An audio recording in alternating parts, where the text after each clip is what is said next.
It's time to turn it over to the master, Mr. Politics himself. Here's Britt Hume. Next on Special Report, Super Tuesday exit polls are already telling us a lot about how this huge primary day may turn out. We'll lay it all out. One contest is already decided as Mike Huckabee wins West Virginia, but wait till you hear how he did it. McCain and Romney, meanwhile, tussle over Bob Dole. Bob Dole? We'll explain. And the word from the Clinton camp is that they're worried, and the Obama camp is now trying to lower expectations. We'll explain that on both counts and give you an update on how long it may take to find out tonight what happened in California. All that plus Barnes, Kondracki, Easton, and Crystal right here, right now.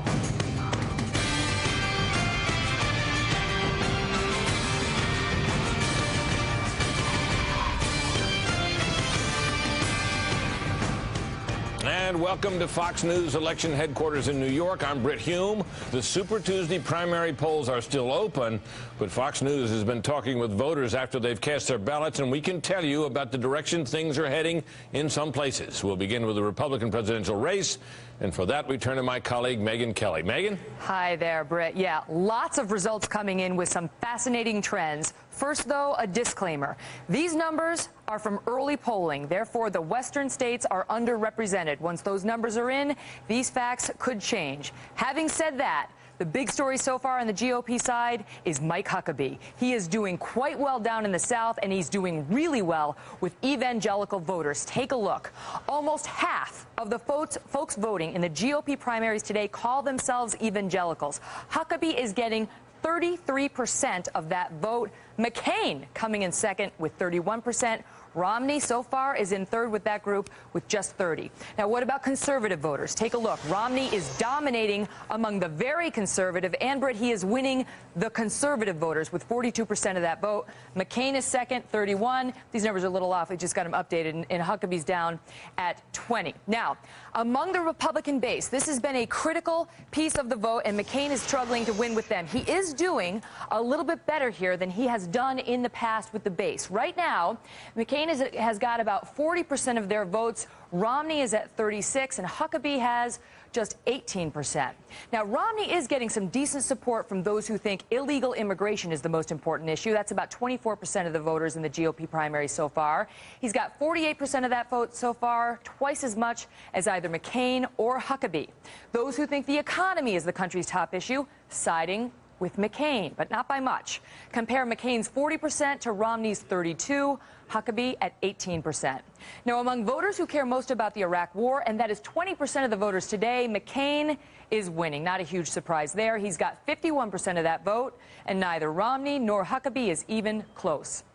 Now, the caucus states are not included in these numbers, Britt, and those are states in which Romney is expected to do well. And again, all western states are underrepresented, so these trends could definitely change. Also seeing some fascinating results with the Democrats, Britt, and that news we'll have for you in just a few minutes. Megyn, thank you. But first, the one declared polling victory we can tell you about tonight is in West Virginia, where Mike Huckabee was declared the winner. His victory came after some political intrigue at Mitt Romney's expense. Our chief political correspondent, Carl Cameron, is in Phoenix, Arizona, where he has that story plus an overview of the Republican race. Hello, Carl. Hiya, Britt. Fun stuff in West Virginia today. It was a state convention, so a few hundred West Virginians got together to pick the nominee. And in the first round of balloting, Mitt Romney won. Mike Huckabee came in second, John McCain third, and Ron Paul was eliminated because he was in fourth place. Then, before the second series of ballots were cast, the McCain campaign let McCain supporters know in West Virginia that it was time for them to vote for Huckabee. This was because for the last several days, the Romney campaign has been boasting about their ability to take West Virginia, saying that it was an organizational battle and they had a clear advantage. Well, Huckabee ends up winning it. The Romney campaign says, oh, this is all backroom electioneering. Huckabee says to Mr. Romney that sounds an awful lot like whining. And John McCain watches a stop in West Virginia against Mitt Romney. All of this is pretty easy as you look across the country tonight to illustrate how the various campaigns will be watching particular states as they chart their progress. We start in the East Coast time zone, where polls close first. Up north, John McCain had a hefty lead in pre-primary polls in winner-take-all states like New Jersey, Connecticut, Delaware, and, of course, New York. we're going to win New York today, and we're going to win New York in the general election, and I'm going to carry the state of New York. Mitt Romney's from Massachusetts and should win there easily, but McCain spent time there too, and a close race could be a bad signal for Romney. Now we skip down south to Georgia, Tennessee, Arkansas, Huckabee's home state, Alabama, and Oklahoma. States where Huckabee spent a lot of time. How he does might be an indication of whether Huckabee will be able to continue his candidacy. Romney needs a strong showing in the South, too, as we head into the Central Time Zone. Because the Midwest is where the big battleground is going to be. Watch Missouri, a winner-take-all state where all three Republicans have campaigned. McCain's looking for a big boost in the Rocky Mountain West. In the Southwest, Arizona, McCain's home state, is winner-take-all. To the north, Utah is winner-take-all, and that's good for Mitt Romney, who's also competing in Montana, Colorado, and North Dakota. Then comes Pacific Time. The big enchilada is California, with 170 delegates awarded by congressional district, 3 delegates from each of the 53 districts, and 11 extras to the overall winner. The last few public polls have suggested Romney's been closing the gap recently.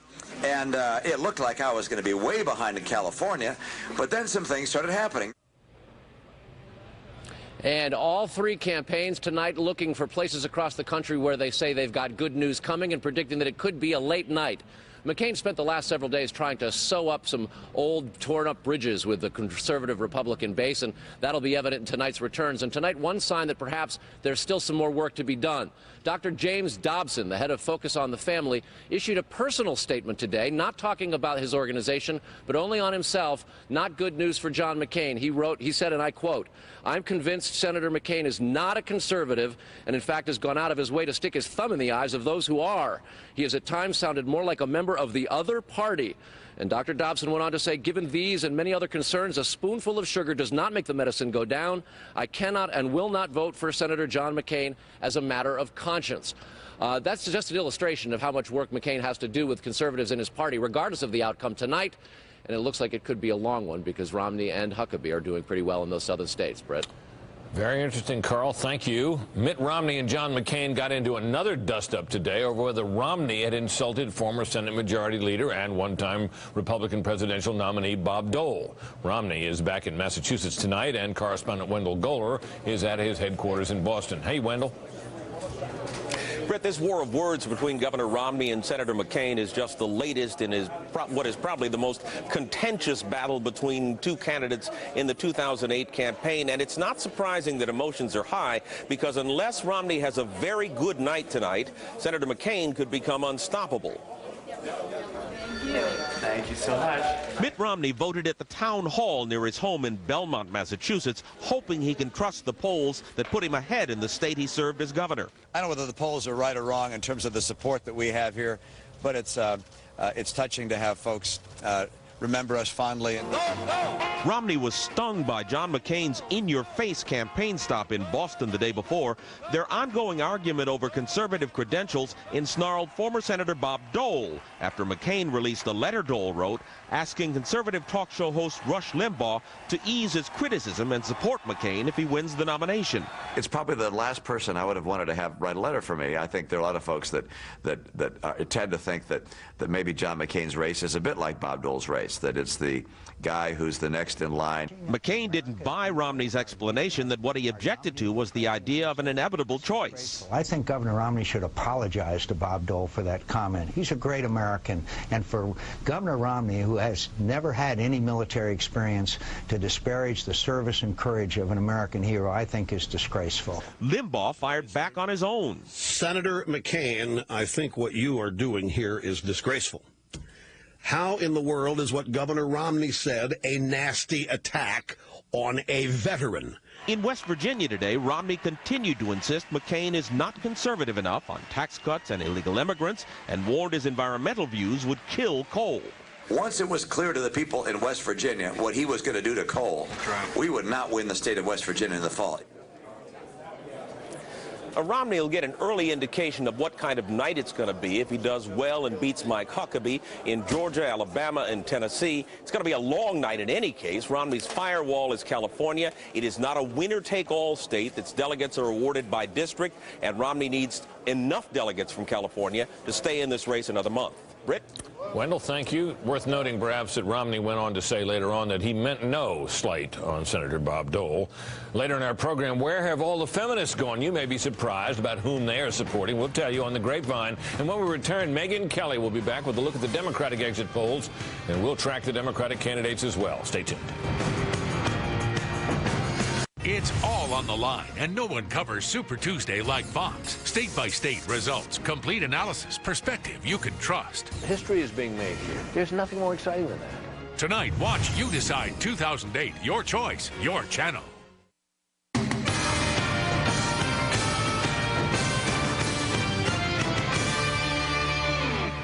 Once again, I'm going to turn to my colleague Megyn Kelly, literally turn to her to ask her for word on what the Democratic exit polls are showing tonight. Megyn? Hi there, Britt. Well, the big news on the Democratic side is how well Barack Obama is doing. Again, remember, it is still early. The western states may be significantly underrepresented here, but here's what we're seeing so far. Among black voters, that's been key for him, Obama is getting 81%, Clinton at just 17%.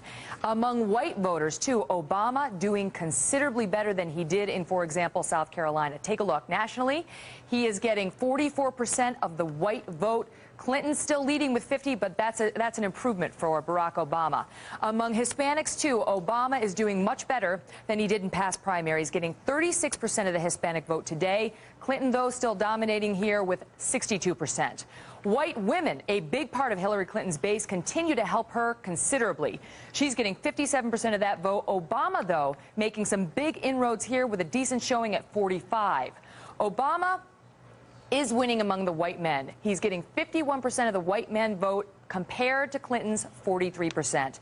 And Obama continues to lead with the young white voters. Among whites under age 30, Obama getting 64% compared to Clinton's 35%. And for voters over 60, Britt, you can reverse those numbers. Clinton continues to dominate among the senior citizens. Again, keep in mind these numbers underrepresent the western states, and we're also told, as a caveat, they may overstate Obama's support. We're still crunching the numbers. We're bringing the updates as we get them, Britt.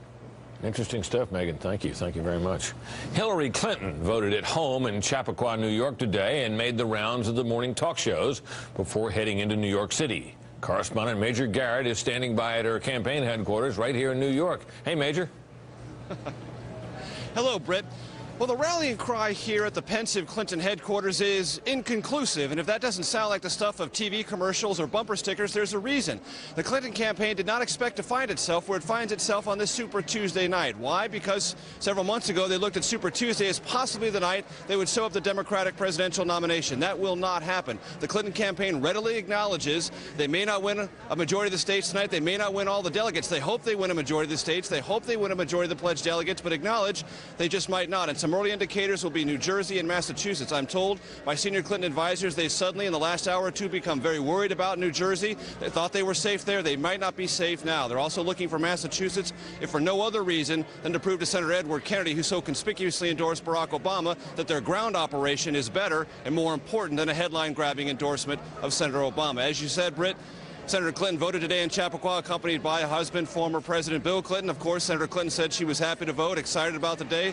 Former President Clinton said it was the most proud moment he's ever had. And Senator Clinton offered these observations about the race and the stakes involved. I just want to confirm you're a Democrat. There's a lot at stake. The stakes are huge for our country and lots of big challenges, but America's up to it. We just need a president who's ready on day one to turn the economy around and become commander-in-chief and get our country back on the right track.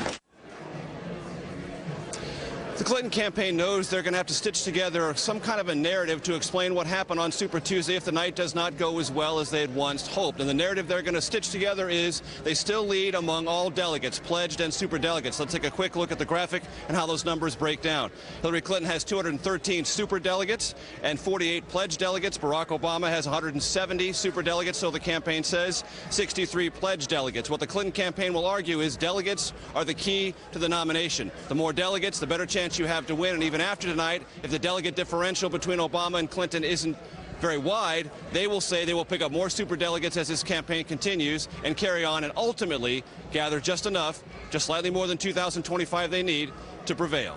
Britt? Wow, what a difference a month makes. Thanks, Major. Barack Obama also did the morning talk shows, then headed home to Chicago to wait for the Super Tuesday returns. Correspondent Steve Brown is in Chicago tonight, where Obama supporters are planning to party later on. Steve. Hey there, Brett. We are told that the Illinois senator had a tranquil flight back to his hometown of Chicago. Why tranquil? We are told that the senator slept for most of the way, but there is a good reason, the campaign says. It's a combination of a late night on the campaign trail and an early start today. Last night was the final event for, late last night was the final event for Obama. That was in Boston, rather, with both U.S. senators by his side from Massachusetts, Ted Kennedy and John Kerry. This event wrapped up after midnight. Then Obama had to do a quick turnaround to be up for a round of morning talk show interviews, including on Fox and Friends, where the first order of business was to tamp down expectations on how well he might do on this Super Tuesday. We've got a lot of work to do to close the gap. Senator Clinton, I think, is a much more familiar figure to a lot of Americans, and so what we've been doing is talking about the things folks care about. Obama's only campaign appearance for real today was, for the day rather, was when he and his wife Michelle went out to vote. He said jokingly coming out of the booth that it was a tough choice, but he decided to go with Obama, and he stayed on message that he was the underdog tonight. I still think that Senator Clinton is the favorite. You know, she had 20, 30-point leads in many of these states. We've been closing some ground, and my guess is we'll have a good night, and we'll probably end up having a split decision. Those sentiments echoed by campaign manager David Plouffe just a few minutes ago in a briefing where he said that it was close, conceding that tonight was likely going to be Clinton's night tonight, that they would consider that a terrific night. He notes going forward that they have some key advantages. They'll be playing in a smaller pool of states where they think they do better, plus they will have what they believe is a significant fiscal advantage to get on the air, and they're on the air in several states already. Britt? Okay, Steve, thanks very much. Fascinating to hear how these candidates play the expectations game. When we come back, they do things differently sometimes in California, including the way many voters cast their ballots. We'll have a report on the absentee voting in that state and what it'll tell you. Stay tuned.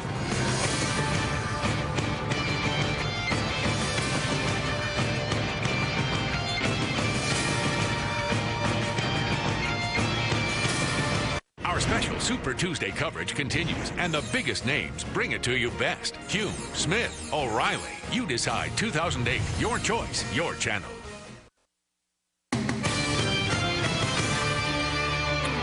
Welcome back to Times Square. Just kidding. California Governor Arnold Schwarzenegger says the Golden State has become a golden prize for the presidential candidates.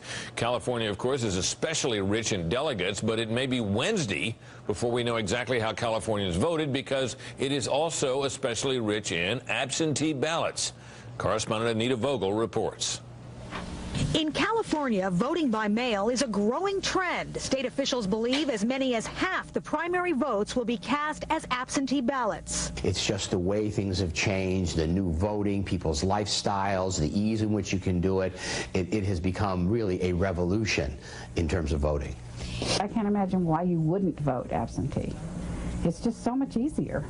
Elena Turner is a high school counselor in the San Fernando Valley. She says her work schedule makes it difficult to get to the polls on Election Day. She's been voting absentee as long as she can remember. At least 10 years, at least 10 years. And now they send the ballot automatically, because before you had to apply each time for the absentee ballot, and now they just send it automatically. During the last 7 days, county election workers have been counting absentee ballots already received. Today, they must turn their attention to the votes being cast at the polls, leaving the rest of the absentee ballots to be tallied last. So poll workers will be hard-pressed to get all the votes counted tonight. You might not know the outcome right away. It may be delayed a while. California Secretary of State Deborah Bowen knows the pressure is on to get it right and get it done quickly. We've prepared for this as though we were the White House preparing to be under siege. We don't want anything to take us offline. We know people are going to have their Blackberries and their laptops, and they're going to be hitting refresh, refresh, refresh. California is Super Tuesday's biggest prize, with 370 Democratic and 170 Republican delegates at stake. Party officials say if things go as expected, there may be plenty to go around. even by coming close, you can split the delegate count in California and come away with a huge prize of delegates.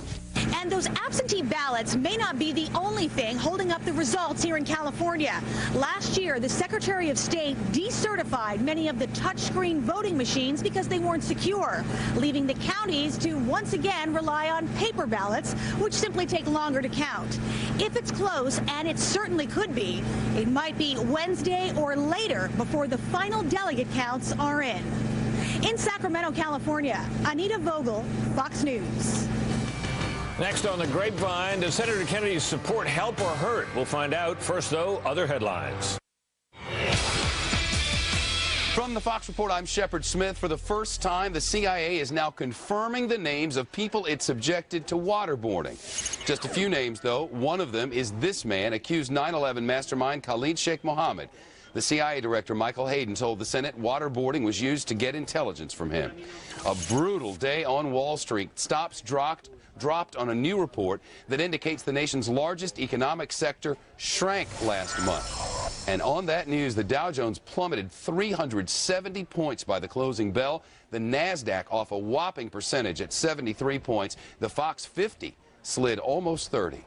Welcome home, Big Blue. The Super Bowl champion New York Football Giants getting a rare honor in the Big Apple. A ticker tape parade through Lower Manhattan. The Manning-led and the rest of the crew soaking up the applause. Politics continues next. News top of the hour. I'll see you for the Fox Report.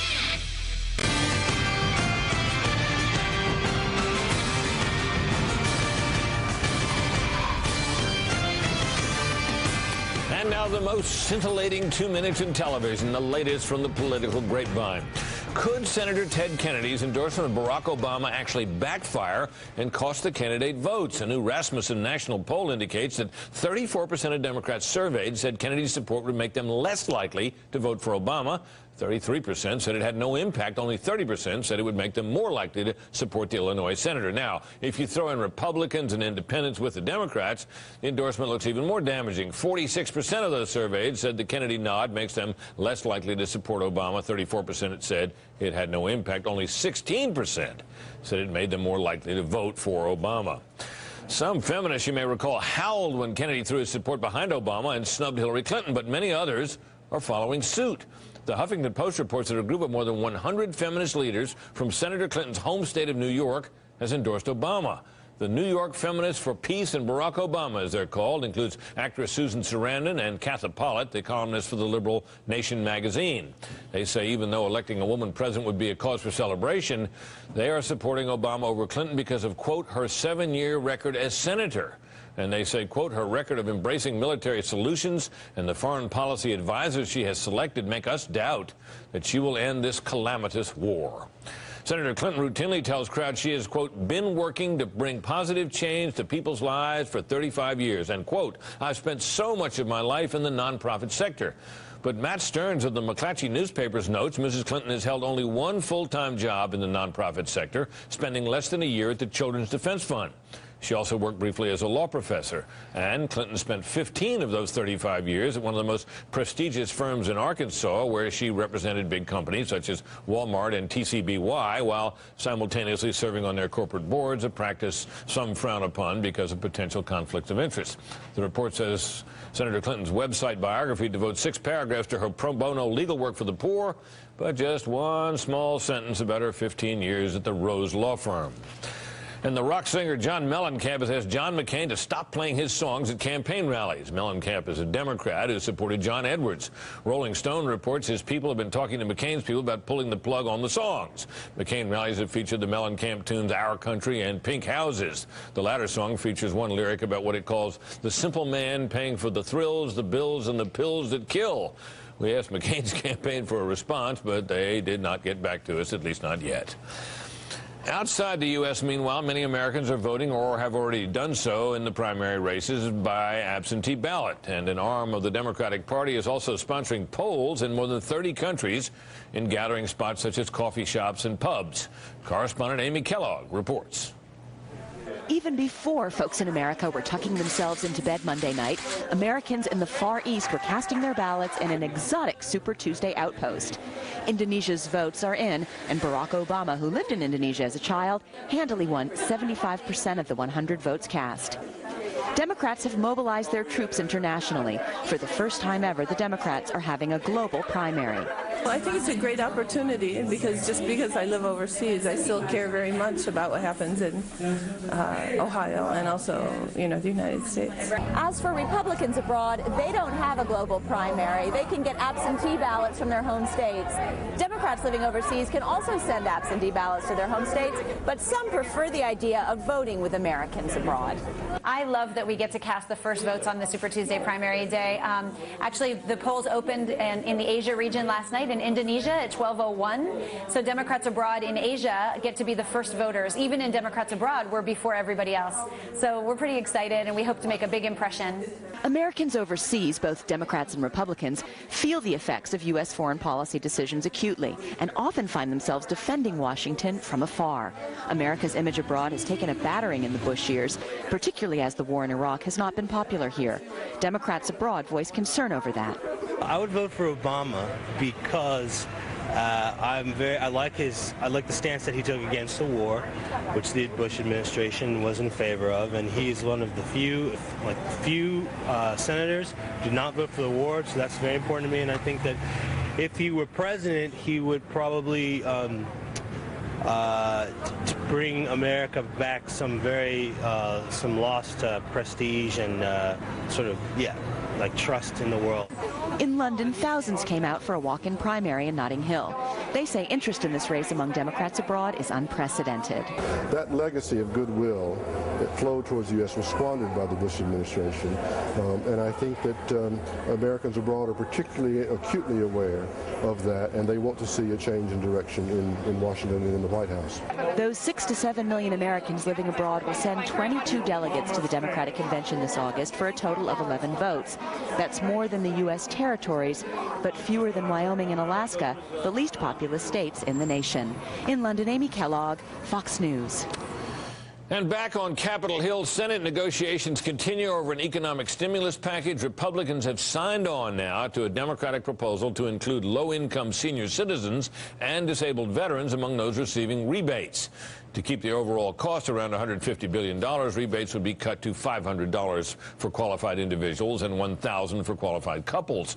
But Majority Leader Harry Reid is pressing for extended unemployment benefits and energy tax incentives as well. If those are included, he says he will bring only the, or not included, he says he will bring the original House version to the floor.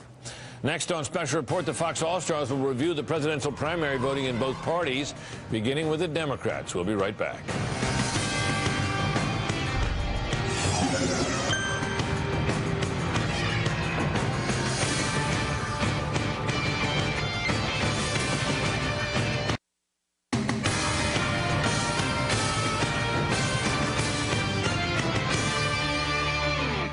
There's a lot that we're going to find out about how this works today, and that's what's both intriguing and somewhat mystifying, because none of us really understand what the impact of all these contests on one day will be for any of us. I don't think it's going to be decisive because of the way Democrats apportion delegates, but I think that our message is starting to break through, and we're very optimistic about our prospects for winning the nomination.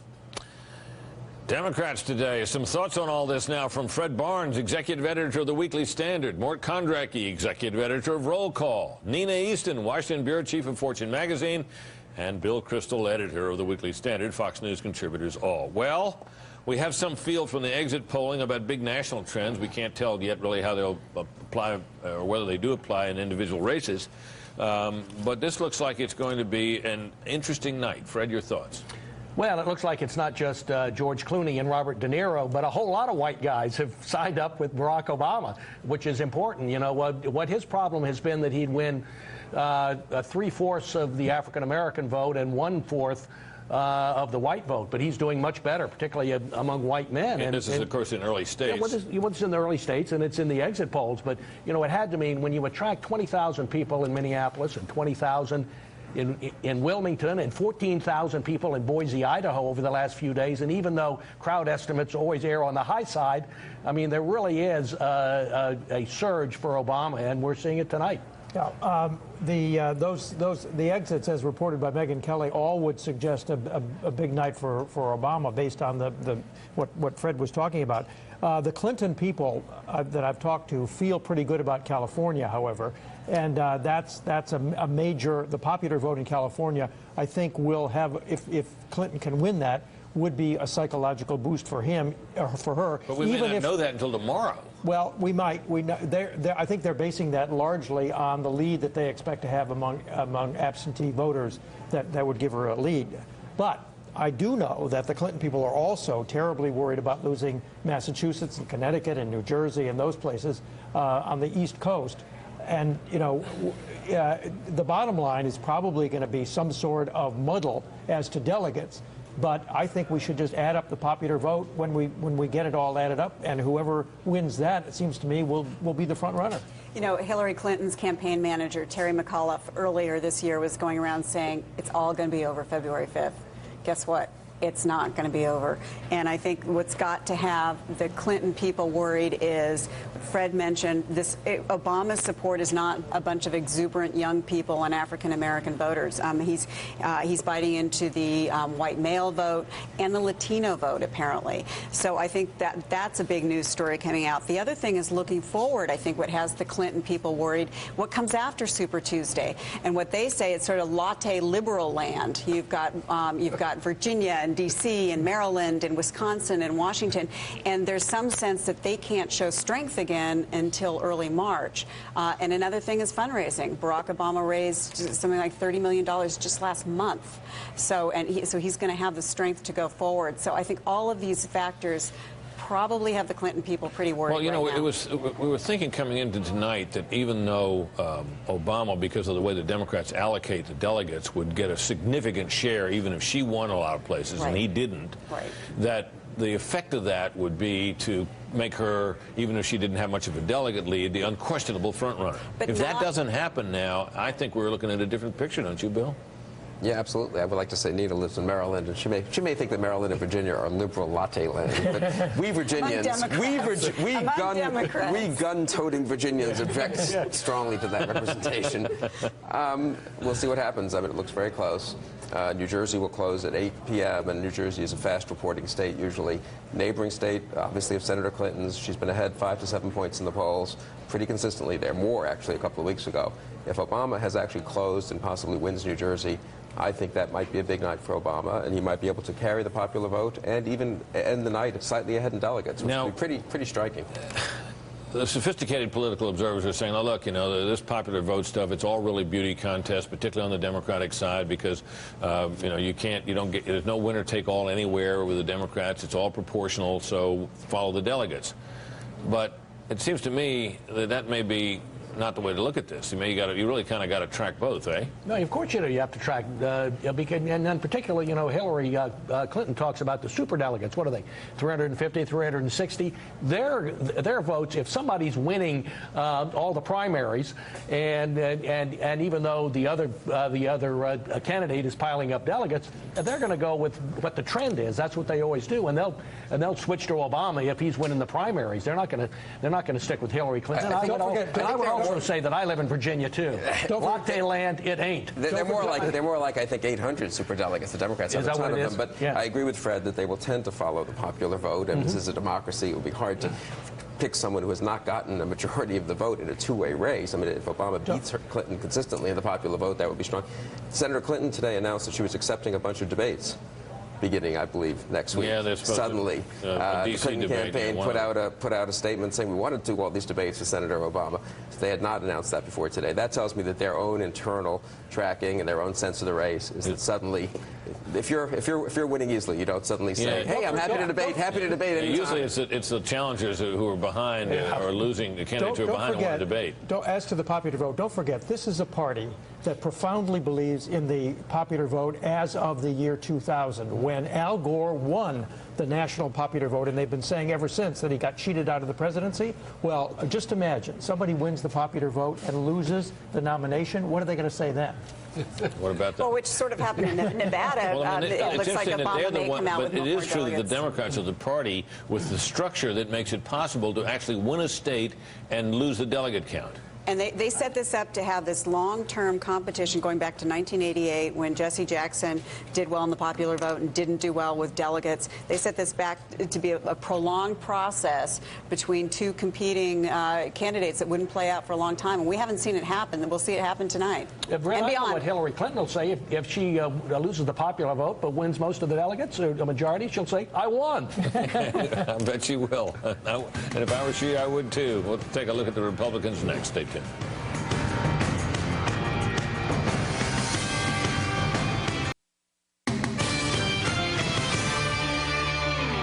Probably the last person I would have wanted to have write a letter for me. I think there are a lot of folks that tend to think that maybe John McCain's race is a bit like Bob Dole's race. I think Governor Romney should apologize to Bob Dole for that comment. He's a great American, and for Governor Romney, who has never had any military experience, to disparage the service and courage of an American hero, I think is disgraceful. I'd love to have his support. I said I'd love to have his support.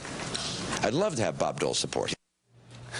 Well, Governor Romney might love to have Bob Dole's support, but my guess is tonight, at least, it's a long shot. But I suppose to a person sitting home trying to figure out whom to support in Super Tuesday and beyond, and you hear that, you kind of think, what are they talking about? Bob Dole? I mean, a great American to be sure, but how did he get in the middle of this debate? Well, anyway, it tells you something. It's a close race, and a candidate will seize on anything another candidate says and try to make the most of it. But what about this race tonight? The exit polls suggest that Mike Huckabee, given up for, well, not quite dead, but largely irrelevant, may make another stand, right? Ride again. Right. Well, I'd given him up for dead. You know, after it shows you that the momentum doesn't matter, because coming out of Florida, he was in fourth in Florida, and all of a sudden it looks like he's going to win a few Southern primaries tonight in the Bible Belt, and good for him. You know, at best, he could wind up being a broker, you know, between Romney and McCain over who gets the nomination. I doubt if he will, but that's a possibility. I think the story tonight, though, really is going to be that McCain does not consolidate his position as the front runner and become, you know, the prohibitive front runner. He's going to be still the front runner, but it's not the big night he was hoping for. This is just based on what we're seeing. What we're seeing, it looked like at best he could get. It takes about 1,200 delegates to win the nomination, I think. 1,191. Okay, thank you. And it looked like he might get over 700. But it looked like that originally. I mean, that was sort of best case scenario. He's not going to get that. There are just over 1,000 available tonight. Yeah, he's not going to get 1,023, something like that. And that'd be hard to get that. Yeah, right. Well, he will get a delegate lead because of all these winner-take-all primaries that he is almost certain to win in Connecticut, New Jersey, and half the primaries, half the 16 primaries on the Republican side are winner-take-all. So you win the state, you win the whole, the whole batch. Yeah, Massachusetts and all those states that where he's favored going in are winner-take-all, and he'll get all those delegates. But the problem for McCain once again is that he is not polling conservatives, and he's not even winning a plurality of self-identified Republicans. That's been his problem all the way along. And if those people will not finally knuckle under and say, okay, John, you've got it, then he doesn't have the nomination in hand yet. They are split, though. Some of them are going for Huckabee, and some of them are going for Romney. So Huckabee could be the power broker, and therefore, vice president. And I have to say, there's Nominee. Nominee.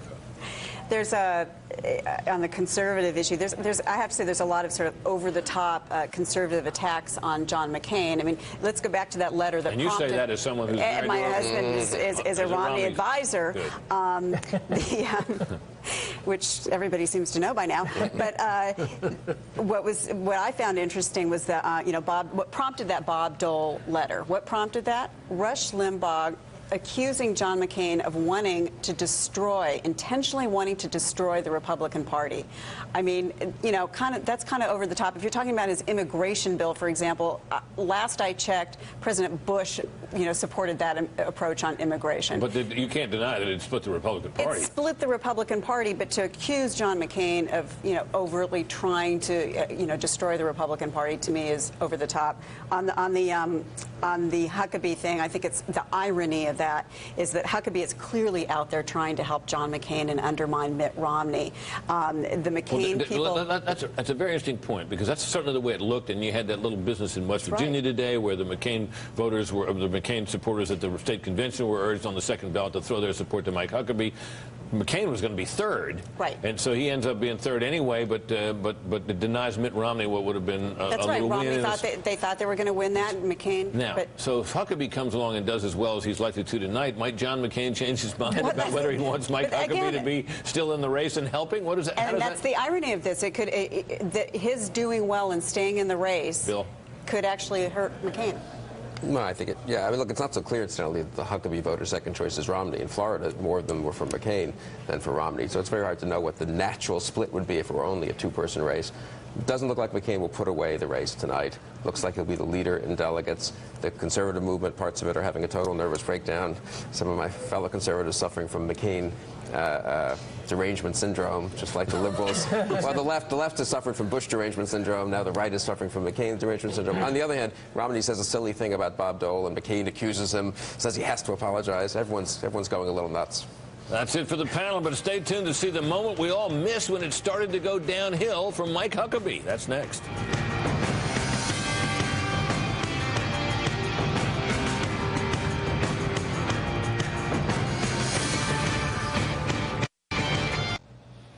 Finally, Mike Huckabee came out of Iowa, you'll recall, with a big win, and after a setback in New Hampshire, figured to do well in Michigan, but he didn't.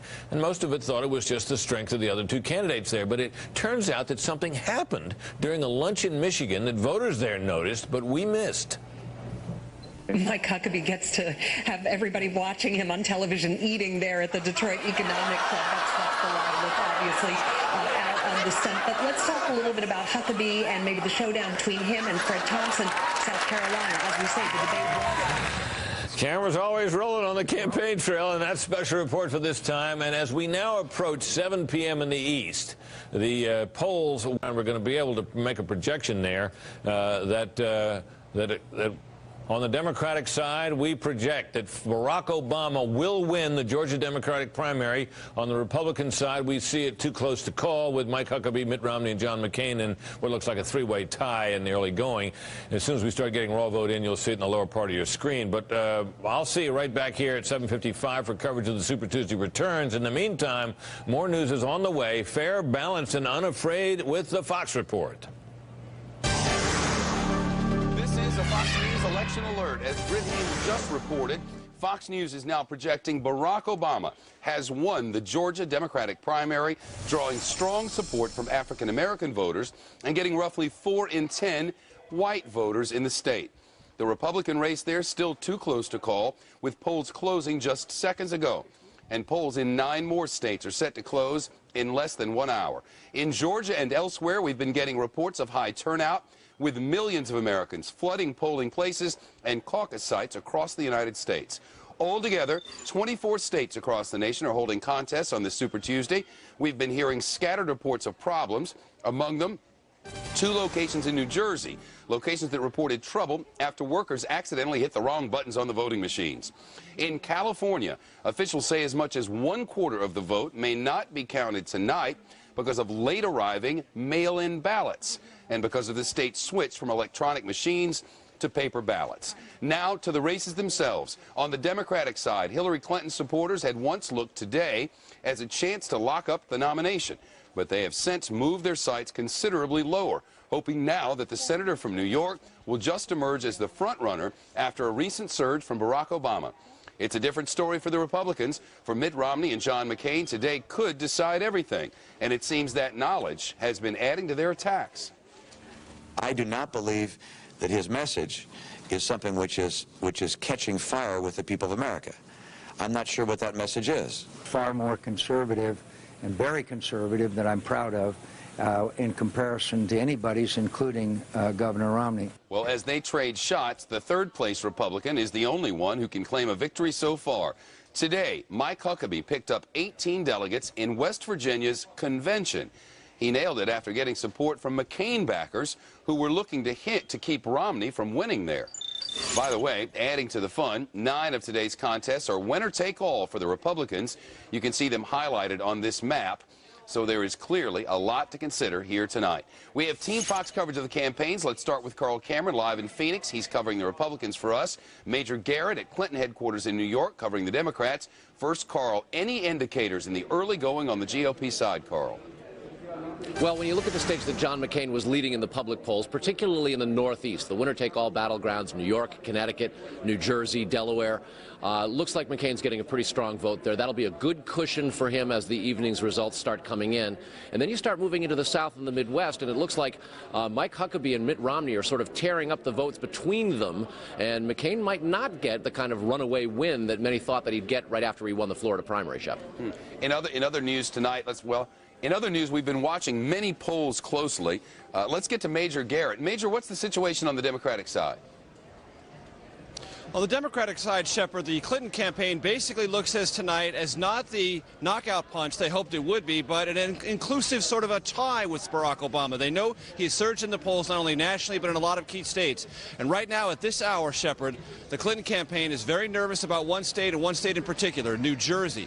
Just a week ago, the Clinton campaign thought they had sewed up the Garden State. Polling data they're looking at internally and turnout models that they've analyzed suggest that they could possibly lose New Jersey, and that would be called probably early this evening, setting off a narrative for them that would be negative, much more negative than they thought it would be. They hope they hold on to New Jersey, but if they don't, they know they're in for a long night. I want to ask you questions on both sides. Carl Cameron, if there is a bellwether state, a place to which Republicans should be looking tonight to sort of get a sense of how things are going, what is it? Maybe Missouri, the show-me state right in the heart of the country. Looks like a three-way race. All of them have competed there aggressively. John McCain has gone there. Mitt Romney has gone there. Mike Huckabee has gone there. It's a state with a large number of evangelical, self-described Christian conservatives, a large number of voters who are watching closely on the Iraq and the economic debate. And going right in, it looks like it could be a three-way race. Another one there, particularly in terms of how conservatives are breaking out. If they don't go with McCain in great numbers, how do they divide between Huckabee and Romney? Watch Georgia, and we'll have those numbers early in the evening, Atlantic, Eastern time zones. So those results will be coming in fairly early. On the Democratic side, Major, is it fair to say that Hillary Clinton's going for a tie tonight? Yeah, she's basically waiting for this game to get into overtime, and that's not exactly where the Clinton campaign was months ago, but they know after tonight, what they hope to have is a couple of things in their back pocket. Obviously, a big win in New York, and what they want is a win in California. They'll take any size at all. They would like to pick up either Arizona or New Mexico, but they know when all the votes are counted and all the delegates are distributed, Shepard, it's going to be probably a pretty even night in terms of victory and in terms of delegate distribution. So what they want to do is fight on through February into March. They're really looking at March 4th for the Texas, Ohio primaries. They believe they're very strong there. They know the rest of February does not stack up very well for Hillary Clinton. They know Barack Obama's raised a ton of money, will probably raise more if he has a good night tonight. So they have a long, long slog ahead of them, and they're going to fight it out not only for pledged delegates, which are allotted by primaries and caucuses, but super delegates. That's party insiders, and if anyone has an advantage with party insiders, it's the Clinton machine. Carl Cameron and Major Garrett live on the trail for us tonight. We'll see you throughout the program. Well, as Senator Obama mentioned, a lot to keep track of tonight. A Republican frontrunner trying to seal the deal, and the Democrats battling for every last delegate. With us now, Jessica Colon from the Young Republicans of America and Jane Fleming Klebb from Young Voter PAC and the MTV Street Team. Jane, how do you see this thing coming down tonight for the Democrats? You know, folks have been saying for the past couple weeks that it's going to be split. Hillary Clinton and Obama, they'll both take some states and it's not going to be decided. But it's interesting because some early numbers that are coming in from bloggers and all sorts of sources are saying that Barack Obama is really picking up a lot of numbers. And so if he does, and if he does get this sweep, that surge, if that really comes true, then it's going to be a huge win for Obama. I hope on the Republican side that Huckabee picks up a few states, because that will really make his VP choice, I think, more attainable anyway. Well, as Britt Hugh mentioned, in fact, we have some information about Huckabee in the state of Georgia. It's Georgia, and the state of Alabama, Tennessee as well, to which Huckabee was looking to try to gain some ground. Right. Here's what we can say in the early going, at least about Georgia. Okay. Mitt Romney's doing well among very conservative voters. John McCain doing well among more independent and moderate voters. Huckabee doing very well among evangelicals and rural voters. It's still up in the air. Right. Huckabee could be the difference tonight, couldn't he? He could absolutely. He seems to be resonating in the South. We can't forget that his home state of Arkansas is in the mix this evening, and Tennessee, they're all right next to each other, and so I think Huckabee is going to play very well in the South, as we're seeing here. He's very competitive. Is the fact that Huckabee is that the reason that the Republican race is as tight as it is, or would it be tight otherwise? You know, you never know where these voters are going to go. It's not quite fair to the Huckabee voter to say that they would automatically go to Governor Romney or automatically go to Senator McCain. I think that they will decide then in the general election where they will go with the ultimate nominee. In recent days, Jane, we've been watching the Democratic numbers, and not to talk about tonight's exit polls at all. That's not what we're talking about. But in recent days, it's been clear that Barack Obama's had a surge. But look at California. In the state of California, they've been voting for weeks and weeks and weeks. Isn't it possible that this Obama surge, because of the early voting, doesn't make as big a difference as many has thought? You know, California could hurt him because obviously Edwards was still on the ballot when people were doing their early voting, and Edwards had, you know, a good 20% of the vote, it seemed, in various states, and so that could hurt Obama. But you know what, we're going to have to see. The Obama folks are saying the more that this campaign goes on, the better it is for Obama, and that definitely is true. I mean, his surge and his momentum is very strong right now. Jane Fleming-Kleb. Thank you, Jessica Colon, and I'll talk to both of you in a moment. Much more to come on this Super Tuesday edition of the Fox Report. We'll be checking in with more campaigns. We'll be watching the returns as they pop up along the bottom of the screen, and that should be happening right after a commercial break. Bill O'Reilly will start his program 30 minutes early tonight, so stay tuned for that. And a slew of poll closings just minutes away. The mother of all primary nights is here. Stakes are huge for our country. The candidates have had their say. I think that our message is starting to break through, and we're very optimistic about our prospects for winning the nomination. Thanks, you guys. What a welcome. I am the candidate who can stop John McCain. Now, voters get to decide. We're going to win today, and we're going to win the nomination, and we're going to win the presidency. But even after tonight, we may be in for a long fight. And it's one of the most pressing issues of our time. I'll fix the borders. I'll secure them. Tonight, a look at immigration in America, then and now, and where the candidates stand. The Fox News election headquarters is cutting edge. Every state-of-the-art piece of technology you can have. It's an incredible place. It's high-tech. All designed to make it clear, easy to follow. You decide. 2008. Your choice, your channel, Fox News Channel. Want to start an argument? Talk immigration. Everyone has an opinion on it, how to fix it, how to end it, how to open the borders, how to close the borders. But today, after all the talk, it's time for some action. And that's up to the voters.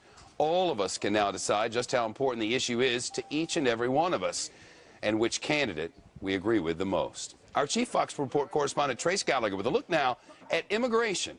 This, the latest in our series, We Have Issues. There should be no special pathway, no special way for you to get amnesty. Amnesty is not the answer. We need more technology and more personnel on the border. And yes, we do need some form of identification. It is among the country's most divisive issues, immigration, legal and illegal. And it's not just polarizing along party lines. It's causing infighting among Republicans and Democrats. There has to be penalties for what they've done because they've broken the law. American shores have for centuries been coveted by those seeking political and religious freedom, as well as adventurers, wanderers, fortune seekers, turning America into a cultural kaleidoscope. Diversity that has long sparked controversy. Since the doors to Ellis Island opened in 1892, dozens of immigration laws have been passed, banned, and adjusted to fit the ever-changing ethnic landscape. In the early 1900s, laws focused on Irish and Jewish immigrants. During World War II, it was Germans and Japanese. Today, Hispanics are at the forefront of the debate, specifically what to do about the 12 million illegals already in the U.S., 80% of them from Mexico. As president, I would have the border state governors certify that those borders were indeed secure. Do we build a wall to keep them out, create a pathway of citizenship to let them in, or come to a compromise? The debate rolls on. But the facts remain. America already allows more legal immigrants each year than any country on earth. 1 million a year come legally, another 800,000 illegally. At this rate, the U.S. Census Bureau says at the turn of the next century, America would have a population of 1 billion. I'll fix the borders, I'll secure them, but what I won't do is to do it because I'm angry at them for wanting to come here. And we are expecting huge voter turnout among Latinos in this country. But the interesting part is how they feel about immigration. Polls show their biggest issue, the economy, followed by education, the war. Immigration comes in number 4. Hispanic immigrants are also spreading out. In 1990, 80% lived in 6 states: California, Texas, Illinois, New York, New Jersey, and Florida. Now, only 60% live there, a dramatic shift in population that could greatly affect the election. Shep. Trace Gallagher live with us. Thanks. More returns expected moments from now. You can help us cover the contest from right now through November. If there's a candidate, a rally in your neighborhood, send us your pictures or your video.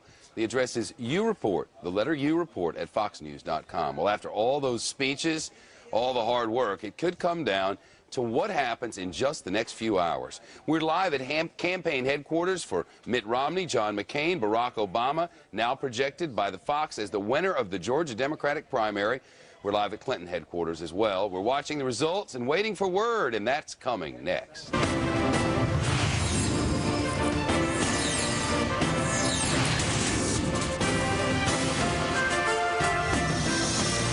It's your Super Tuesday breakdown. Which candidates prevailed, who fell short, and what does it all mean? Get the best political coverage in the morning, only on Fox and Friends, tomorrow beginning at 5 a.m.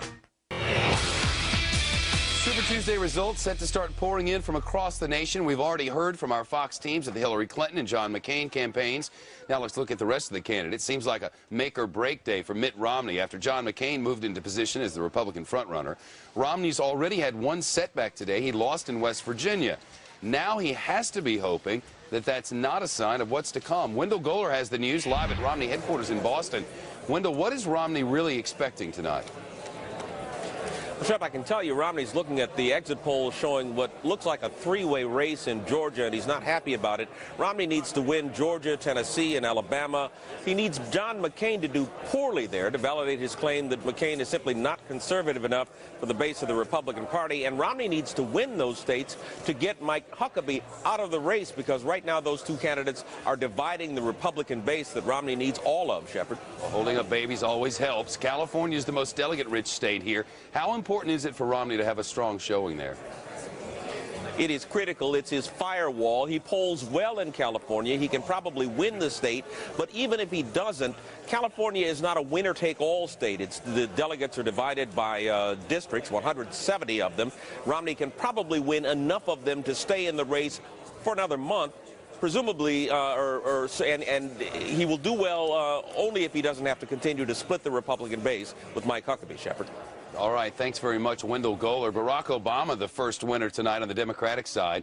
Fox News now projects he'll win Georgia, where the polls closed just 21 minutes ago. But both campaigns are downplaying hope of a blowout tonight. Our Steve Brown's at Obama headquarters in Chicago. Steve, Obama's had a pretty good week, but the campaign's still saying a close second tonight would be terrific. That's exactly what David Plouffe, the campaign manager, said in a briefing about an hour ago, that that's what they would hope for. They're up against what he calls the incumbent candidate, or the incumbent figure in this particular race, that being Hillary Clinton. That said, he still believes that he's got, some serious pluses coming into this particular week with races tightening and what have you, but he's stayed firm with that particular line that a close second would be terrific for them tonight. That second in terms of states won and delegates won. You know the Obama camp's looking ahead beyond tonight to where they think they may have an advantage. Where is it? a couple of triplets of races you've got upcoming this weekend. You've got the Nebraska, Louisiana, Washington race, plus coming up a week from tonight, you've got the Potomac primary of D.C., Maryland, and Virginia. Those three triplets of races, they believe, play better to them. They'll be able to spend a little bit more time on the ground, concentrating in areas where they think can pick up the most delegates. Plus, they're on the air in a lot of those states already, and Plouffe was talking about how they may have a financial advantage. Remember, Obama raised $32 million last month compared to Hillary Clinton's $13.5.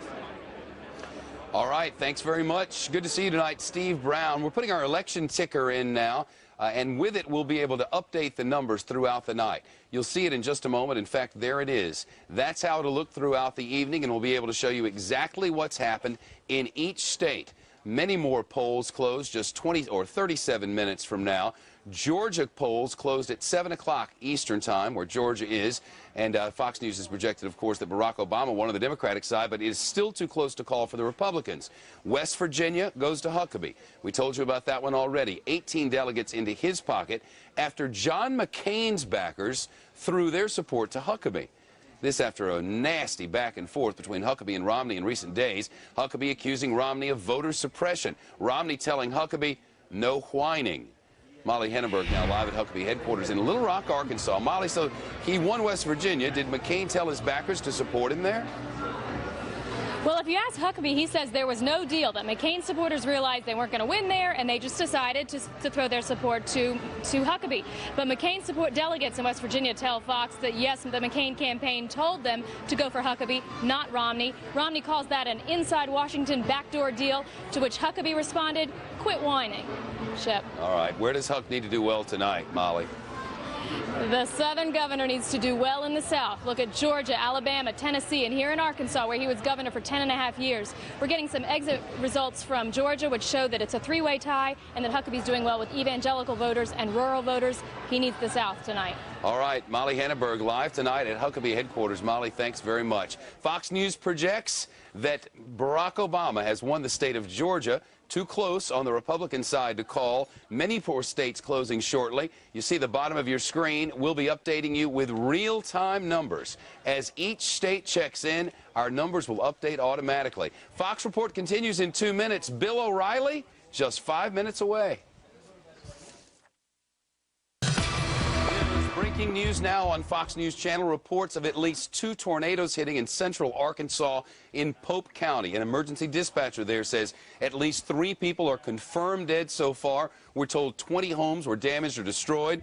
Further, we're told that the storms are moving across the Mississippi River. Heavy rain and high winds in the Memphis metropolitan area. If you're in the Mid-South, tune to your local Fox station. Updating some top stories now. Barack Obama's campaign releasing a statement moments after Fox News projected him the winner in Georgia. His campaign says Obama won by increasing support among both African-American voters and white voters. More polls and more results expected moments from now. In other news, it's Mardi Gras in New Orleans. Laissez le bon temps rouler in a heck of a party. 90% of the hotel rooms in the Big Easy booked. The city's mayor, Ray Nagin, says it feels like Fat Tuesday before Katrina. And to New Yorkers, the parade that mattered. The New York Giants Victory Parade. Thousands and thousands of fans lined the streets of Lower Manhattan in the Canyon of Heroes and cheered on the champions of the world. And now, you know the news of this Super Tuesday, February the 5th, 2008. I'm Shepard Smith. Thanks for having us into your home, an abbreviated edition of the Fox Report. I'll be back with more coverage of Super Tuesday voting results tonight here on Fox News Channel and on your local Fox News station and your late local news. Britt Hume anchors the best and biggest Super Tuesday coverage you'll find anywhere on the dial. That starts just 25 minutes from now. First, a special edition of the O'Reilly Factor. Throughout the night, we'll have updates. More polls are to close, and you can count on Fox News. Your choice, your channel. Bill O'Reilly, over to you. Shepard, thank you, and welcome to a special edition of The Factor, a preview of the Super Tuesday vote. Britt Hume will be here in about 30 minutes to begin that coverage. And our mandate tonight is to basically give you a balanced view of the political winds right now. So let's get right to it. Joining us from Washington, A.B. Stoddard, associate editor of The Hill newspaper, specializing in politics. All right, so all day long you sit there with your pals at The Hill, a very elite group that gets all the inside information. All right. The headline tonight is going to be what? I think the headline tonight is that Obama is going to not mathematically stop her. We'll see a contest go on to March 4th, but I do think he's going to win the day. I think he's very close to winning California, and I think he's going to win some significant victories in red states that allows him to wake up tomorrow and claim some red state cred, very important to the party. It will bring more establishment with him and really keep the momentum up for him, and ultimately, all right, so you say say boldly, Ms. Stoddard, and we love that. Tomorrow's headline is Obama doesn't knock her out, but Obama has got the momentum.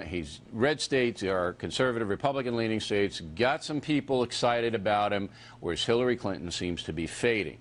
And you base that prediction on what?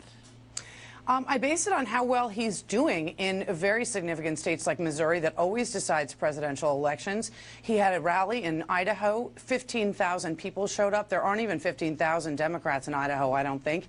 He's doing great in Arizona. He's going to obviously pick up some southern states in Illinois. He's ahead in Georgia. I think he actually might get California. With the endorsement of the largest Spanish language newspaper there, La Opinión, with the endorsement of the LA Times and the endorsement of the First Lady of California, and the polls showing him ahead there. And I'm sorry, the most important factor, an open primary. An open primary where it's closed on the Republican side, where disaffected Republicans can support Barack Obama, all lines up for a good night for him in California. I think that if he comes close to her in New York and New Jersey, gets some red states, does well in California or wins it, I think the day is for Barack Obama. Right. And it's a very real possibility, I must say, based upon our analysis of the polls. I think, you know, nobody knows for sure, and that's the way it should be, but I think that you put out a very realistic scenario. Now, on the Republican side, it looks like all the tea leaves say John McCain has momentum and will carry the night. Do you concur? I do, because I think the way that the delegates are apportioned on the Republican side, being winner take all, it's just very hard to stop him now. Also, people who decide late, there is sort of a human, you know, a winning team psychology to this. People have seen John McCain win Florida, South Carolina, and New Hampshire in the last 4 weeks, and those making up their minds are going to be swayed by that. Now, that's exactly right. It's like a sporting event. Yep. Whoever has the momentum, the psychology kicks in. Everybody wants to be on a winner. But we have two factors here. The California race is very, very tight between McCain and Romney. If Romney wins California, then he's not dead, is he? I would say no. I mean, if he won California, I would say that would be a huge problem for John McCain. John McCain will do very well in other places today. It could go on. It could be a delegate brawl. I would probably put my money on him wrapping it up tonight. Although I think Mitt Romney, in this 11th hour attempt by conservatives to rally with him, will increase his vote some places tonight. Winning California will be hard for Mitt Romney, but if he wins California, the race goes on. Okay, but you say from the polling that you see that you believe it's going to be difficult for the governor to overcome Senator McCain. I do. In California. Yeah, I do. All right. Now, you said something very interesting to our producer who was talking to you before the program, and you said if it becomes a race between Barack Obama and John McCain, you believe that Barack Obama could easily defeat the senator, correct?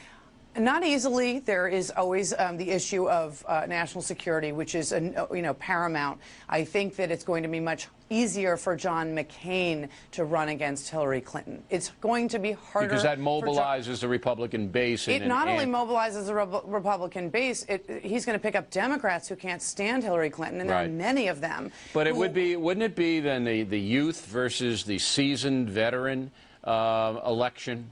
The problem is, it's true. I mean, he will have experience over Barack Obama, but just remember that these independent swing voters, that's such a volatile bunch, and they decide elections, are going to probably be with McCain and a Hillary McCain lineup, probably be with Barack and a Barack McCain lineup. Well, that's down the road, of course. Ms. Stoddard, very, very good tonight. I appreciate that. Much. Straight talk is what we want here on The Factor. Next on the rundown, two more straight talkers. Republicans Michael Reagan and Kellyanne Conway. Will the GOP vote be affected by conservative angst and defections over John McCain? That's next.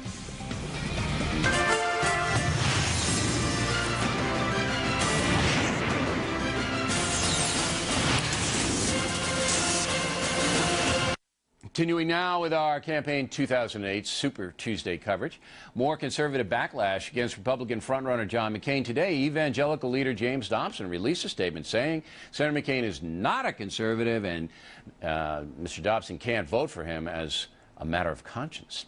Well, as you may know, Ann Coulter, Rush Limbaugh, and others feel the same way, so how will this all play out? With us now, Republican pollster Kellyanne Conway and from Los Angeles conservative talk show host Michael Reagan. Michael, we'll talk to you about the race in California. You just got out with Ms. Stoddard. Very, very tight, according to polls out there. Some polls have Romney ahead now. From your perch out in L.A., how do you see it? Well, how I see it out here really is Romney did close. And, you know, the fact is, if he wins here, if he ultimately wins later on tonight, he goes on to see another day. If he loses California, he's in trouble. Okay. He's in deep trouble. He has to win in California. When the information came into you, when you prepped for your radio program today, did you see anything in it, because you've lived out there all your life, that told you Romney might win or might not win? You know, all I know is really the people I talk to.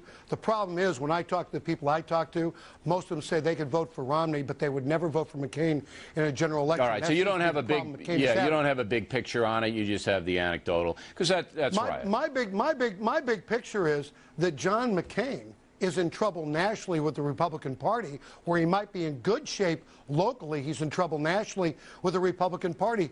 And, in fact, Romney or McCain may take this party down to defeat in November. Okay. Kellyanne, how do you see the Dobson matter? First of all, James Dobson, big guy. Sure. You know, does he matter? Oh, he matters tremendously. He has millions of listeners every day who do follow what he says. But I think there are many conservatives out there, Bill, who are so afraid or so skeptical about laying some of the blame at Bush's feet for what really rankles them about the modern state of conservatism. President Bush sat on his veto pen for 6 years. He signed McCain-Feingold into law. He could have saved John McCain from himself and vetoed that legislation, but he punted it to the United States Supreme Court. Now we have the most repressive regulation against free speech. All right, but I think it's fair to say that both Bush and McCain are from the same cloth politically, where they want to reach out and they want accommodation and they want this, that, and the other thing, and they're willing to compromise, where some conservatives are not. They say, look, it's my way or the highway, James Dobson. And if you're not on my highway, I'm not voting for you. But, Bill, the same folks who gave Bush a chance and, in fact, got on their hind legs beginning in 1998 to support this guy sight unseen, just saying he can win, electability was so important to them, they gave him a chance. They've excused him the creation of entitlements. Yes, they've excused him the creation of new entitlements like prescription drugs, expansion of entitlements like No Child Left Behind. They've looked the other way on Harriet Miers, and yet they're not willing to give... So they're fed up now.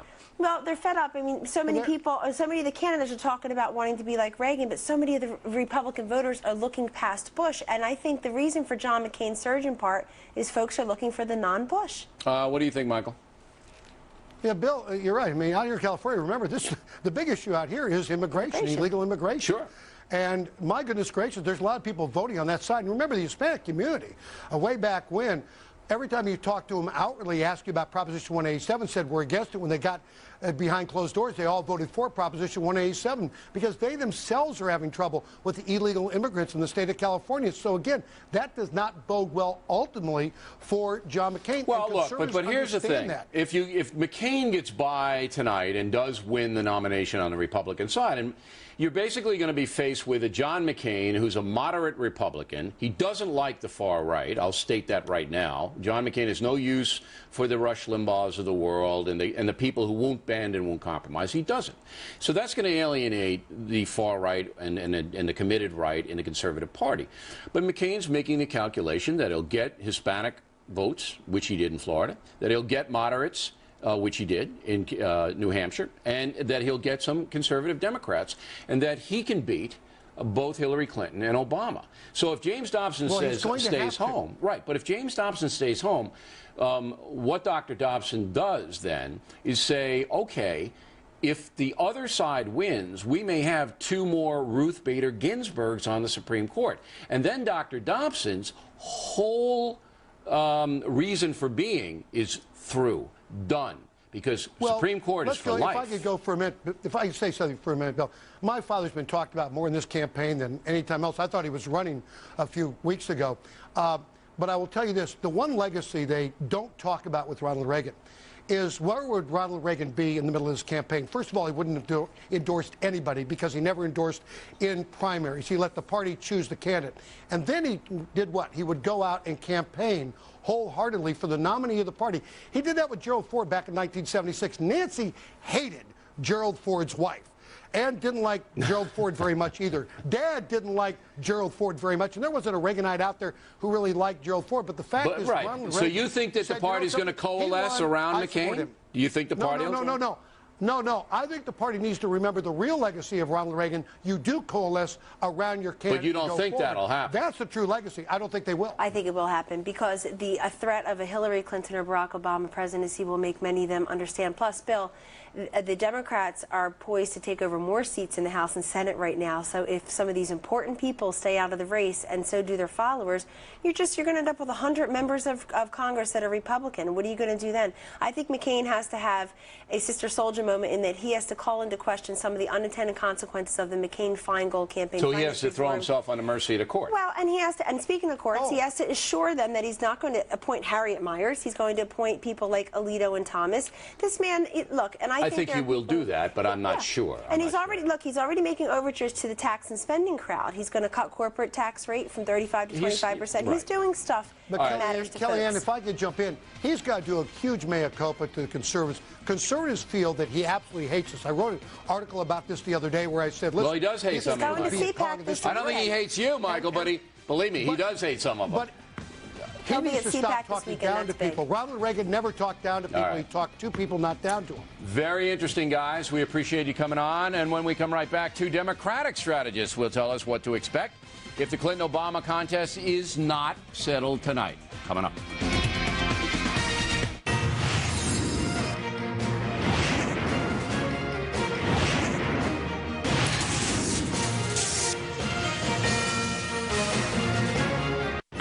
Strategies, the next moves, the make or break moments. He knows it all like no one else. Now, Karl Rove joins the Fox political team. Your choice, your channel.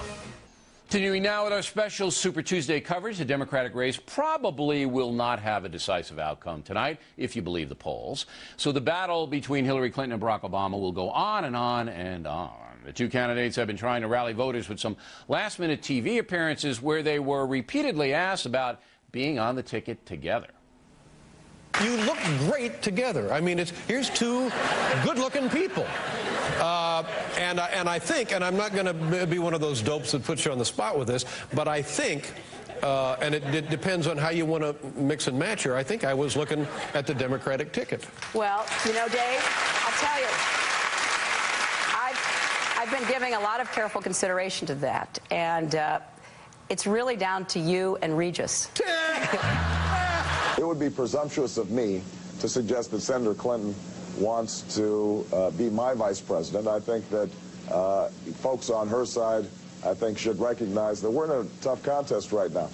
If she wins the nomination, then they can start speculating on who the running mate will be. All right, joining us from Washington, Liz Chatterton and Julia Piscitelli-Valentine, both are Democratic strategists. Julia, you got to get that name. I know you can't get it on your business card. Barely. Okay. Now, everybody here in Manhattan, all the media, the left-wing media, which is most in Manhattan, is rooting for Barack Obama. NBC News openly rooting for Barack Obama. I've never seen anything like that. CNN kind of rooting for them. New York Times rooting for him. I mean, it's on and on and on. So you see it how? Is that the prevailing wind inside the party? Well, I see it today that I actually think Hillary's going to come out the winner in so far as we're talking about California being the big race. Yes. I know that that's not exactly what everyone wants to hear. Well, the polls show Obama overtook her today.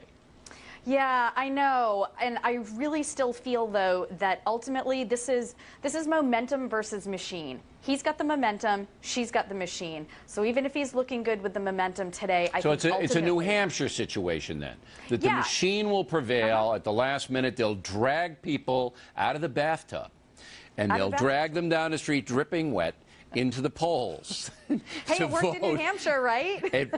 You know, it absolutely worked in New Hampshire. And I was wrong with my prediction up there, Liz, because Obama looked like he had the momentum. The press, again, was rooting for Obama, and the machine kicked in. Do you see it that way? You know, Bill, Julie and I are good friends, but I'm going to have to disagree with her on this one. I think Obama's going to have a big night tonight, and I don't think it's because the media may or may not be behind him. I think it's because there is not just momentum, but there is some real change in message behind what's happening with Obama.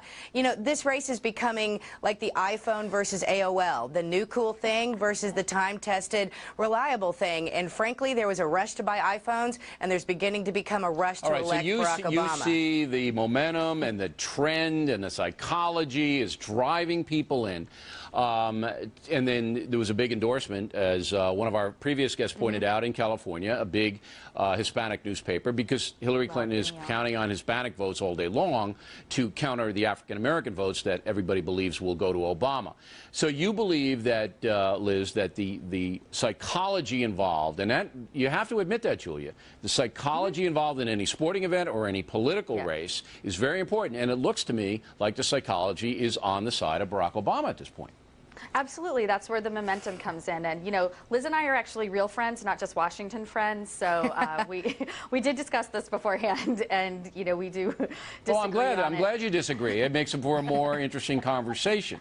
But the psychology of it all, I do believe, has an effect, particularly when 22 states are involved.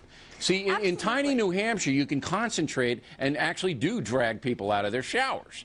But in 22 states, and a state as enormous as California, even if the machine is competent, look, Hillary Clinton will win here in New York and in New Jersey across the Hudson River because of the machine. That's for sure. Because of the machine. The machine will get the voters out, and Obama will do well, but he won't be able to overcome the machine. In California, I don't think that's going to happen. Well, I think even if it doesn't, and I still, you know, we're talking about polls that came out, you know, midday since, you know, we talked this morning. And I really think that ultimately we all know that it's going to go beyond today. I mean, Obama said that, you know, we all know that. But I don't think it's going to get to the convention. And I do think ultimately California is going to be close. I think it's going to eke out for Hillary. I understand what the polls are now, but, you know, every time we make predictions based on exit polls, we all seem to get egg on the face. So what do you say, Liz? I think Obama's going to win California tonight, and I actually think he's going to get pretty darn close in New York, despite the machine and despite that being where obviously she represents. I think Obama's going to have a huge night. I think he's going to take Missouri. I think he's going to take Colorado. He's going to take Georgia, Tennessee. I really, this isn't going to be over mathematically tonight, but I just think you're going to see a huge surge. Psychologically, it will be over. Absolutely, I really do. And I think let's wrap this thing up, because I got to go to Brit Hume. If Obama does have the big night that you're predicting, Liz, psychologically it is over, because the press already rooting for him then will become hysterically enthusiastic. And Mrs. Clinton will then be put in a position on the defensive. And you got Texas coming up, you got Ohio coming up, you got Pennsylvania. All of those states could go Obama's way, all of them.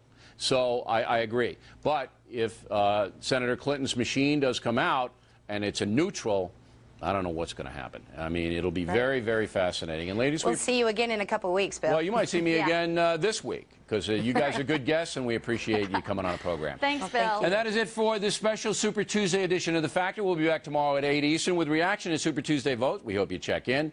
Now, Brit Hume at Fox News election headquarters in New York. Brit.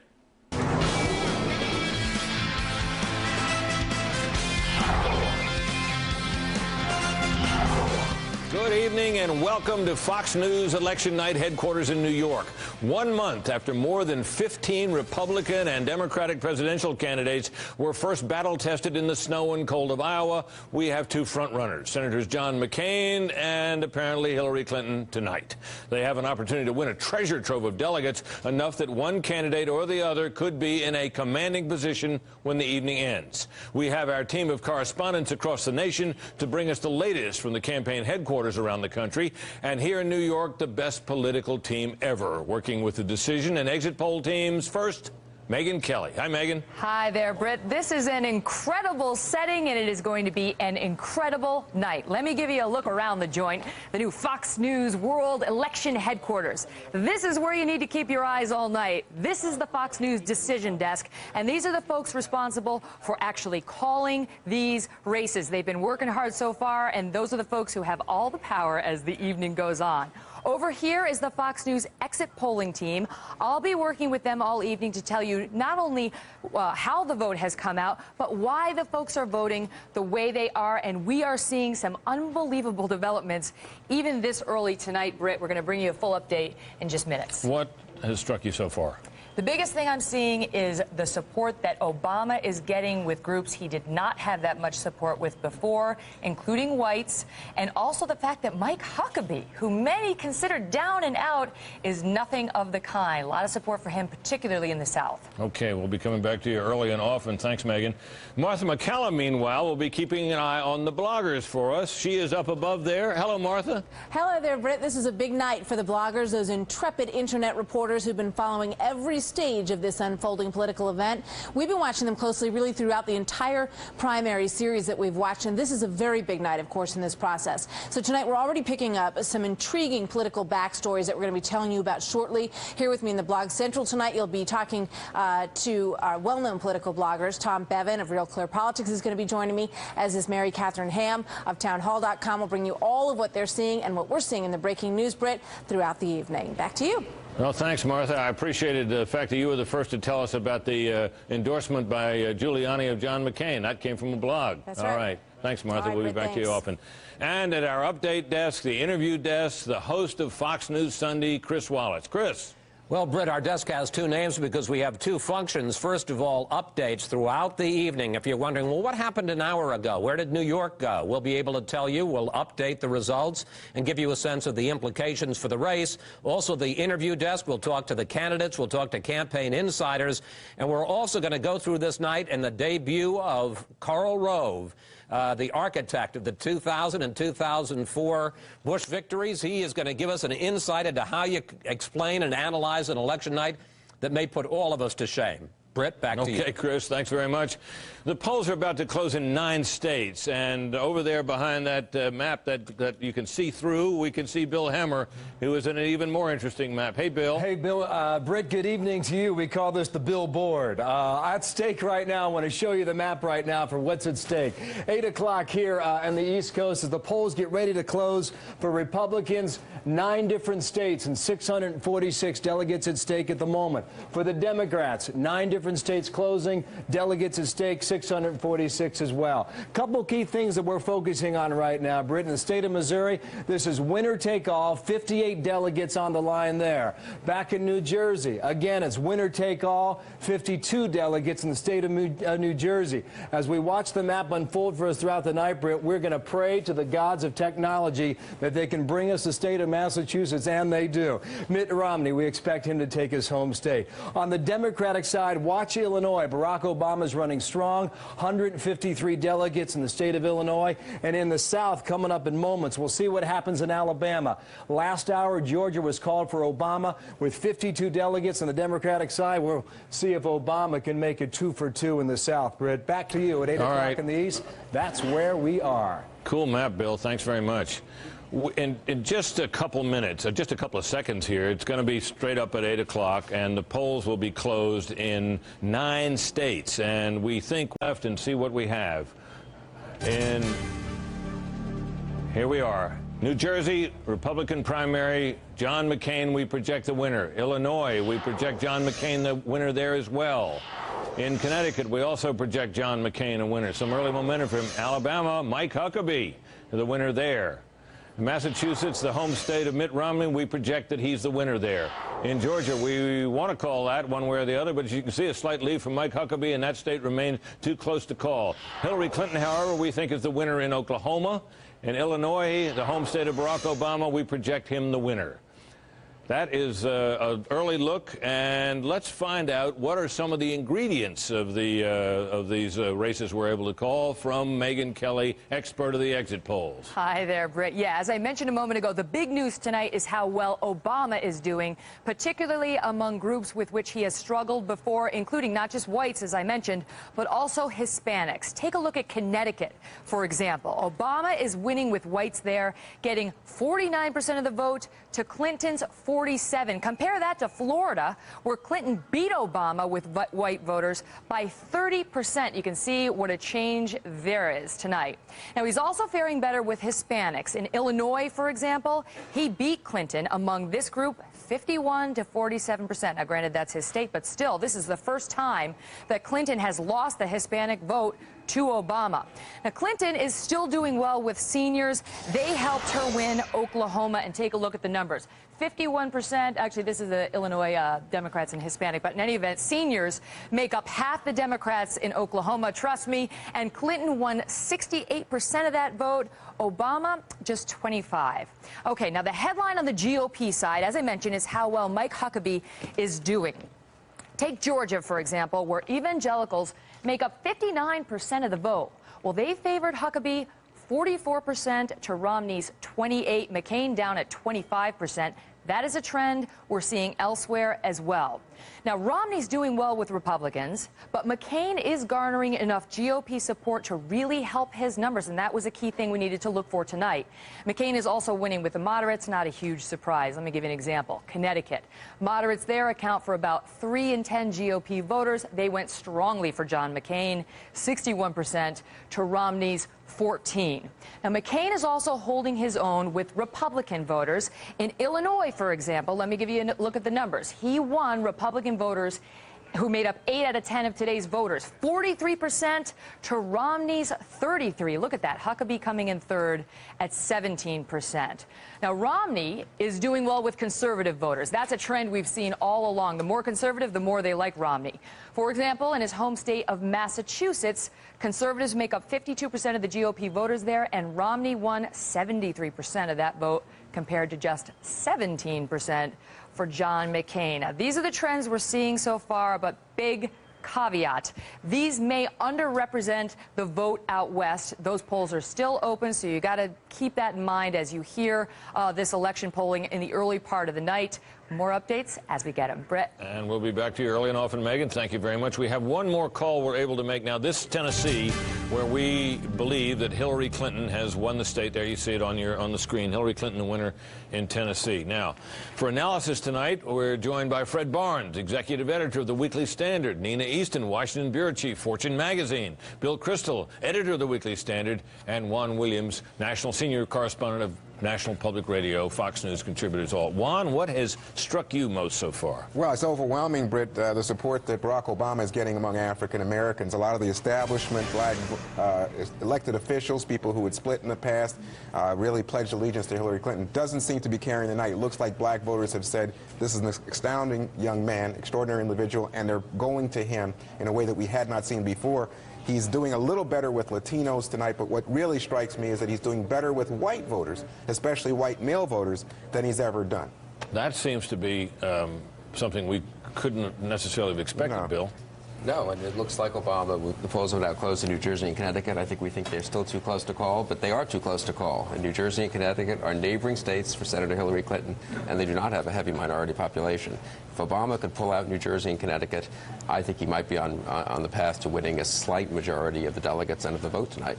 And it's really interesting to note that people who are making last-minute decisions, according to the recent polls, though, seem to be breaking towards Hillary Clinton. And so that's a little different. It seems as if Barack Obama's momentum, he clearly had a surge in places like California and others, but it seems as over the last few days it's muted itself somewhat, and from what we can see from the exit polls, it looks like Hillary Clinton's picked up some speed. It's interesting. It's muted itself somewhat at a time when Bill Clinton's muted himself somewhat. I think we've seen the trajectory in the polls really were affected when Bill Clinton got out on the campaign trail and was really mudslinging against Barack Barack Obama. I think that took a toll on her, and you see that in the national polls, and you're seeing it in some of these tight states. New Jersey, we're going to see, California is obviously the other one to watch with this. But there was a recent poll out that showed that more Democrats now are more concerned about Bill Clinton in the White House than was the case several months ago. So you have to wonder what the impact of Bill Clinton being out on the campaign trail was. Well, I think the Republican side is interesting. One thing, John McCain is not going to wrap up the nomination tonight. Polls leading into Super Tuesday showed that he would win the vast majority of the delegates and the vast majority of the primaries. And we know Mike Huckabee's going to win several primaries. And Mitt Romney, I think, is going to find a rationale in the results tonight for continuing his race. What makes you say that? Well, look, he's going to win. He's won Massachusetts. He's going to win Utah. He's running neck and neck in California and Missouri. If he wins either one of those, he can point to that and say, there's a reason for me to continue. Yeah, he would then be facing something of a McCain lead in the delegates, which are much more likely to. It's much more likely there'll be a big lead for someone in delegates in the Republican Party because of the way they allocate them than in the Democratic Party, where everybody who runs or even enters the race seems to get a share of the delegates. Yeah, remember all those times I said that Mike Huckabee was dead? He's not dead yet. He's done awfully well. Great recovery from doing poorly in Florida. All right. So what would the McCain headquarters be thinking about and looking at tonight as these returns start to come in? Well, who better to answer that question than Carl Cameron, who is out in Phoenix at McCain headquarters. Hey, Carl. Hi there, Britt. Well, the McCain campaign sees their preferred scenario beginning to unfold, though they recognize there are some perhaps soft spots. They look at the Northeast with all those winner-take-all states that have already been projected to be in the McCain win column, and they're looking forward to taking New York as well, and they say that gives them a good jump out of the gate. They recognize, as they'd hoped, that Mike Huckabee is doing better in the South, and that could undermine some of Mitt Romney's aspirations and give McCain an opportunity to focus on Missouri as well as the Rocky West states. And McCain knows that he's got Arizona, his home state, in all likelihood coming his way when the polls close out here. And then there's California. So they really do see things beginning to break their way. And McCain has spent the last several days, Britt, working very hard, calling person to person to conservative leaders across the country, trying to persuade them that he's reliable and that they shouldn't be siding with Romney, who's been attacking McCain's conservative credentials, apparently with some success in the last few days. Brett?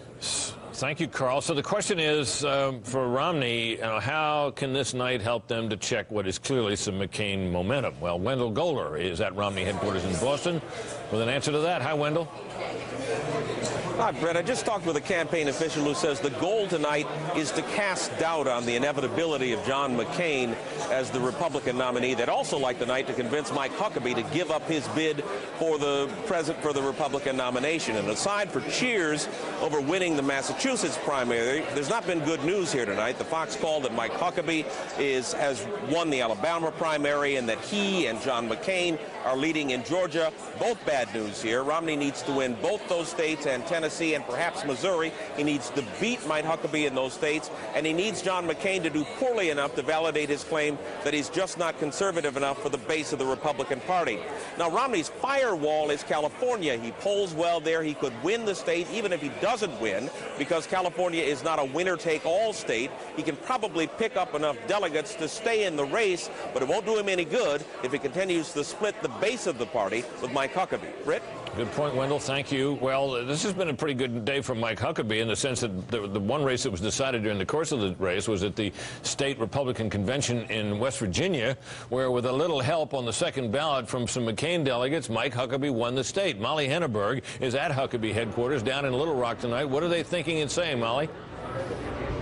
Britt, Mitt Romney may want Mike Huckabee out of the race, but he's not going anywhere. About a month ago, he won the Iowa caucuses. Today, he won West Virginia. And tonight, Huckabee needs the South to keep him in the race. He needs to do well in states like Georgia, where he's leading or tied with John McCain, Tennessee, Alabama, which we've called for Huckabee, and Arkansas, here where we are, where he was governor for about 10.5 years. These are not winner-take-all states, so he could win and or get delegates in all of them.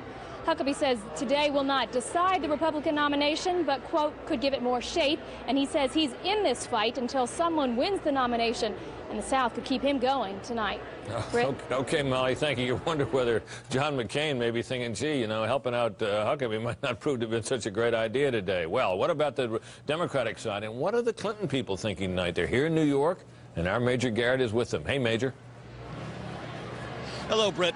Well, for the Clinton campaign, what they're looking at now is, has anything happened so far that's unexpected? In the races that Fox has called, the answer is no. The Clinton campaign expected Barack Obama to win Georgia and Alabama. They invested almost no resources there. They similarly expected, as did the Obama campaign, that they would win Tennessee and Oklahoma. What is surprising right now at this hour? New Jersey. And if you want nail-biting, tension-filled excitement in a political campaign, the Clinton people unhappily are living through it right this very moment. Why is New Jersey so important to the Clinton campaign? Well, because the Clinton campaign had already stitched together for tonight's Super Tuesday a narrative that goes like this.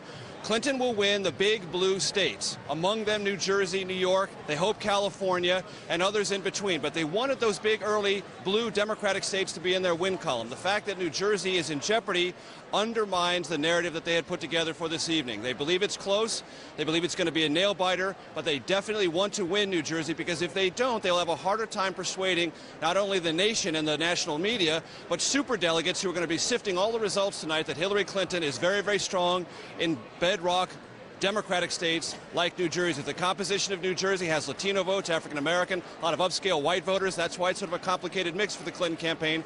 They're also looking at Massachusetts. They would love to win Massachusetts, if for no other reason to suggest to Ted Kennedy that his endorsement wasn't the be-all and end-all in the Commonwealth of Massachusetts. Britt? Okay, Major. Well, no doubt a couple of weeks ago we would not have imagined that Barack Obama would be making such a stand in New Jersey, as he seems at least to have been to have done so far. Our Steve Brown is at Obama headquarters in Chicago tonight. Steve, what are they saying? Well, the New Jersey numbers are surprising. The Alabama, Georgia, and Illinois numbers are not. Those are states that the Obama campaign thought were going to go their way. Polls indicated it for weeks.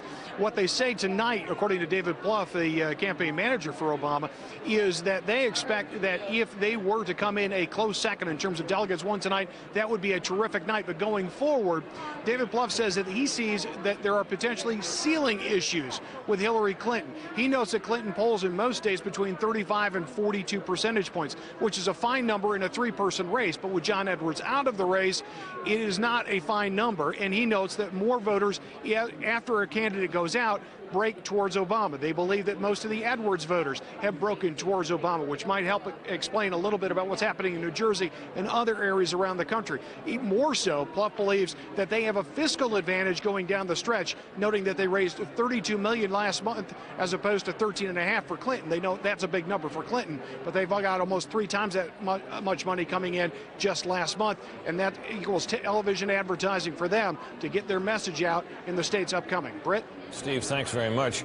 Well, as you may recall, we've called the state of Georgia on the Democratic side. We called it for Barack Obama. But the race on the Republican side is interesting. It's too close to call, and it'd be interesting to know why. Well, with our decision team tonight is one of the best, biggest experts ever known about American politics. That, of course, Michael Barone, co-author of the Almanac of American Politics, senior writer of U.S. News and World Report. Michael, I see you back there behind me. What's going on in Georgia with the Republicans? Well, what's going on in Georgia is we've really got 3 cross currents producing a close 3-way race. I mean, I'm taking a look at the precincts that have come in right now. They're incomplete as to the different counties, but I see some clear patterns, Britt.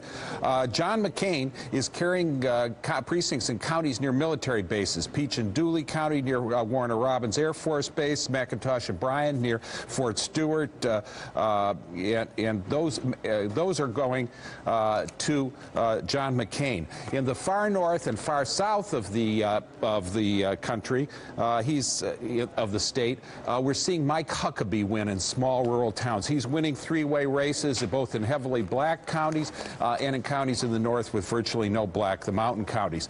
Mitt Romney is finishing a poor 3rd in those races. He's really out of contention. I mean, the talk show hosts have been saying, hey, a vote for Huckabee just hurts Romney. At least in South Georgia and rural North Georgia, they're not buying that. Mitt Romney, the only returns we've got from the metro Atlanta area so far are Gwinnett County northeast of Atlanta. Those are affluent Republican suburbs, though with some immigration. Mitt Romney's carrying there, and also in Columbia County, which is affluent white people just outside of Augusta, Georgia. Romney's leading there. So Romney's getting the affluent upscale places. McCain is getting areas near and adjacent to military bases. But Mike Huckabee is winning a lot of those rural counties race in North and South Georgia, and there are 159 counties in Georgia. All right, Michael, thanks very much. At the bottom of your screen, you'll notice that we are telling you how many delegates are needed in each party and what and the number that each candidate has so far.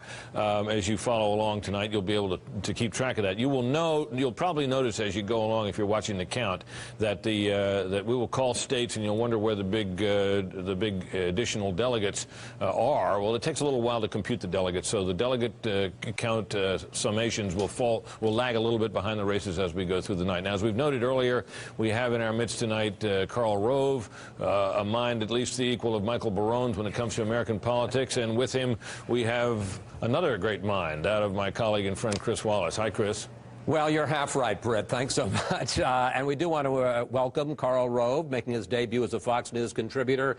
And in your new job, let me be, what would you be telling the boss? Well, this is a good start to the evening. Part of McCain's strategy was to go after the winner-take-all states, and he has won 2 of the biggest tonight in New Jersey and Connecticut. So he starts off with 79 delegates out of the night out of those 2 states. And Illinois is an interesting state because you have to vote for individual delegates who can declare their preference, and they did a good job of getting a lot of party leaders. You vote twice. You vote in a presidential beauty contest, and then you vote for the delegate. And generally, they tend to match up because people understand who the delegate is. Now, let me move you over to the Romney camp. You're advising Mitt Romney. At this point, all you've got is a victory in Massachusetts. What would you be telling him? Well, his strategy has been to do 3 things. First, to win his home states, Massachusetts and Utah. Him about 76 votes tonight if he wins those both. Then to win the caucus states, and there are about 173 of those delegates up in those caucus states, though some of those caucuses take a long time. They start tonight, but they don't end for weeks to come. And then the big states that he was going to go after were Missouri, Tennessee, Oklahoma, Georgia, and California. We won't know about the biggest one, California, until the end of the night, which is where he put most of his effort. So he's got an incomplete at this point. He's got an incomplete. All right. And what about Huckabee, who, at least as we're reporting it, is showing surprising strength in the South? Well, Huckabee's strategy was a sort of Bible Belt, Sun Belt strategy, and it's working so far. He went for Alabama, Arkansas, West Virginia, Georgia, Tennessee, Oklahoma. So far, he's taken West Virginia with 18 votes. He's taken Alabama with 45 total delegates, though he doesn't. Alabama has very strange rules, so it's unlikely that he's going to take anything more than maybe 27, 28, 29, 30 out of those 45 delegates. I want to put you back for a moment in the McCain camp. He did something surprising this weekend. He spent it in Massachusetts, watched the Super Bowl there, was hoping for a knockout blow. He may pick up delegates because it's not winner take all. Was that a mistake? Yeah, it was a big mistake because, look, it's a proportional state. So, you know, if he gets a third of the vote, he gets 13 out of the 40 delegates. If he got 40% of the vote, he would have gotten 16 or 17. Georgia is a very important state. It gives a big block of votes, 30 delegate votes, to the winner on a statewide winner-take-all basis. If I were him, I wouldn't have been watching that game in Boston. I would have been someplace in a military community or in suburban Atlanta doing everything that I could to inch myself up into first place and get the big block of votes that comes from there. You get 30 delegate votes in Georgia on a statewide basis. Massachusetts has 40 total. That's the kind of information we're going to be getting from Karl Rove all night long, Britt. Well, thanks, Chris. Let me ask Karl, what have you seen from the Democrats that struck you so far? The Georgia returns also indicate there's a huge Obama. He's getting a lot of votes that are not African-American votes. He's getting votes all across that state. With his percentage as big as he's got to be winning blue-collar, upscale, you name it. He's got to be winning it if you're winning the state by the margin that he looks like he's winning the state. So is that a trend you think will translate to other states, or is that Georgia specific? Well, Georgia, when it comes to Democrats, is not that much different than a lot of other states. You know, you have a significantly larger African-American population than you do in other states. But if white Democrats in Georgia are voting for Obama, then white Democrats across America may be voting for Obama. All right. Very interesting. Thank you, Karl. We've got to take a brief break here. Stay with us. We'll be right back.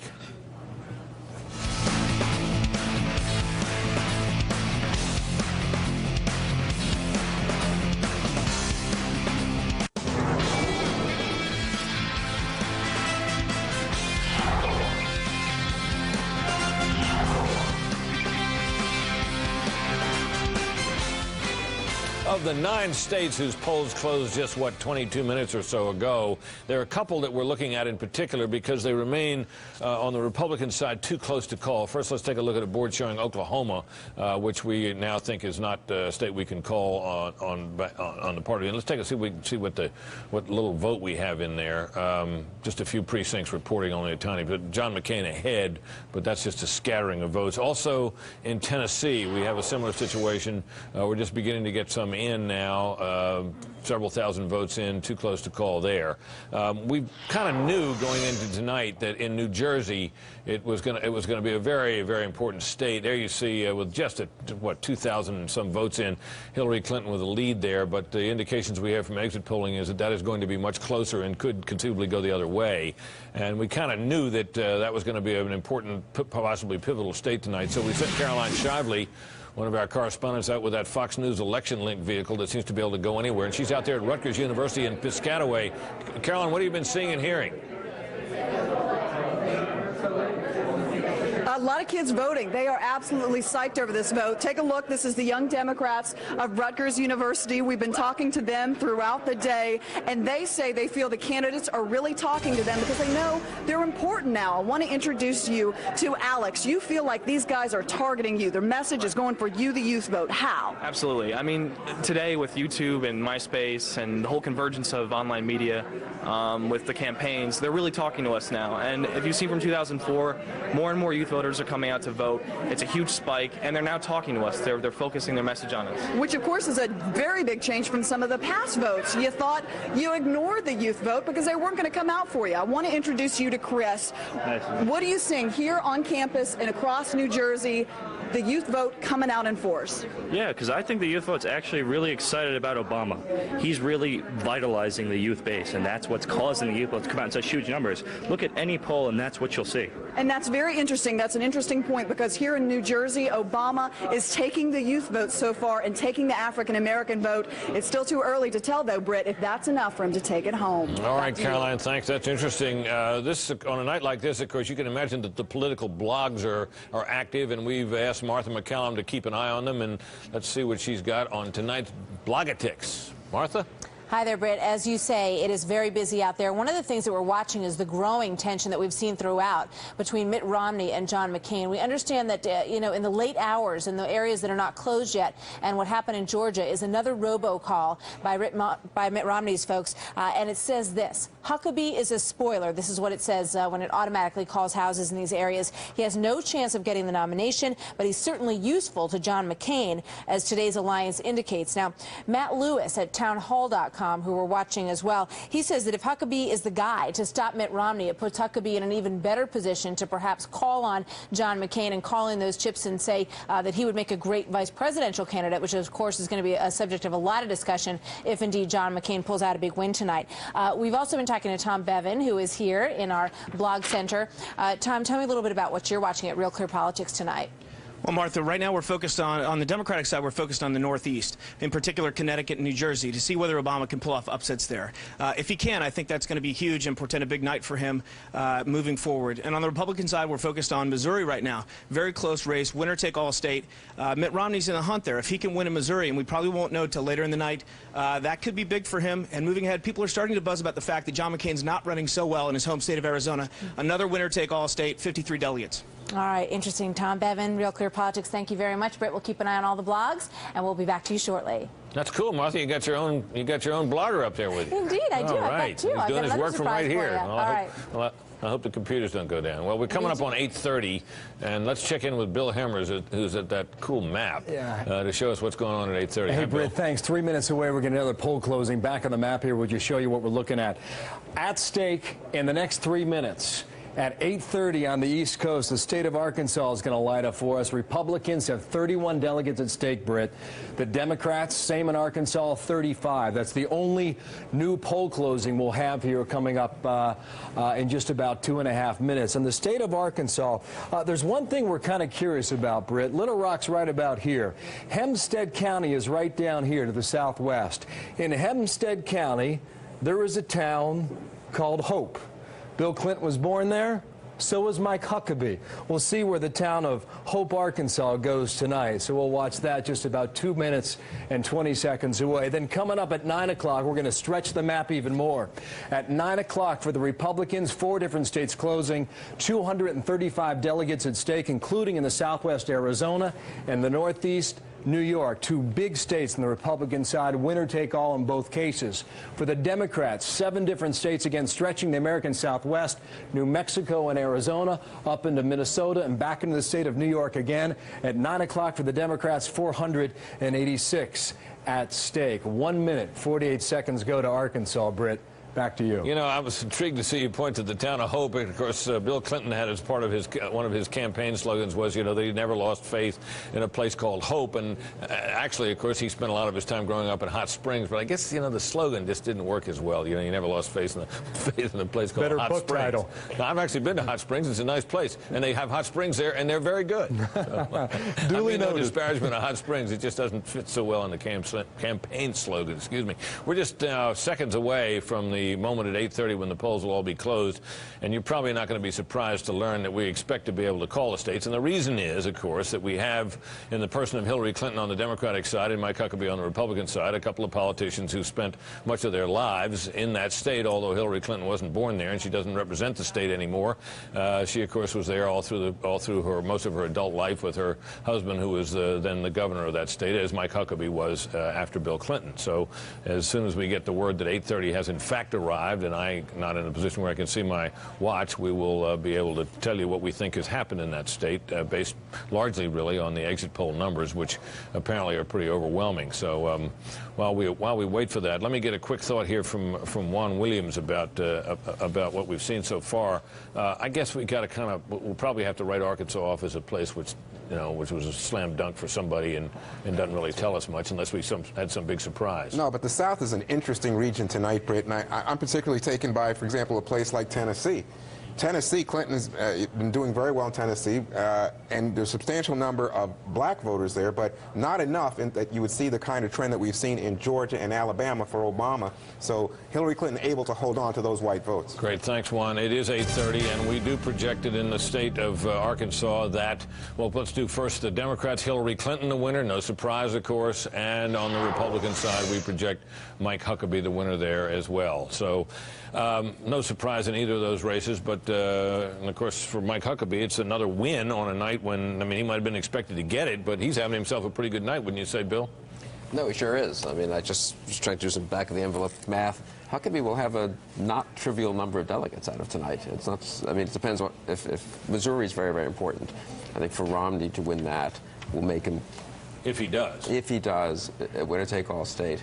I think Romney could, if he won, looking at the numbers, it seems to me for the Republicans looking forward, Romney, Missouri, and California are terribly important. Right. If he could win Missouri, winner-take-all, it sort of evens up a little bit McCain's advantage in the northeastern winner-take-all states. Right. He kind of ran the table up there, didn't he? And then if you could have the moral victory of a popular vote victory in California, I think it's very plausible for Romney to stay in. But doesn't the Huckabee strength probably bode not so well for Romney in Missouri? I mean, the states are contiguous there. They're very close. I guess there's a significant population of evangelical Christians there, enough to make a difference on Huckabee's behalf. If he does well there, isn't it more likely to take votes from Romney than from McCain in your judgment? Yeah, I don't know. I mean, people have been saying that Huckabee's taking votes from McCain, and indeed the Romney robocalls seem to be telling voters that. The truth is, in Florida, when Huckabee voters were asked who their second choice was, more of them preferred McCain to Romney. So I'm a little less confident than some other people that Huckabee's necessarily hurting Romney. Still, McCain is going to be able to be at the end of tonight the undoubted front runner in the race with maybe 45 or 50% of the delegates. It's a big advantage. If you have 50% of the delegates in a three-way race is awfully good. 50% of the delegates in a two-way race, of course, is just even, and that's why McCain will be the front runner. And it's interesting, the sort of the intrigue behind all of this, too, is that the sort of unofficial Huckabee-McCain alliance on the campaign trail. Huckabee cannot stand Romney and vice versa. It comes out. Romney's tried to get Huckabee to drop out. The words have flown. Huckabee shoots back that he's an arrogant, rich guy. It's been really ugly. It's been much warmer relations between Huckabee and McCain, and we saw that today, actually, in the West Virginia convention, where the call came. Romney thought they were were going to win those delegates. Yeah, he won the first ballot. I mean, he had a plurality, but not a majority on the first ballot. They were going to take that state, but the call came from McCain that the Huckabee delegates, were free. Excuse me, that the McCain delegates are free to vote for Huckabee. So I wonder if it were free to or ought to. Ought to, exactly. Right. It's a great campaign for the vice presidency. I think probably going on there, presidential nomination. Hold on a second, Fred. I just want to just take a look at a couple of states that where things are tight. First, Georgia Republican. We think that race is too close to call, and as you can see, Huckabee is ahead at the moment. There's some thousands of votes in, 18% of precincts reporting. That's going to be an interesting race. That's not a winner-take-all state. Now, Missouri primary, this is a winner-take-all state, and you can see that's close there. McCain at 35 with a distinct plurality, only 1% of the precincts in, so the shape of it is a little unclear. We think it's too close to call. Also, Missouri Democrats, we think is too close to call. Hillary Clinton with a lead, but less than 1% of the vote in there as well. So, Fred, your thoughts? Huckabee could win 5 states. Amazingly, 5 states. He's got West Virginia. Alabama, West Virginia, and Arkansas. Then you have Oklahoma and Georgia that he could win. 5 states after coming in a pretty weak 4th in Florida a week ago. Now has really had a remarkable comeback. I just say one other thing. We're talking about the nastiness of the Republican race, and there was that particularly sharp response of McCain. Remember when Romney criticized Bob Dole for sending the letter to Rush Limbaugh saying lay off McCain. And McCain came back and said and chewed out Romney for criticizing Dole, a war hero. How could he do that? Well, Romney hadn't exactly done that, but the Republican race has turned out to be the angry, nasty, mean one. And the Democratic race a couple weeks ago was when, after the Clintons injected the race issue, looked like it was going to be the one, and it hasn't. Remember the love fest? Well, it hasn't for a while. Well, look at the love fest that Obama and Hillary Clinton had at that last Democratic debate where they actually hugged at the end. I don't think you're going to see Romney and McCain hug, or Romney and Huckabee. Well, not tonight. They're in separate cities. But yeah, that's really a good point, though. I mean, a lot of Republicans I've talked to, conservatives I've talked to, are basically depressed about the race now. Even if they're for Romney or for McCain, they're not extremely proud of how their candidate's behaving. McCain grandstanding by going to Massachusetts and trying to show up Romney, and foolishly, as Karl Rove pointed out, perhaps giving away a bunch of delegates he could have used, perhaps giving away a whole state if Missouri ends up, for example, being too close. And a lot of the Romney people, I think, aren't very happy with the constant negative attacks. Democrats are more upbeat than Republicans. We can add a call here to the list from the 8 o'clock poll closing states, and this is Delaware, where we project John McCain the winner. This is a state I think McCain had widely been expected to win. Not a great surprise, but a welcome news for the McCain camp. Let's get some further reflections from Karl Rove, who is with Chris Wallace. Chris? Well, Karl, I want to talk to you about the Huckabee factor, because Romney was making a big deal in these last days, saying a vote for Huckabee was really a vote for McCain. It seems tonight like a vote for Huckabee was a vote for Huckabee. Right. What do you the case. What do you make of his surprising strength tonight? How do you explain it? First of all, tonight helps him, advantages him, because you have a lot of southern Sun Belt, Bible Belt states, and you have some states, border states like Missouri, where evangelicals play a very important role. I mean, southern Missouri is more like, northern Arkansas than northern Missouri. So yeah, it's he's going to. I think Fred is right. He could win not just 5. He could win 6 states tonight. Now the problem is that he's not doing well outside of that area. I mean, he didn't really show thus far in the East. And we'll see how California comes. It may be that he ends up tonight with somewhere out of the 1,000+ delegates, he ends up with several hundred. But it's hard to see unless he does exceedingly well in Missouri and carries it. It's a winner-take-all state, and whether he starts to do some breaking through in California, that he's going to get much above that. Let's talk about Romney's overall argument. Didn't turn out to be right that a vote for Huckabee was a vote for McCain, but his real argument was if Huckabee were to drop out, all of the Huckabee votes would go to Romney. Do you believe that? I don't. I think Bill Kristol has a very good point. I think it would depend on where they are. If it was in Alabama, they might end up in in Romney's camp. But if it's in Missouri, they might end up being, or Georgia, they might end up being in a defense community, for example, near an Army base or near a military base. They might end up going for McCain. I think it's hard always to suggest that everybody's people are going to end up in one other person. And how about the argument that those evangelicals may be conservative, but they might not necessarily go to a Mormon? Well, I'm not certain I accept that, because I think that, again, it sort of with a broad brushstroke paints a whole bunch of people, and we didn't see that. We haven't seen that in some other states where evangelicals have been a part of the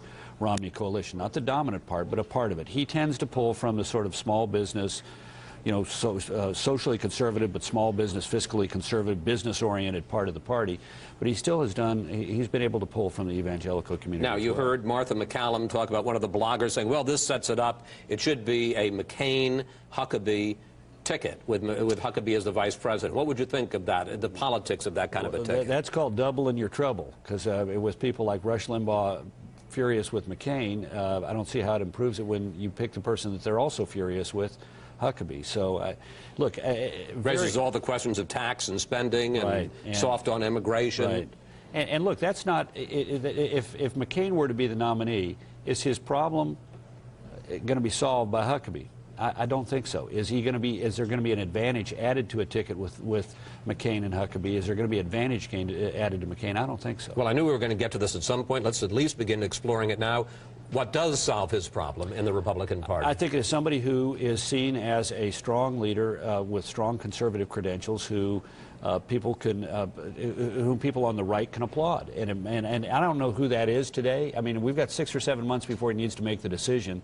And during that 6 or 7 months, if he were to be the nominee or the presumptive nominee, each one of these people would be in the same process. They would spend, if Romney were the nominee, presumptive nominee, or McCain or Huckabee, they would spend months trying to analyze what gives them the advantage of making a decision that the party leaders will say, that was a good decision, and that adds to our strength in the fall. The vice presidential decision is only important for 2 or 3 days, and it's only important if you screw it up. If you make a good decision, it very quickly blends into the background. I mean, people do not vote for president on the basis of vice president. People keep trying to make their nominee. You know, the Democrats chose Lloyd Bentsen because they were going to be able to carry Texas in 1988. Just like in 1960, the Republicans chose Henry Cabot Lodge because they could carry John Kennedy's home state of Massachusetts by doing so. It doesn't work that way. It really matters only to the extent that it is seen as the quality of a decision by the leader. One name I'm hearing mentioned, and it's on a lot of the blogs, Sanford of South Carolina. A possibility. Interestingly enough, sat out the primary. I mean, was a big McCain backer in 2000, but sat out the primary this time. Well, given tonight, I don't know that Senator McCain needs to be measuring the drapes in the Oval Office or choosing a vice president. No, nobody does on the Republican side tonight. There'll be progress for somebody, but it won't be closure. Thanks so much. Britt, back to you. Okay, Chris, we're going to take a brief break. As we go out, we'll show you some results that we've already called. Take a look.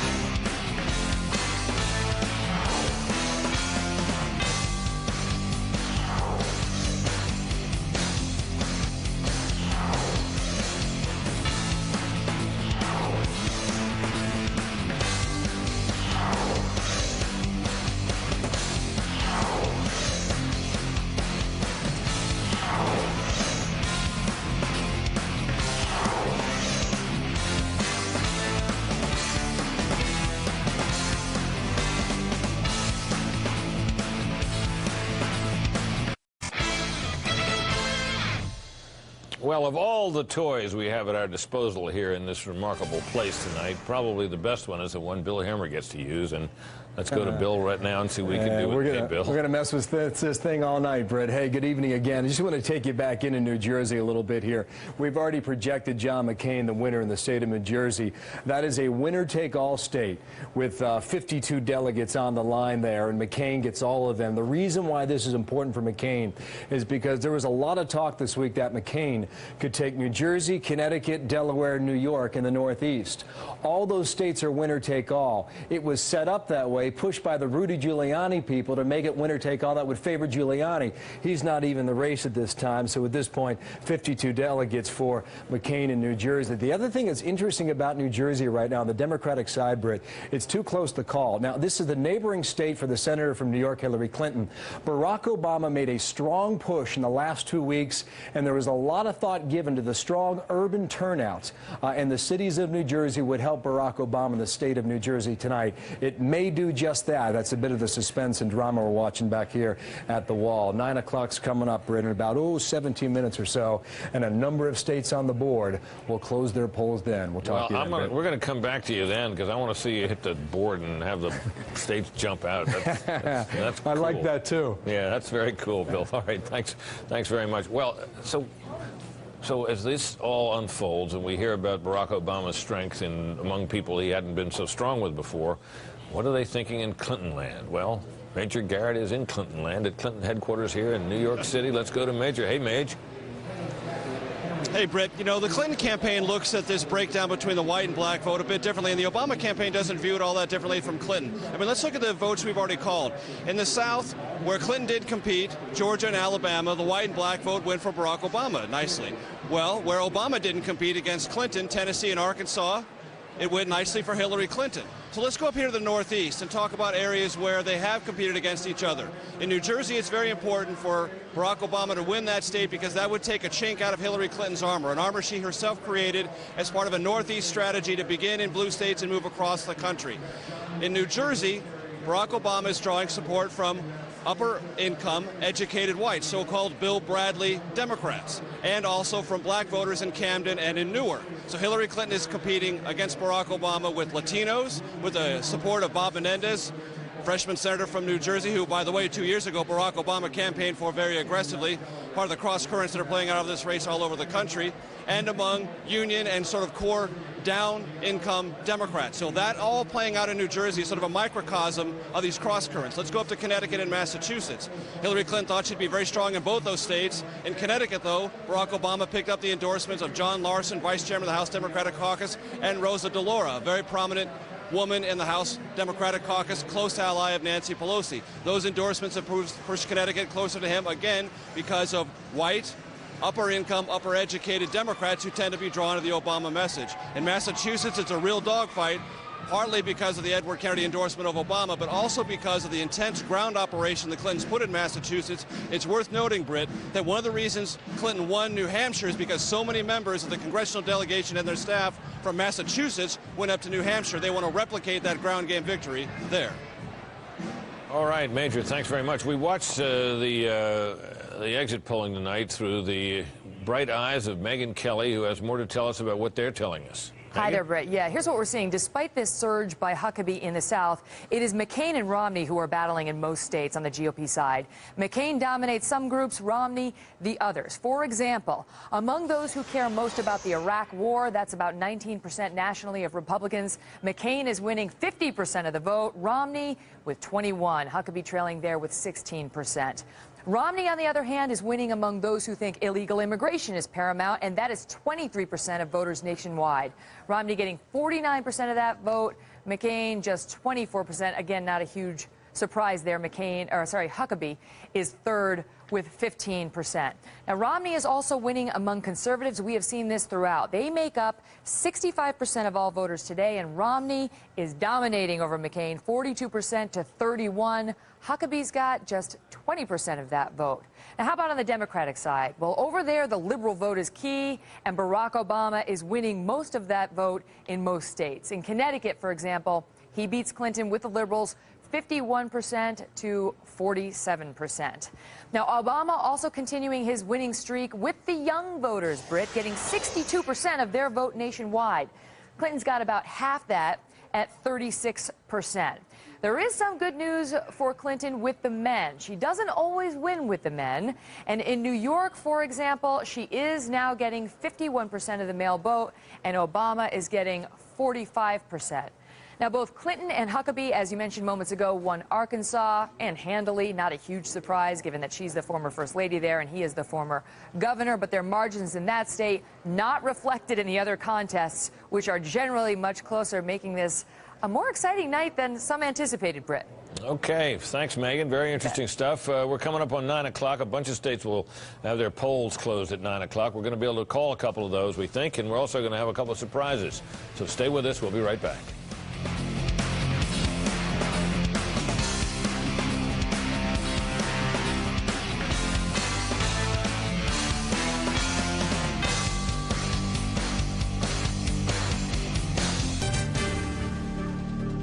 We're able to make a call now in Massachusetts, a state we're going to call for Hillary Rodham Clinton. Not a great surprise, but a state she cared a lot about, and part of that New England group of states that she, obviously, as Major Garrett was reporting, hoped would give her some strength and momentum, and will do so tonight while they worry about the outcome in New Jersey. A fair amount of the suspense on the Republican side tonight has been occasioned by the fact that we're seeing Mitt Romney cutting into John McCain's strength, such as he has, among conservative voters. Republicans are mostly conservative, so the question is always raised is how can you possibly win the nomination if you can't win the majority of conservatives? John McCain has done well in that, but he has some people who are his critics, among them the host of one of the most successful radio shows in America, my friend Laura Ingraham. So, Laura, based on what you've seen so far, your reaction? Well, so far it looks like that Mike Huckabee, I think, is actually taking a lot of votes away from John McCain. Some of these southern states where people said, well, Huckabee's the spoiler. Well, he might have been the spoiler for McCain. McCain could have won some of these southern states if it weren't for Huckabee's strength and among evangelical voters. So we'll see how it plays out. Now, let's assume that McCain goes on to have a pretty good night tonight, and he looks like he's got a solid lead and more or less on the way to the nomination. You heard Karl Rove saying it earlier. He's going to need conservative votes. Yeah. Others have said it. What would John McCain ever be able to say to you that would get you to say, let's all swing behind him, conservatives? Well, I'm going to support the Republican nominee. I've been very clear on that. But look, Britt, you know me. I stand for conservative ideals. And beyond the RNC, beyond what the White House thinks on any given issue, I care about conservatism and the future of conservatism. People have writing the obit for conservatism in 1976, 1992, 1996, and they'll probably write it again if Mitt Romney loses. Well, aren't you concerned then that the criticisms you're making of John McCain will have the unintended effect, if you eventually end up supporting him, of making it sound like you couldn't really meant it all along and that he may be damaged goods? No, remember, Ronald Reagan stood on the podium for Gerald Ford in 1976. Ronald Reagan took George H.W. Bush as his vice president. They were bitter rivals. I think in the end, if John McCain wins things fair and square, he's going to be the nominee, and most Republicans will rally behind him. However, conservatives want to influence John McCain as much as possible. I'm delighted that he's finally decided to come to speak to the Conservative Political Action Committee this week. That's some progress. All right, now, who would be on a short list of Laura Ingraham preferences for a McCain running mate if it is McCain? Well, I think he has to. I would think that he would want to build a bridge to conservatives. However, I think Britt, that John McCain is very stubborn and he has a temper. And that temperament is going to be tough, I think, itself to bridge. So I think it would be smart for him, as Karl Rove said earlier, to try to reach out to conservatives. I don't think it would be a bad idea to take someone like a Mitt Romney as a vice presidential running mate. I don't know if Romney would do it, but I think it would be smart to do that. I think taking another moderate or a moderate to liberal Republican... Doesn't Romney have his own credibility issues with conservatives? I don't think so. I think in general, especially if Mike Huckabee in the end ended up, supporting the entire ticket, I think it, once again, is going to be a big tent party. I think a lot of these differences that we see now are going to fade away. Okay, Laura. Thanks for being here in all this maelstrom with us. All right. Let me check in with Chris Wallace. Chris? Hey, Britt. Well, here at the interview desk, we're going to have Karl Rove help us analyze the Republican side of things. And to discuss the Democrats, we're going to have former Congressman Harold Ford, the current chairman of the Democratic Leadership Conference. Congressman Ford, welcome. Thank you. Glad to be here. Let's talk, first of all, about our last call, Massachusetts. A few weeks ago, it might not have seemed a big surprise for Hillary Clinton, but Ted Kennedy endorsed Barack Obama. John Kerry endorsed Barack Obama. So did Deval Patrick, the governor. So in that sense, is that a surprise? It would have to be a little bit of a blow and somewhat of a surprise to enjoy the dean and lion of the Democratic Party and Ted Kennedy It may speak to the organization she had on the ground from the very beginning. And some have said all along, if Senator Obama had had a few more days maybe to capitalize on some of this momentum and endorsements that he's received primarily from the Kennedy family, it might have resulted differently. But as you look at his vote, young, liberal, more progressive, in some areas highly educated, and even those above $100,000 in some of these northeastern states, and you get down south, I think Major said it best, states where each of them campaigned, or one of them campaigned, they won, and you're seeing still a good number of African-American voters. And in Georgia, as Carl said, Barack scored some 40% plus of the white vote. Let's talk about the states at this point that are too close to call, that we have not been able to make a projection on. Connecticut, New Jersey, Missouri, Delaware. I would think that the Clinton camp would be a little worried that she hasn't wrapped up most of those states. Probably so, but I'd have to think there's some encouragement in both camps, reason to be encouraged. One in Missouri, the fact that Massachusetts went the way that it did in light of all that's happened, you would have to think the coverage of the Kennedy endorsement was big there. Missouri and New Jersey, though, will be the big test. Obviously, California won't know for much later, but we got a long night in front of us. Well, absolutely, and you're going to be along for the ride. Thank you so much, Congressman Ford. Britt, back to you. All right, Chris, thank you. We're coming up, as we've noted, on 9 o'clock, and of course that'll be another moment for Bill. Bill Hammer, who's over there with the best toy in the house. So let's go back to Bill now. Hi, Hey, Bill. Britt, thanks. Just about 2 minutes and 30 seconds away. Back on the map, I want to show you what is at stake this hour. Again, this is the 9 o'clock hour, and at stake on the polls that will close in various states for Republicans. 4 different states, and a variety of them with 235 delegates at stake. For the Democrats, 7 different states, stretching all the way across the country, 486 delegates at stake for the Democrats. On the map for the Republicans, couple key areas. New York State is winner take all, 101 delegates. John McCain's hoping to wrap that up to complete what would be a 4-block sweep in the Northeast. We'll see if he does that. Also in the state of Arizona, coming up momentarily, that too is a winner take all. Home state of John McCain, 53 delegates there. Watch the return from Colorado. This is a caucus state. The Romney campaign felt that they could run very well in Colorado. We'll see if that's the case coming up in a few minutes. For the Democrats, though, back to New York, the home state for Hillary Clinton. We expect her to win this. 232 delegates, but it is not winner take all in any Democratic state. Watch the difference of vote between Obama and Clinton. See if he can cut into her lead in her home state of New York. Another area here, Minnesota. This, too, is a caucus state. John Edwards had run very well here before he dropped out. Where do his supporters go? Do they go to Obama, or do they go to Clinton? Will they be split evenly, 50-50? We'll see as the results come in on Minnesota, too, just a couple seconds away. Polls closing, Britt. Back to you, almost 9 o'clock here in the Almost 9 o'clock indeed. The states that close at 9 o'clock, Arizona, Colorado, Kansas, Minnesota, New Mexico, New York primary, North Dakota caucuses will be over at that time. We're about 30 seconds away. We're going to make a call right at the top of the hour as soon as that clock gets down to 0. We're going to make the call in the state of New York, and you're not going to fall over in a faint when you hear which one it is and who it's for. But there are a couple other states in this group, including Arizona, where I think you may be surprised at what's going on. And I will tell you in just a moment here that Hillary Clinton has won her home state, her adopted home state of New York. You know, it begins to appear that it's an advantage to live a lot of different places. You get a whole bunch of home states. Mitt Romney has 2. He's got Utah. He's got Massachusetts. Hillary Clinton has Arkansas. She has New York. You know, maybe that's the way you ought to run for president. Just move around the country a lot, do something in each. And now we're looking at Arizona. In the primary there, as you can see, we don't have much in, to say the least, and that's too close to call, which means we can't call it on the exit polling. And we can't call Arizona yet either. Obviously, one would imagine that John McCain would win that state, but apparently the problem is, the exit polling indicates this as well, is that John McCain has made some enemies on the issue of immigration, which is a very hot issue in the state of Arizona, which is, of course, a state with the border of Mexico there. And immigration is a big deal in that state. McCain's position on that is not especially popular. And we're not saying that it's going to keep him from winning the race out there, but we do think that it makes that race too close to call at this stage. Very interesting to follow that one. It's a winner-take-all state. It would be a big plus for McCain if he could win it. Now, we have a correspondent in the state who can give us more on that whole issue of immigration and how it plays. He is one of our favorites, William Lajeunesse, who is in Tempe. Hi, William, how are you? Well, I'm doing very well, Brett. I want to tell you, of course, that immigration is critical to the nation, but it's a decisive issue among many Republicans and a defining issue for John McCain. We know that McCain reaches across the aisle on many different political issues, but conservatives feel he has literally stepped over the fence when it comes to immigration. He and his main competitor here, Mitt Romney, differ on virtually every different immigration issue. That's from in-state tuition for illegal immigrants, cutting off federal funding to sanctuary cities, and even on the question of legalization. McCain, of course, is for it. Romney is not, saying go home first.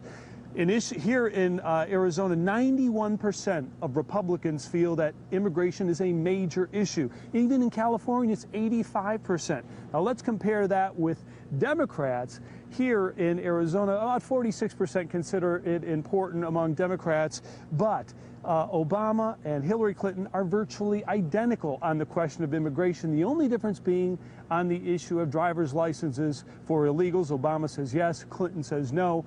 Also among Latinos, immigration, of course, is important. In a place like California, 1 in 5 primary voters in the Democratic primary are Latinos. So that's a big issue over there. And finally, Britt, I will say, even if John McCain wins in the western states, as many expect him to do, I am told that this should not be seen as a litmus test on the issue of immigration reform. Back to you. All right, William, thanks very much. We've been reporting throughout the course of this evening that the Democrats, and in particular the Clinton camp, are concerned about the state of New Jersey, one which was thought to be a bulwark for her next to her home state of New York.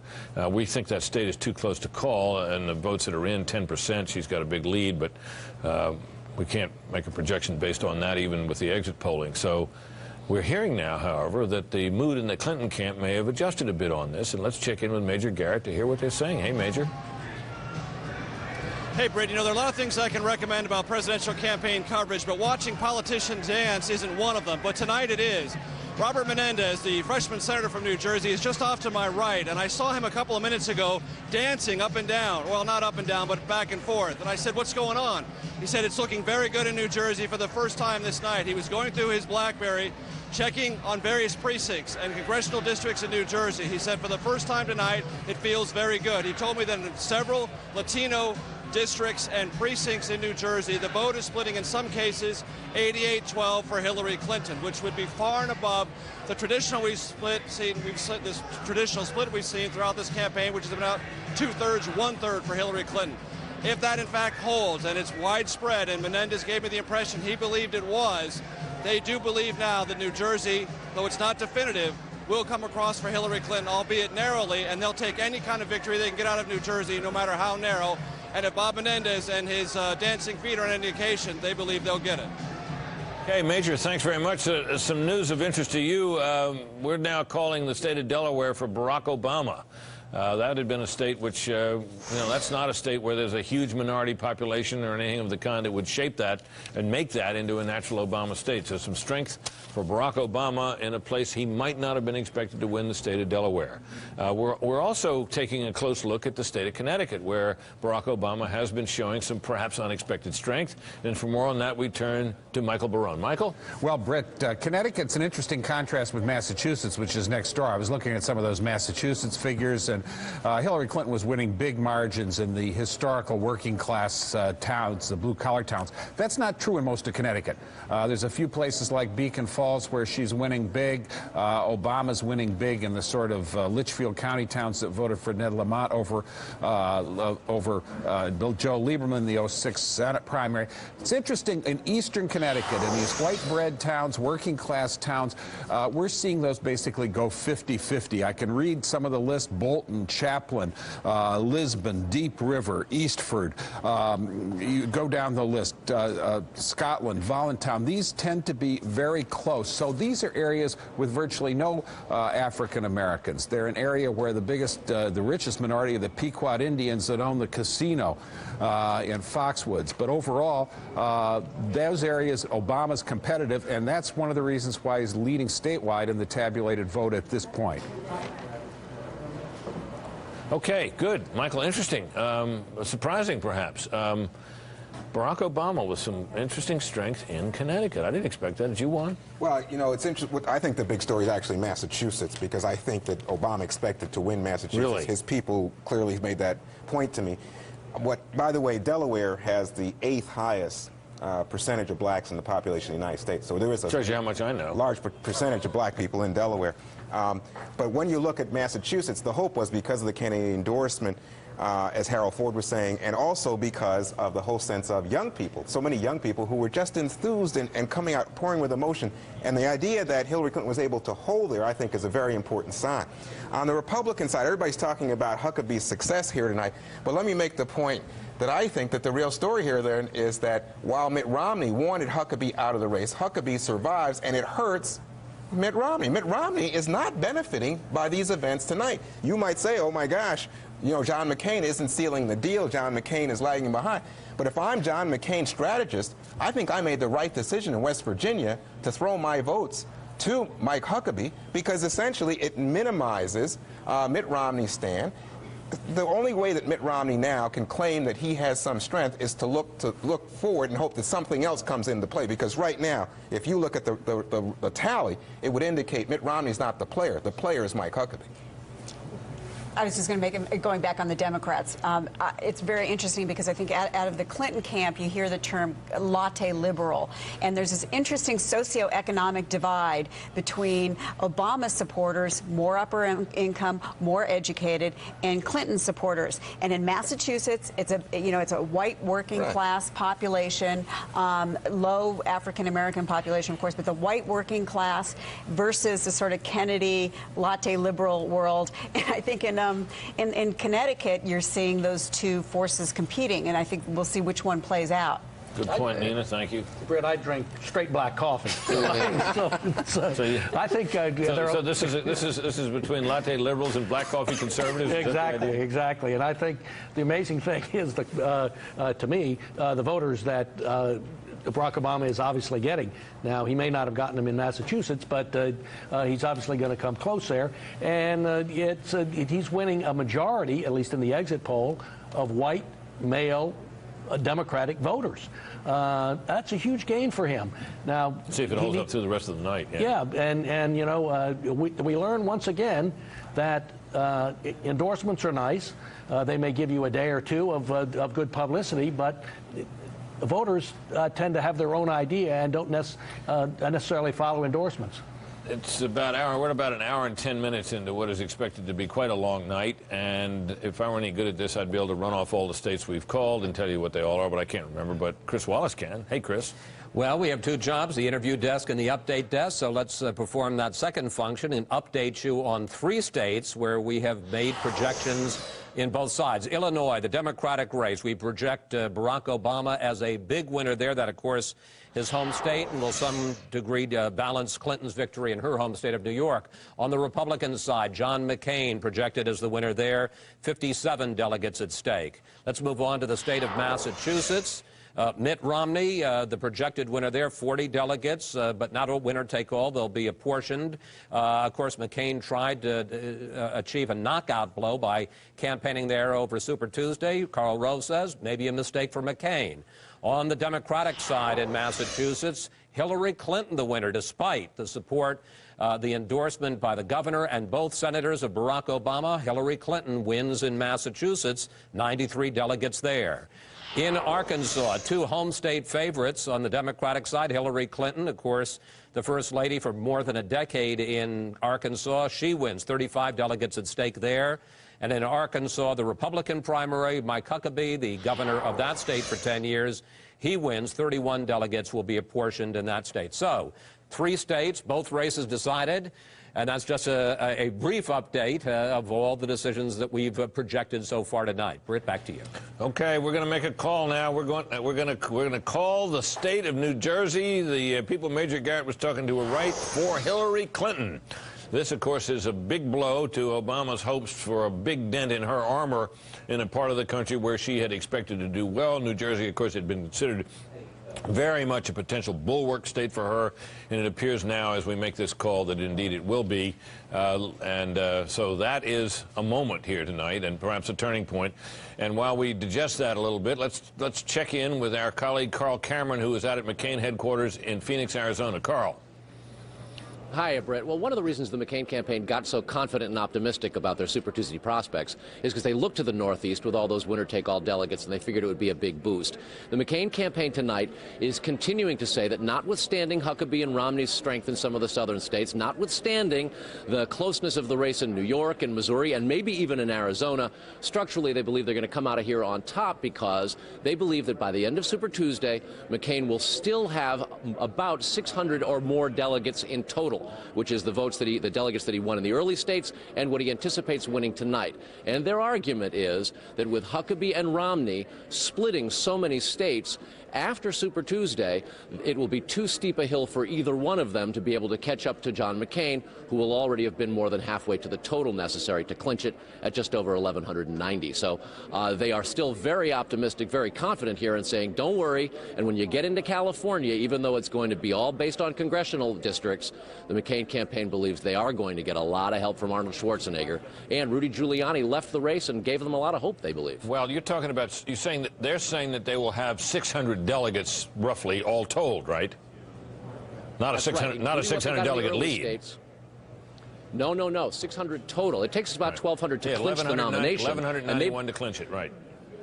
Right. So what they're saying is tonight will get them more than halfway, which is a big head start for the final half of the race after Super Tuesday, and a tough hill for Huckabee or Romney to climb. All right, Carl, thanks very much. So, we now have projected New Jersey. As you know, we're thinking about the meaning of that, and we'll tell you what we've come up with after a break. Stay tuned.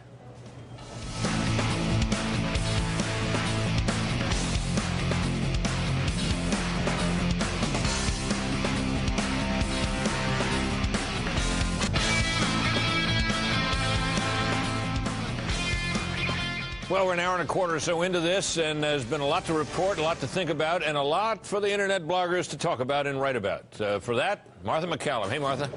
Hi there, Britt. Good evening. You were just mentioning that New Jersey has been called for Hillary Clinton. One of the things we've been seeing a lot of on the blogs is that the Clinton camp was not all that pleased with the support that they got in New Jersey, either from Governor John Corzine or from Senator Frank Lautenberg. As Major Garrett reported earlier, he was seeing the junior senator from New Jersey, Bob Menendez, sort of doing a victory dance there. He's really one of the only people that gave a lot of support to Hillary Clinton in those upper echelons of power in New Jersey that she was looking for. Also of note in New Jersey, Mayor Cory Booker, who's a real up-and-comer in the Democratic Party, threw a lot of support to Barack Obama, and clearly it looks like that did not pay off there for him tonight. Another story that we want to bring you some attention to is Jim Garrity over at CampaignSpot.com, which is a blog on the National Review. He's raising some questions about what he calls some big deviations from the exit polls to the numbers that are actually coming out, pointing out that early exit poll numbers had Romney winning in Delaware, which of course then went to John McCain. So he's raising questions about whether or not the samples in some of these states that are not used to being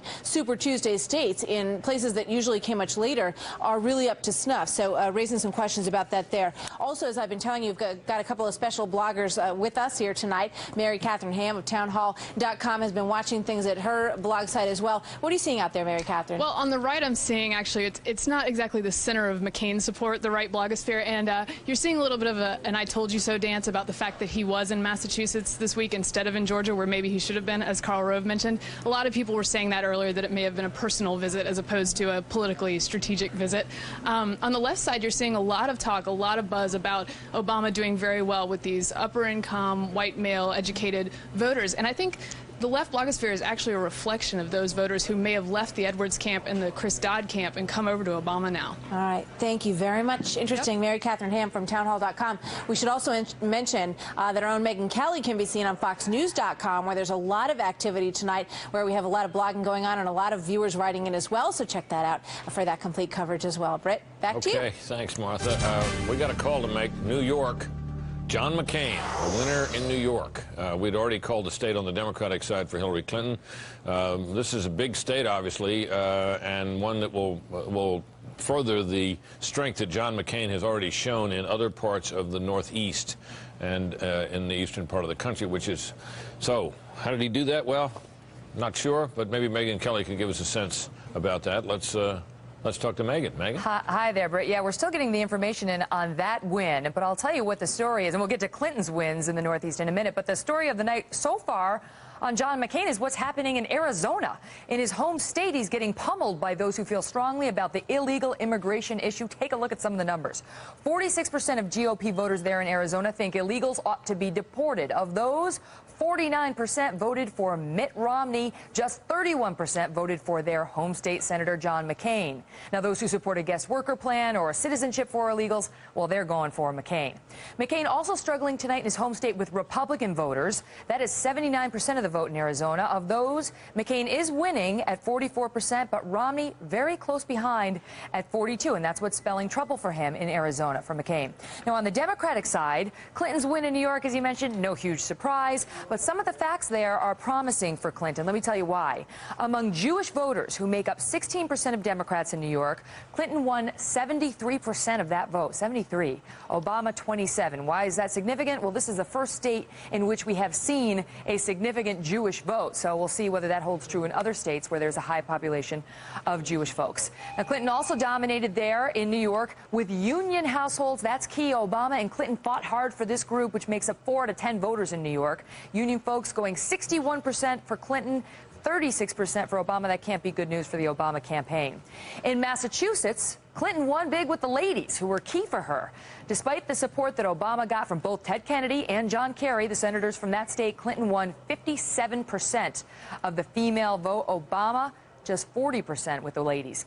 Now, Obama's win in Delaware, well, it can arguably be explained, Britt, by the black vote. Clinton beat him by more than 20% with white voters there, but Obama, get this, got almost 90% of the black vote. 9 out of 10 voters there in Delaware voted for Barack Obama, and black voters made up 1/3 of the voters in Delaware today. So you can see, obviously, why he won. More updates as we get them. Hey, Megan, thank you. You know, you sense in that is a further fallout from South Carolina. I mean, obviously, if we had said that Barack Obama won the black vote anywhere very decidedly, you wouldn't be surprised. But it does seem that the South Carolina conduct by the Clintons, both the senator and her husband, has added to all of that. So that's something we need to bear in mind now. Let me go back to my colleague Chris Wallace. Chris? Brett, we're here with Harold Ford, former congressman, head of the Democratic Leadership Conference, and we want to discuss, try to make some sense of the Democratic race. And Congressman, very quietly as this evening has gone on, Hillary Clinton building up, winning 6 states, New York, New Jersey, Massachusetts, Oklahoma, Tennessee, Arkansas. What do you make of that? As you look at the numbers, a couple of things stand out. One, she's putting together a cross-section, a cross-country of key states. Tennessee, Arkansas in the south, Oklahoma, Midwest, and seems to be doing very well in the Northeast. The question then becomes California and Missouri. I hear a lot of talk about race and the way Barack is winning black voters. Remember, he won Iowa, where you had a minuscule African-American population. I think as you look at these states, you have to look to the on-the-ground campaigns that each camps had, respectively. And 2, whether or not some of the differentiation on the issues, health care, national security, economic policy, where you have large foreclosure numbers in these states, what impact have they had on voters' psyche and, for that matter, voters' final decisions here in these states? But I think you'd have to say right now, looking at it in the first quarter here, beginning of the second quarter, she's having a good night. Now, conversely, Barack Obama at this point can only point to Delaware, Georgia, and his home state of Illinois. I would think there'd be a little bit of concern on his part. Probably. He has to now, Arizona, as we look for those numbers coming in shortly, but California is the big prize. Whichever one of them wins California will be able to lay claim to a pretty big night. So we've got a long way to go, and I know that the Barack Obama campaign would certainly have won a few of these, but they can certainly be excited about and hold some hope for California. Well, let's talk, though. You know, there was all this discussion in the last couple of days about late momentum for Barack Obama. In fact, somebody said, you know, they wish it were not Super Tuesday, but Super Friday, because with a few more days, he could have pulled it out. According to our exit poll, people who have made up their minds in the last 24, 48 hours actually went for Clinton, not Obama. Has there been something that stopped the Obama momentum in the final day? You know, I don't know, but I have to think, put the race issue aside for one moment, because there were Iowa whites voted for him. It has to be something happening with issues and maybe some differentiation in terms of how they're campaigning. I'm sure there'll be an inventory of this right after, as the night goes on. But I got to think this health care argument and the economic policy argument probably played a big role. I'd say to my friend Britt Hume, as we joked, Mitt Romney actually has 3 states tonight, Utah, Michigan, and Massachusetts he can lay home to. It looks like Barack may have another home state here in this early going here. Harold Ford, thanks so much. Britt, back to you. Okay. We've been following this race in Alabama. We called it for Mike Huckabee early on the Republican side. We have not yet made a call on the Democratic side. There have been indications that Barack Obama had shown real strength in that state. So for some thoughts on why we can't call that race yet, let's check in with Michael Barone. Michael? Well, Britt, our people at the decision desk have been taking a close look at those election returns. One of the things they've seen in the exit poll is a discrepancy between the exit poll results as they were tabulated from the secret ballots of the exit pollers and the results from those actual precincts where the exit polls were taken. Those were resulting in the exit poll seeming to overstate the support for Barack Obama in some parts of the state. And there's some further substantiation about that when you look at some of the county returns that are in so far. In North Alabama, a region that on the exit poll was showing something like 26% support for Barack Obama. That's a region with relatively few African Americans outside of Jefferson County, which is Birmingham, and is not included in the region in the exit poll. I looked at the returns in Blount County. He was getting 18% of the vote. Cherokee County, 14%. Clay County, 12%. Marion County, 15%. Those are well under 26% and suggest a degree of caution. We want to be 99.65% sure that we're correct about these calls. And when there's some of these discrepancies still out, we're unwilling to put our decision desk people are unwilling to put their reputations, and Fox News is out on that limb when there's some reason for uncertainty. We'll wait for some more tabulated vote to see where that Alabama Democratic race stands. Okay. Michael, very good. Thank you very much. We're going to take a brief break right now, but back with more in a moment.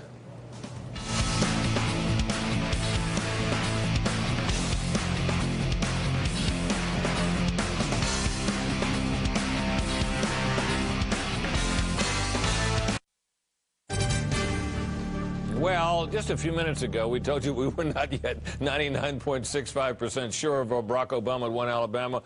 Well, apparently we were 99.64. Now we're 99.65% sure Barack Obama has indeed won Alabama, and we will get with Michael Barone in just a few minutes to find out what little data ingredient it was that made the difference. In the meantime, let's check in at Obama headquarters out in Illinois out in Chicago with Steve Brown. Steve?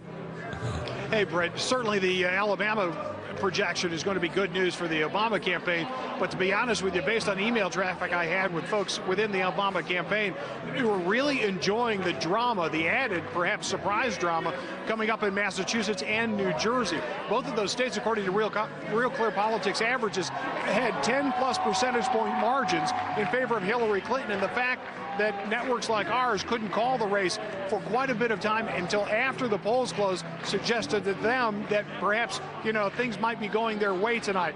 They see this as a gap-closing kind of final week coming into this Super Tuesday. David Plouffe spoke about how there were a number of states that they were looking at, and they were very encouraged that the gaps were starting to come down in terms of what the polling was. So they didn't say that they thought they were going to win those races, but they were talking about that in part of the entire picture here coming up for tonight, in that if they were to finish a close second place in terms of delegate count, then they would consider that a terrific night going forward. I got to tell you that this crowd is not deterred by the number of states that Hillary Clinton has won. They're playing that video, the Yes We Can video, which has over 2.5 million hits on YouTube here, and the entire place is singing along with it. So the mood is very good here so far tonight, Britt. Okay, Steve, thanks. As we noted, Michael, you were just describing quite ably, I thought, a few minutes ago, the reasons why we had to be cautious about a call we made only minutes later. What happened? What happened is that in those machines back there, we were getting our people on the decision desk were getting tabulated vote coming in that was tending to confirm that Obama's lead over Clinton was big enough to hold up in the state. It wasn't in Alabama, as in Georgia and New Jersey. The initial tranche of exit polls during the day that our people in quarantine saw before 5 o'clock were showing Obama considerably farther ahead than he became later in the day. And his lead in the exit polls and then in the tabulated vote in New Jersey disappeared, as you noted, right, calling the state for Hillary Clinton. His lead diminished in the exit poll in Alabama, but as the tabulated vote came in, it became clear to our people that enough of his lead was going to remain that they could be certain that he was going to carry Alabama. Now, I suppose what you're always looking for is when you're looking at a candidate with a lead and you're considering whether to call the race, is whether when you look around the places where you really don't have all the vote in yet, whether there's the possibility that the other candidate might have sufficient strength in those areas to catch up and pass the one that's looking like a winner. That's what happened here, right? That's one of the things you look for, and you look for whether or not the exit poll information is being, for a particular area or a demographic, is being confirmed by the tabulated vote you're coming in, or is it being undercut or refuted by the tabulated vote, or to what extent it is being changed by the tabulated vote. So what finally happened here is you got enough tabulated vote that comported with the exit polling information you had to make you sure you could make a call. Yeah, it was close enough to the exit poll information that we were confident that Obama was not going to fall below the level of the Clinton vote. Okay, very good, Michael. Thank you very much. Let's check in with Chris Wallace with some word on some Republican races we have found too close to call. Yeah, Brett, we've got 3 interesting races, all of which are too close to call, and let's put the boards up, and I'll tell you about them. Missouri, the show-me state, as you can see there, awfully close still. We're going to be talking with Karl Rove about that state in just a moment. Let's take a look at Tennessee, another state, and you can see just how closely divided. I mean, these aren't 2-man races. They're 3-man races in most of these states. And finally, let's look at Oklahoma. And again, you see John McCain with a lead, but certainly far from a conclusive one. Let's bring in Karl Rove, and let's talk about those states. Let's talk particularly about Missouri, which is an awfully important state, and I know it's one you've been focusing on all night. Yeah. The Secretary of State has a wonderful website up with the results by county interactive map, and I've been looking at it over the night. McCain is doing well in some of the suburban counties in St. Louis and Kansas City. Romney is carrying one of the suburban counties in St. Louis. But the small rural parts of the state, particularly in the Southwest, are going for Huckabee. The problem is he's not breaking through in the cities and the suburbs, and there's a lot of votes in those areas. So if at this point you were in one of these campaigns, who do you think's looking the best for Missouri at this moment? I'd say McCain if it holds up in the suburbs, if these margins that he's got, the numbers he's got in these suburbs and in the towns like Columbia, Cape Girardeau and elsewhere, I think McCain might do well there. Let's talk about McCain, because as I tally up the night, he's won New York, New Jersey, Illinois, Delaware, Connecticut. He's won 5 states, more than anybody else. He's won the big states. It seems like he's having a pretty good night. Well, he is. The winner-take-all states. So 4 of those states that you mentioned give him 198 delegates. The winner-take-all states in the Northeast. He's taking probably the lion's share in Illinois, which is 57. So he's somewhere approaching 240, 250 delegates. And that's even before we get all of these states that are too close to call, or California, or Arizona. Right. Well, Arizona and Missouri are 2 big states that are winner-take-all, that are important for him. There are 108 delegates there. It also doesn't take into account states that he has already come in second. For example, Alabama, which was won by Huckabee. There are 45 delegates in that state. My back-of-the-envelope scratching leads me to believe that that state may split by a margin of 18 for McCain to 27 for Huckabee. So even in a state that he loses, he gets a chunk of votes. Massachusetts, another state, Romney's home state. Romney is likely to take the lion's share there, but 12 or 13 out of the 40 delegates could end up in the hands of McCain. Now, at this point, Huckabee has 3 states, Alabama, Arkansas, and earlier today, the caucuses in West Virginia. Would they take much solace in that at this point? Well, they should. I mean, they get 18 votes out of West Virginia. It's a winner-take-all convention, and he takes, I suspect, even though it's winner-take-all by congressional district, I suspect that he takes all 31 in Arkansas, so that gives him 49. But again, he takes Alabama, and Alabama, because of the way the rules are set up, splits its vote more proportional than these other states, and as a result, he's likely to come out of there basically up 27-18 or up 28-17, something like that. And finally, we've got Mitt Romney, who at this moment has only won his home state of Massachusetts. Now, he's close in some of these others, but I can't figure they're very happy with that. Well, to be fair to them, their strategy involved a lot of states that have yet to start to report, particularly the caucus states and California, which is where they placed a very big bet. Romney put a very large amount of money into Los Angeles TV because in California you get 3 delegates per congressional district, and he bought Los Angeles TV to affect a lot of congressional districts whose member of Congress is a Democrat, but there are Republicans in those districts who get to send 3 delegates to the National Convention. What you're saying is we could be here a long time tonight. We're going to be here a long time. We're going to be here a long time. I mean, this really boils down to, sure, the percentage of the vote that people get matters. Who wins the contest matter. But it also matters most of all who gets what delegates. And that's going to be very late in the evening. Carl, thanks again. Brett, back to you. Thanks, Chris. Well, as we've noted, John McCain, we can't say that he's won his home state of Arizona, but he's done pretty well, pretty far from home, as we've been talking about. He's had a great night in the Northeast, and who better to show us how that looks than Bill Hemmer with the cool map. All right, Bill, what do you got there? Way over here, Britt. Boy, he ran the table in the Northeast. Now, when he showed you in the map here for what for John McCain's been able to do so far. There were 4 states that a lot of people thought had lined up perfectly for Rudy Giuliani. Well, when Giuliani dropped out a week ago after the vote in Florida, he threw his weight behind John McCain. Look what McCain's done here now, Britt. In the Northeast, New York, New Jersey, Delaware, and Connecticut. These are 4 different states, all winner take all. Delaware, New Jersey, Connecticut, New York. Now that we're able to call the state of New York, just look at what he's been able to run up here when it comes to delegates. Now, remember, throughout the night, it's not so much about the vote, especially on the Republican side. It's about the delegates you get in these winner-take-all states. These are significant. 198 now for John McCain among those 4 states in that Northeast block. Now, overall on the Republican side, you need 1,191 delegates to wrap up the nomination. We don't think anyone's going to get there close tonight. But this 198 for McCain is a really good sign for the way he was able to, as I stated, run the table here in the Northeast. We're waiting on Arizona. We thought maybe this would be a slam dunk for the senator from the state of Arizona. That, too, is winner-take-all. The polling results, the exit polling, and the number of results we've gotten so far from Arizona, too close to call for McCain. Watch Romney now in some of the exit polling about the immigration issue. They seem to be breaking toward Romney at the moment, but we'll see how that goes throughout the night. We're about 22 minutes away, Britt, from the state of Utah. We kind of think we have a pretty good idea about how that's going to break. So that's coming up at the top of the hour. We'll see you again. Yeah, and the reason we think that, of course, is Utah is the Mormon capital of the United States, and Mitt Romney is, of course, a Mormon. And we got another call here this is a caucus state, Kansas, and we're estimating tonight that Barack Obama has won the Democratic caucuses in Kansas. I'm just looking at that state.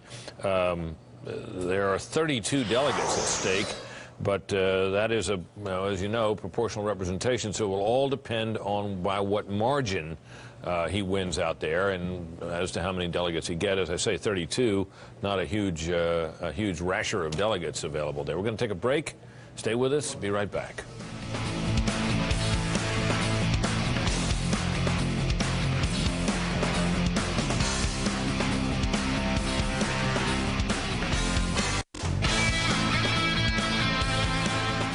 Got a long way to go tonight and many other states to call, but we've called quite a few, and the race is beginning now, I think, in both parties to have some shape. First, Fred, your thoughts about the Republican race, what this portends, first of all, really for Mitt Romney. Look, Mitt Romney, I've thought all along, needs to win one big state. Winning Massachusetts, that's his home state. That doesn't help much. Winning Utah, as you pointed out, the big Mormon state, where he went to college at Brigham Young University, that doesn't really tell you anything. So there are 3 other states that I think that are important. There's New Jersey, which is the big suburban state. This is a suburban country. He didn't win there. You have Missouri, which is a microcosm of the country with cities, suburbs, and a rural area.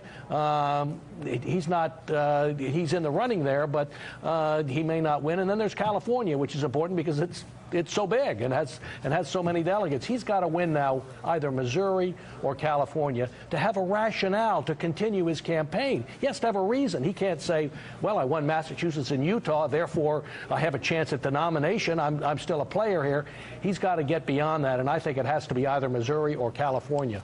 If the rationale was to force Huckabee out, to make it a 2-man race, it just didn't work. And that's why I keep coming back to the idea that whoever was running McCain's campaign strategy-wise early on in the day when they made that call in West Virginia made the right call. It seems to me that the key on the Democratic side... Well, it wouldn't have added that much to Romney to say, well, he won the West Virginia convention. I mean, wouldn't you say he had Big Mo out of that, would you? No, but you know what? He would be adding it up. He'd won Michigan, Nevada, Wyoming. He got Maine over the weekend, if you'll recall. And this was early in the day when it could have influenced other votes. Right, and it's also a state where he didn't have any particular special standing, as was the case in both Massachusetts and Utah. No. And just quickly to go to the Democratic side, I think if you looked at the dynamic there, Hillary Clinton went into the day hoping that she would win California, New York, New Jersey, Arkansas, Tennessee. California, of course, is still out. But she has won now New York, New Jersey, Arkansas, Tennessee. And the states where Obama was competitive, Connecticut, Massachusetts, Arizona, Missouri, some of those are still out, but the only one that he's claimed so far is Connecticut. He's done well in states you expect him to do well in Illinois, Georgia, Alabama, and some of the caucus states that we were just talking about. But right now, you'd have to say, given the delegate count is going to come late, the perception is, even as we're chatting here on the panel, is that Hillary Clinton is the winner tonight. Yeah, this is the thing you and I were arguing about on Fox News Sunday. I'm beginning to think you were right and I was wrong. Bill. I'm stunned and baffled by that statement. How could that be? You wrong, Britt? Couldn't be. That's the way I feel. Yeah, exactly. I'm sure you do, right? I think the big story, it's a funny paradox on the Republican side. I would say McCain, for front runner, has not had a spectacular night. He's not getting 50% of the vote in a lot of places. Huckabee's beating him in some southern states. He's winning by leading by relatively narrow margins in states like Arizona, which is his home state. I think he may pull that one out, but it's closer than he would have liked. Having said that, he's winning where he had to win. Huckabee's taking those southern states. Romney has not yet won where he has to win. So I think structurally, strategically, this may be a decisive night for McCain, even though in some absolute numbers, when you compare it with Bush as a front runner 4 years ago or 8 years ago or other front runners, he still has some weaknesses. But I think Romney just needs to win. I think he needs to both win Missouri, which is winner take all, and win the popular vote in California to really be a credible challenger to McCain going forward. Now, if he doesn't win, doesn't do that, then do we then have a two-man race, or is it just over? I mean, do we now say that Mike Huckabee has emerged tonight as somebody who could seriously challenge for the nomination based on what we've seen so far? No, but there's no rationale for Huckabee to leave the race, and he'll go to Virginia and Maryland. But would it be a serious... No, I think we'll go to Virginia and Maryland next week, and they'll probably replicate these results with McCain sort of getting more. Neither of those is winner take all, so McCain will probably get more delegates than either Huckabee or Romney, who will each pick up some. I think we might be at a tipping point, though, in the Republican race. You know, you sound like you need a hug. You sound really sad about this. No, I just think if you talk about energy on the Republican side, you know. I'm not sad. I'm just, And the fascinating, can I get a word in? Thank Please. you. The fascinating underlying story in all of this is coming out in Arizona, and that's illegal immigration. The issue, in addition to this, McCain's support for the surge in Iraq, but really the central issue for the Republican Party that helped tank John McCain's campaign last summer. This was the issue that topped voter concerns among Republicans. It was energizing and creating a lot of anger towards John McCain, and he couldn't get past that. Has the Republican Party shifted on that? And I was trying to find some polls today to tell us that. Well, there really hasn't been a lot of polling done on that issue, but we do know from exit polls and from the primary calendar what happened is these early voting states, it didn't matter. New Hampshire, of course, it mattered less, and John McCain had staked his candidacy there, and he had a long linkage there. Right. But Michigan was concerned about the economy. And in Florida, it actually helped John McCain because you looked at the Cuban vote, which is something like 7 or 8% of the vote, and they tended to be more, pro immigration and didn't like.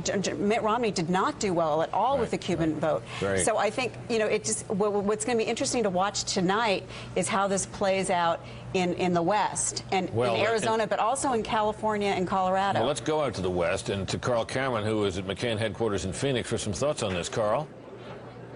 Hi, Brett. Well, there's no doubt that the illegal immigration debate in Arizona is playing big, and it's likely to have a big effect in California, too. But what the McCain campaign is essentially arguing is that for the next couple of days after what they expect to be a Super Tuesday win, and for the last several, they've been very cautiously, very cordially reaching out to conservatives and using people like Ted Olson, the former Solicitor General, highly respected in judicially conservative type issues and circles, to reach out to conservatives and try to persuade them that McCain is reliable and not look like they're gloating with tonight.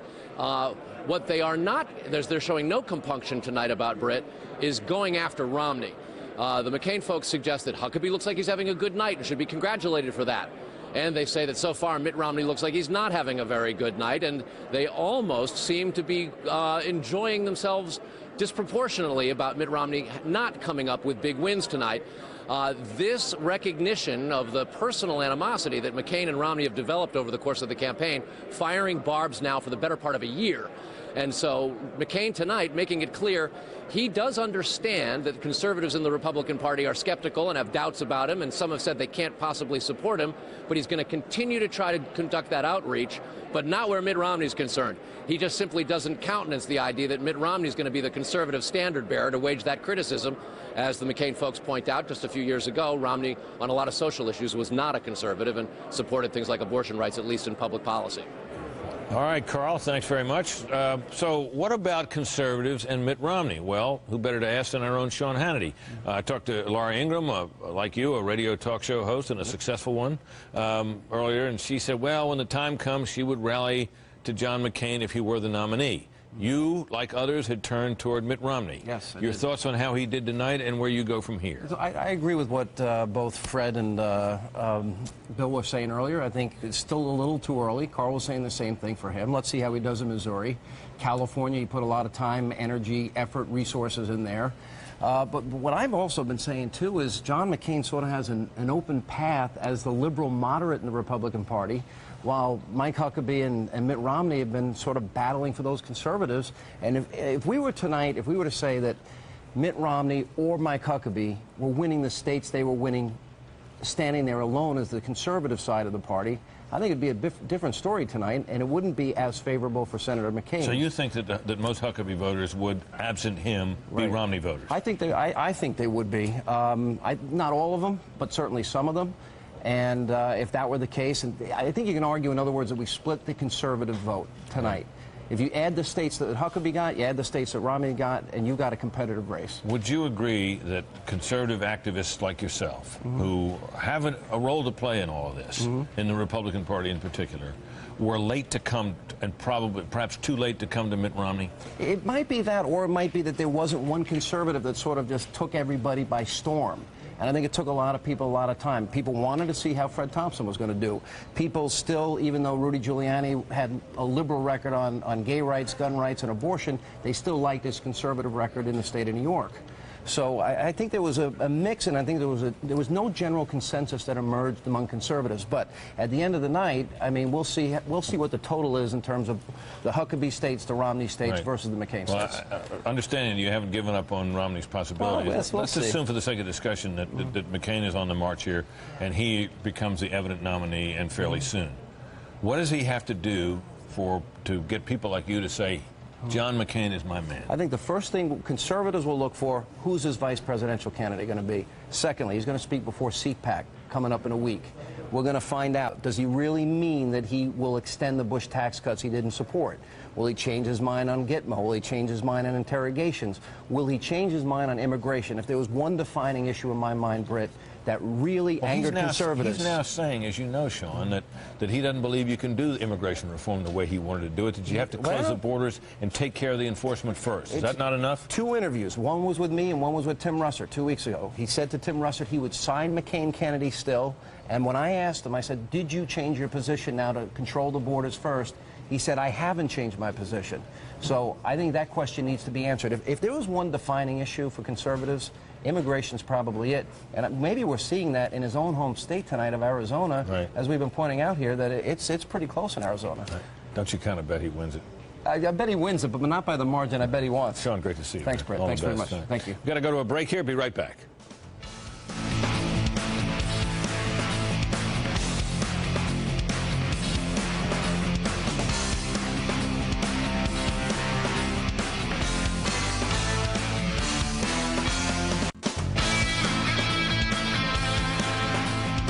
So, for more on this sort of the shape of this Republican race, which is beginning to clarify for us, let's turn to Chris Wallace with Karl Rove. Chris? Thank you, Brett. Before we turn to the Republicans, and we're going to talk mostly Republicans with Karl, you couldn't let the evening pass. You noted with some amusement the fact that Hillary Clinton won in Massachusetts, despite the fact that her opponent was endorsed by the senior senator of Massachusetts, Ted Kennedy, the junior senator of Massachusetts, John Kerry, as well as the governor of Massachusetts, Deval Patrick. Your thoughts, sir? Pretty astonishing. I mean, they talk about power.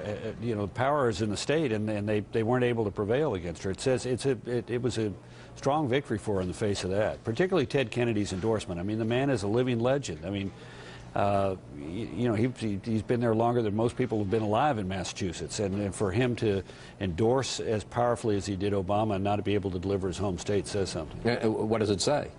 Well, it says that endorsements may not matter as much as they used to, and that, frankly, she had strength in the state that was able to withstand Kerry, Patrick, and Kennedy, all being in opposition to her. Let me ask you about that, because politicians pay a lot of attention to endorsements. The media pays a lot of attention to endorsements. Are they overrated in a practical sense? I think they are, but I do think governors have a great deal to do with carrying their states. I mean, governors tend to have political machines, if there are political machines left in America. So the endorsement of a governor, I think, does help you. But a United States senator, I guess you get all their... Let me just interrupt for just a moment, if I may, because I'm told that we can now declare the state of Oklahoma for John McCain. John McCain wins in Oklahoma, the primary there. And that is another victory for him. That is a winner-take-all by a congressional district. So that doesn't mean he'll get all the delegates, but he'll probably get the preponderance of the delegates. But just continue on your thought about these endorsements. Yeah, governors make a difference. Senators probably don't. I mean, governors tend to be around. They tend to be in the state. They tend to have people who work for them that people want to have a good relationship with, and senators tend to be somebody distant and aloof. Now, you wanted to make a point on the Republican race, getting back to Britt, about the fact that we may be missing one way in which this evening could turn out to be better for Romney than we're reporting. We ought to keep, this is about getting delegates, and there is a big pot of delegates at the end of the evening in California where Romney played. So the question is, at the end of the evening, who's on first, who's on second, and who's on third when it comes to the number of delegates? And granted, McCain's gotten a good bump here at the beginning of the day, of the evening, with these winner-take-all states. But let's see how Romney performs in the caucus states and in this big proportional state, winner-take-all by congressional district at the end of California. I would suspect that there's a pretty good chance he would end up in second place. And does that give him a rationale to continue then? Sure it does, and then particularly if nobody gets an overwhelming majority of the 1,020 delegates that are up tonight. Karl, thanks. More later. Brett? Let me just take a follow on that. It's, what is it, 170 Republican delegates out of California? Right. But if it's winner-take-all by CD, by congressional district, it would mean that in a close race, you'd probably have a relatively equal apportionment of those, wouldn't you? Right, 2 to 1, basically. 2 to 1 would be, right. So that would mean, you know... Oh, I'm sorry. No. Winner-take-all by CD. Winner-take-all by CD, you get 3 per congressional district. So, but there are 53 districts, and so whoever wins a majority of the congressional districts will get that number of seats times 3 delegates. I got you. Okay. So it could be, I mean, it could be a really big win, but it could be not so big. Sure. If let's say if one candidate won 30 districts and one won 23, then the first candidate would get 90 delegates and the second candidate would get 60 some odd delegates, 70 some odd delegates. So it could be kind of a not a wash, but not, you know. And this is one to watch, because Romney did something very smart there. He took a lot of money out of his own pocket and put it up on Los Angeles TV.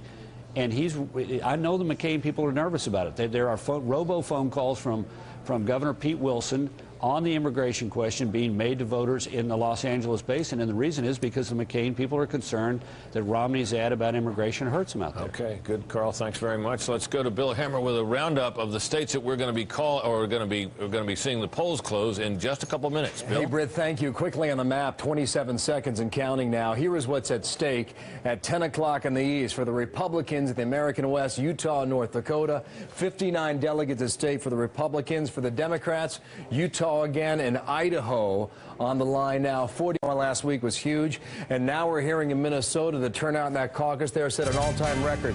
by 2, Britt. Back to you. As you can see, Bill, we are calling the Utah primary. This is really no surprise for Mitt Romney, which, of course, this is a state where he went to college and the headquarters state of the Mormon faith in America. So no big surprise there. And we also can call the state, however, for Barack Obama.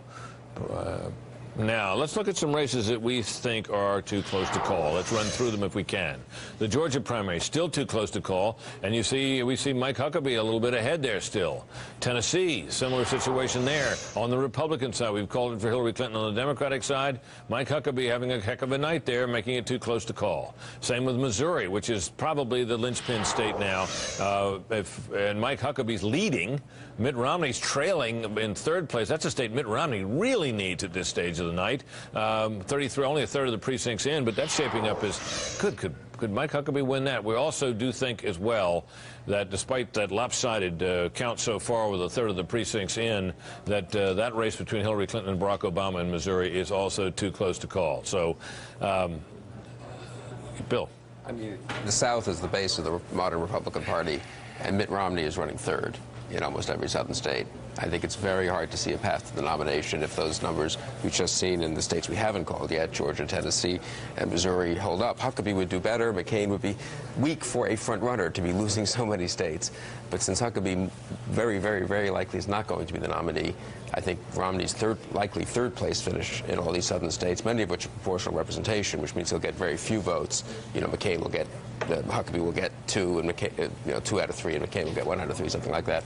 It's bad news for Romney. I think that the failure to penetrate the South could end up being just devastating for Romney. And it supports the proposition that Sean Hannity was advancing, that at the end of the day, the person that Mike Huckabee really did the most damage to is Mitt Romney. Would you not agree?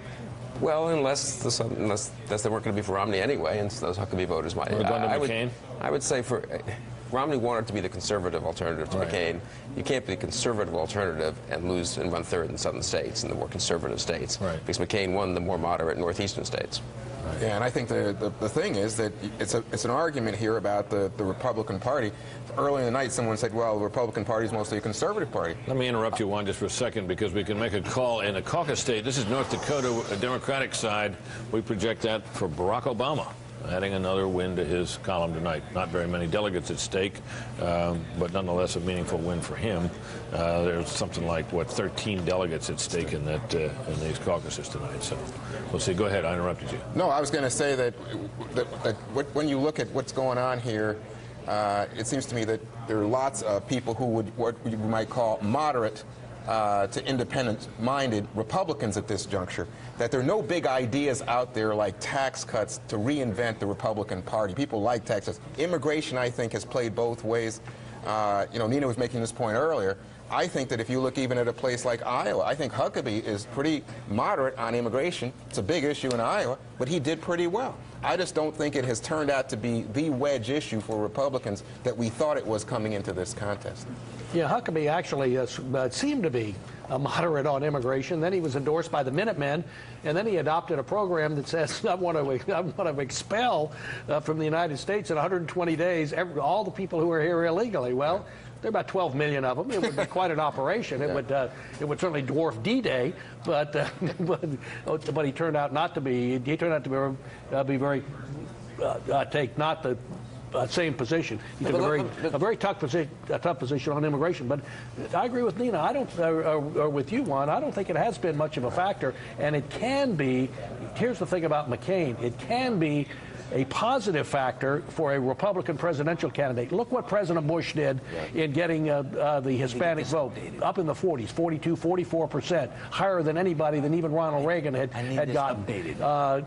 It's a growing electorate, the Hispanic electorate, and Mitt Romney's not going to hold it. Mike Huckabee's not going to hold it. John McCain is the one Republican candidate who has a chance of doing reasonably well among Hispanic voters in a general election. One footnote, I just really emphasize what Juan said. I mean, Sean Hannity said a moment ago, and he has his finger on the conservative pulse, at least the conservative talk radio and sort of activist pulse. Immigration is the top issue for conservatives, for conservative Republicans. I just think there's no evidence that that's the case for most voters in most of the country. It is powerful in Arizona. It's probably holding McCain's margin down there quite a lot. It's powerful, as Karl Rove was saying, in Southern California. Romney went up with an immigration ad. He may take a lot of CDs in the Los Angeles and San Diego areas, but Huckabee has been a moderate on immigration. McCain has been the most visible, not orthodox conservative on immigration. And Huckabee and McCain are getting an awful lot of votes all over the country. Noting when you talk about CDs, you're talking about congressional districts. You're not talking about anybody making off with a bunch of somebody's compact discs. Let's check in with Michael Barone for some thoughts about who's got strength or not so much strength and where. Michael? Well, Missouri, Missouri is one of the big states for Republicans tonight because it's a winner-take-all state with 58 delegates, and I think it's the only winner-take-all state that has not been called already for John McCain. And it's a three-way race there. The tabulated vote right now has Mike Huckabee ahead with 37% to 31% for McCain, 25% for Romney. One reason is Greene County. That's in southwestern Missouri, Springfield, Missouri, as they call it there. It's the headquarters of the Seventh Day of the Assembly, excuse me, the Assemblies of God Church. It's the base of former Attorney General, Senator, and Governor John Ashcroft. Mike Huckabee's got a big lead there with 3/4 of the votes in, 43% of the votes over 27 of McCain, 24 for Mitt Romney, who's running third. He's going to have margins like that throughout southwest Missouri, I think, in places like Newton and Jasper counties and so forth. That's enabling him to go ahead, but we haven't had the returns yet in Missouri from in any significant amount from St. Louis County. Only 3% of the returns in St. Louis County is suburban. St. Louis City is separate. It's about 15% of the popular vote in Republican primaries in the state of Missouri. And in the returns that are in so far, John McCain is leading with 40% to only 16% for Huckabee, 28% for Mitt Romney. Now, we don't know if the whole county is going to go like that. The big Republican area increasingly there is that big western growth area in Chesterfield. McCain campaigned there. Can he win it enough to reverse the margin that Huckabee's right now got? Thanks, Michael. As you can see over Michael's shoulder there, all that commotion, that is Mike Huckabee coming out to greet supporters in his one-time home state. I guess it's still his it's still his home state, his hometown, where he served as governor of Little Rock, Arkansas. Let's see what the Huck, who's had a pretty good night, as we've been noting, will have to say tonight.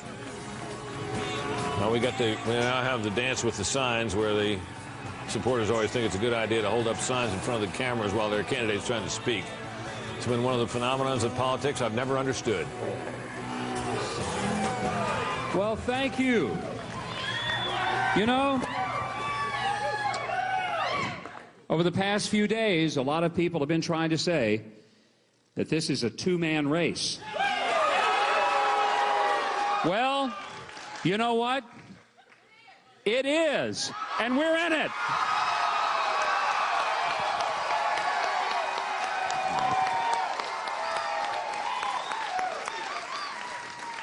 Tonight, we are making sure America understands that sometimes one small, smooth stone is even more effective than a whole lot of armor. And we've also seen that the widow's mite has more effectiveness than all the gold in the world.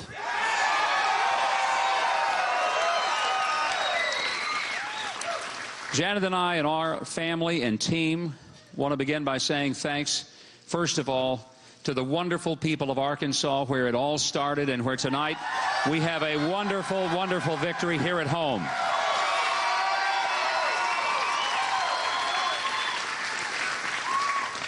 We love this state, always have and always will. And tonight we're reminded again why. Because of the incredible people who believed in us early and stayed with us through all of the times when so many people said, you can't get there. And tonight we're proving that we're still on our feet, and much to the amazement of many, we're getting there, folks. We're getting there.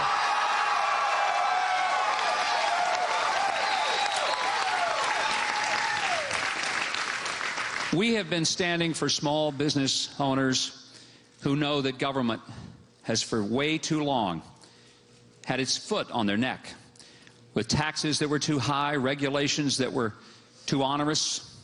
Threat of litigation made it impossible for many small business owners to survive.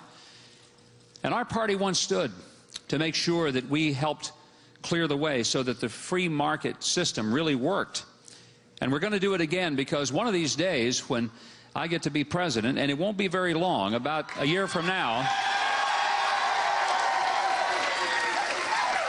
I really do look forward to nailing the going out of business sign on the front door of the IRS.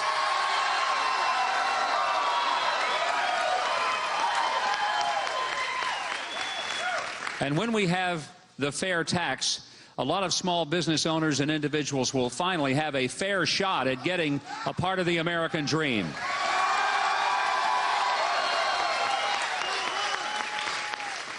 We're here tonight and winning states across the South because we've stood for the idea that mothers and fathers raise better kids than governments do, and government ought to undergird a family, not undermine a basic family's rights to raise their own kids. And that's one of the reasons we're here tonight. We're here tonight because people want to know that the president is going to secure our borders and make it so it's not more difficult to get on an airplane in your hometown than it is to cross the international border, and that we're going to fix an issue that the federal government is allowed to go unchallenged for a long, long time. We're here tonight because a lot of people in the South and across America know that the Second Amendment is to be respected as much as the First Amendment, and they know that there's only one candidate who has a consistent record of making sure we do that.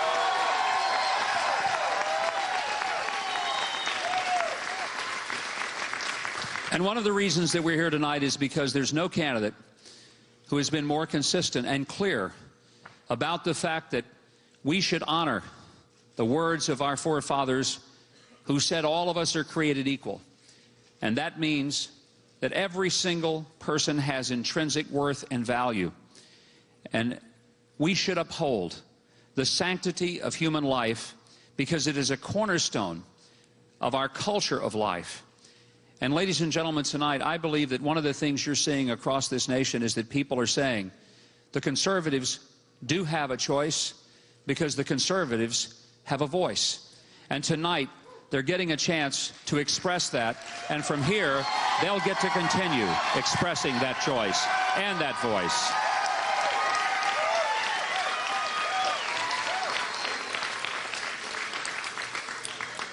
Now, it's tough for this old Razorback to say things like, roll, Tide, roll, but I'm doing it tonight. And it's tough for this old Razorback to look over there to the state just to the east of us and anticipate being able to say that we're two volunteers. I think before the night is over, I'll even be singing Rocky Top. This old Razorback may even catch some bulldog fever before the night is over. And we're going to forget all about the Cotton Bowl and even be grateful for our friends to the north before tonight is over. I'm fully believing. But tonight is far more important than contests between the rivalry of some of our states in athletics. Starting today with the wonderful people of West Virginia who gave us a surprising, stunning, and wonderful victory.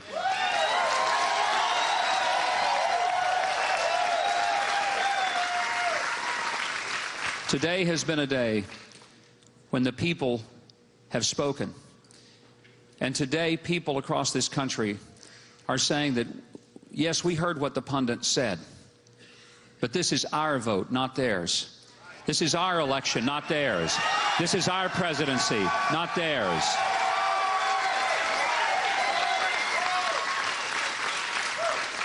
And for all those people who have made sacrifices to help us be here, I want to say thank you. And I also want you to know that as long as there's still votes and delegates to be won until that magic number of 1,191, there's going to be one guy answering the bell every time there's a new round.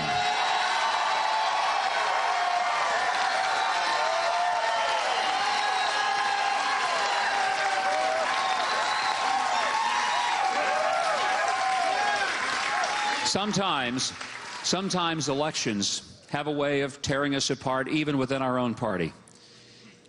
But the ultimate purpose that we're all in this is not to see our party divided, and it most certainly is not to see our country divided. We got in this because we wanted to see our party pull together again. But even more than our party, as important as it is, it's far more important that we bring this nation back together, where we once again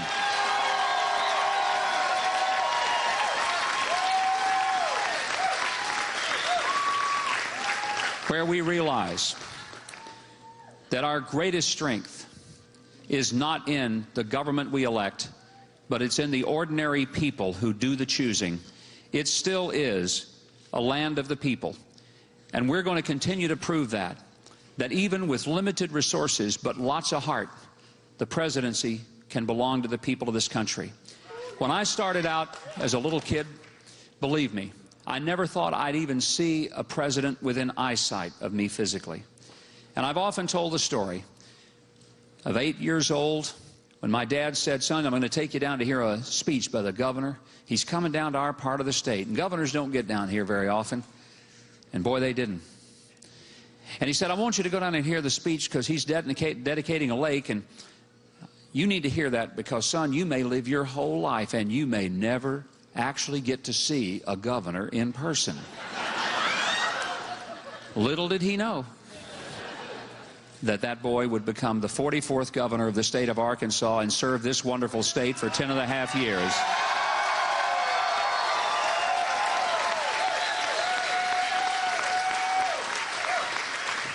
And I'm pretty sure that he could have never, ever even dreamed that one day I'd be standing here tonight and I'd be saying, "Folks, in a few more months, you'll help me become the 44th president of the United States of America." Thank you. God bless you. Thank you. Thank you. Well, on the strength of victories in 3 states, West Virginia, where McCain threw his support behind him, in Alabama and his home state of Arkansas, with strong showings, stronger than expected showings, and potential victories, I guess, in a couple of other states, including Missouri, as you heard him mention. Mike Huckabee says he is now the alternative to John McCain.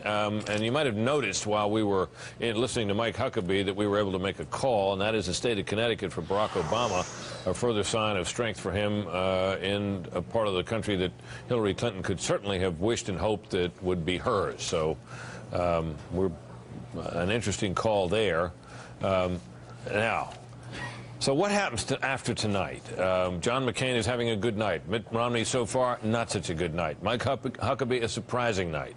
So what about Republicans around the country? What should they do now? Well, a man has some thoughts on that. He's a former chairman of the party. He is the current governor of the state of Mississippi. He is well known to all who follow Republican politics and politics in general. He is, of course, Haley Barbour. Good evening, Governor. Hey, Brett. Good evening. What are your thoughts tonight? You know, as you look at the night, it's been a really impressive night. McCain's had a very good night.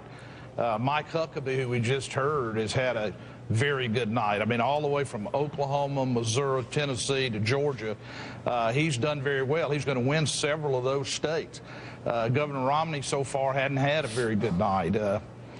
You know, we party chairs, as I was for 4 years, you want these things to be over as soon as they're over. As soon as somebody's won the nomination, you want everybody to get together and start uniting for November.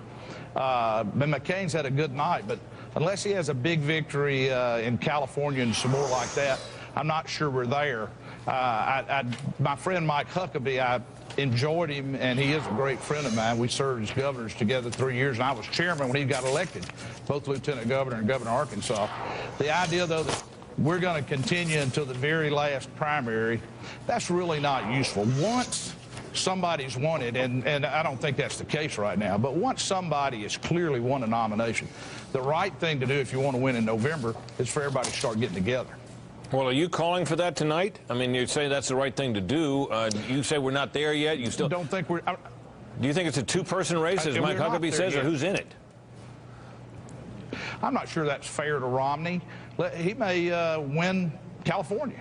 But if McCain wins California, and he's won a lot of places, both in the Northeast and the Midwest with Illinois, we'll see how many of these states in the South he wins versus Huckabee. And Huckabee's shown great strength, I think. But I'm not saying tonight, and I don't think anybody would say tonight that it's over. But it is very important that once somebody has got the nomination won, that it doesn't just continue, because all that is negative. It becomes more shrill. It becomes more divisive. You know, John McCain's not as conservative as I am. I'm not sure any of these three guys are as conservative as I am. But I can tell you, any of the three I can enthusiastically support against the competition in November. And that's what this is going to be about. So tonight's been a great night for Mike Huckabee, great night for John McCain, who's probably going to win more delegates than anybody else. For our party, this may go on for a little while, but it doesn't need to go on forever. All right. Governor Barbour, thank you very much for joining us. Great to have you. Thank you, Britt. All right. We've got to take a brief break here. Be right back.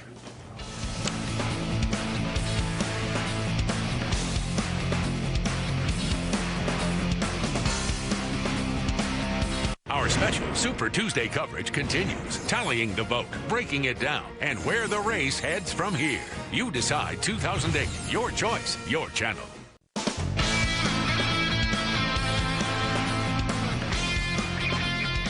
So one wonders how the Romney camp is perceiving tonight. We can look at a couple of states that he's won. He won his home state of Massachusetts, as we noted earlier in the night. No surprise there at all. Everyone expected that. And he also has won in Utah, another state where he was a slam dunk favorite to win. So how does all this look on a night when Mike Huckabee surprised everybody and John McCain has shown real strength in a whole bunch of places? Well, let's check in at Romney headquarters in Boston with Wendell Goler. Hi, Wendell. Hi, Britt. Mitt Romney's about to address his supporters about 5 minutes from now. It's been a tough night for them. They say they still have hopes for the western states, Colorado, Montana, Alaska, and especially California, but they have not achieved their two main objectives on this Tsunami Tuesday. The first was to cast doubt on what they called the inevitability factor, that John McCain will win the Republican nomination. The second is that Mike Huckabee would perform poorly enough to drop out of the race. They had hoped tonight it would crystallize into a two-man race, as they put it, and they were really stung when Mike Huckabee said just a moment ago it is a two-man race, him and John McCain. Romney's camp says that Huckabee is still unelectable, and most voters believe that. But Huckabee's projected win in California and Romney's third-place performance right now in Missouri and in Georgia were just body blows. There's no other way to call them that. The only two big cheers tonight came when Romney was projected the winner of Massachusetts and Utah. Still, officials say that Romney will not give up the race tomorrow. Come what may, they say. He will address the Conservative Political Action Committee in Washington on Thursday. He will make the case that John McCain is not conservative enough, and he, Mitt Romney, is, but he will not be speaking from the position of strength unless he sweeps those western states and sweeps California, which is not a winner-take-all state. He will not be speaking from the position of strength that he'd hoped. Britt? And Huckabee projected win in California. I assume you meant Alabama, right?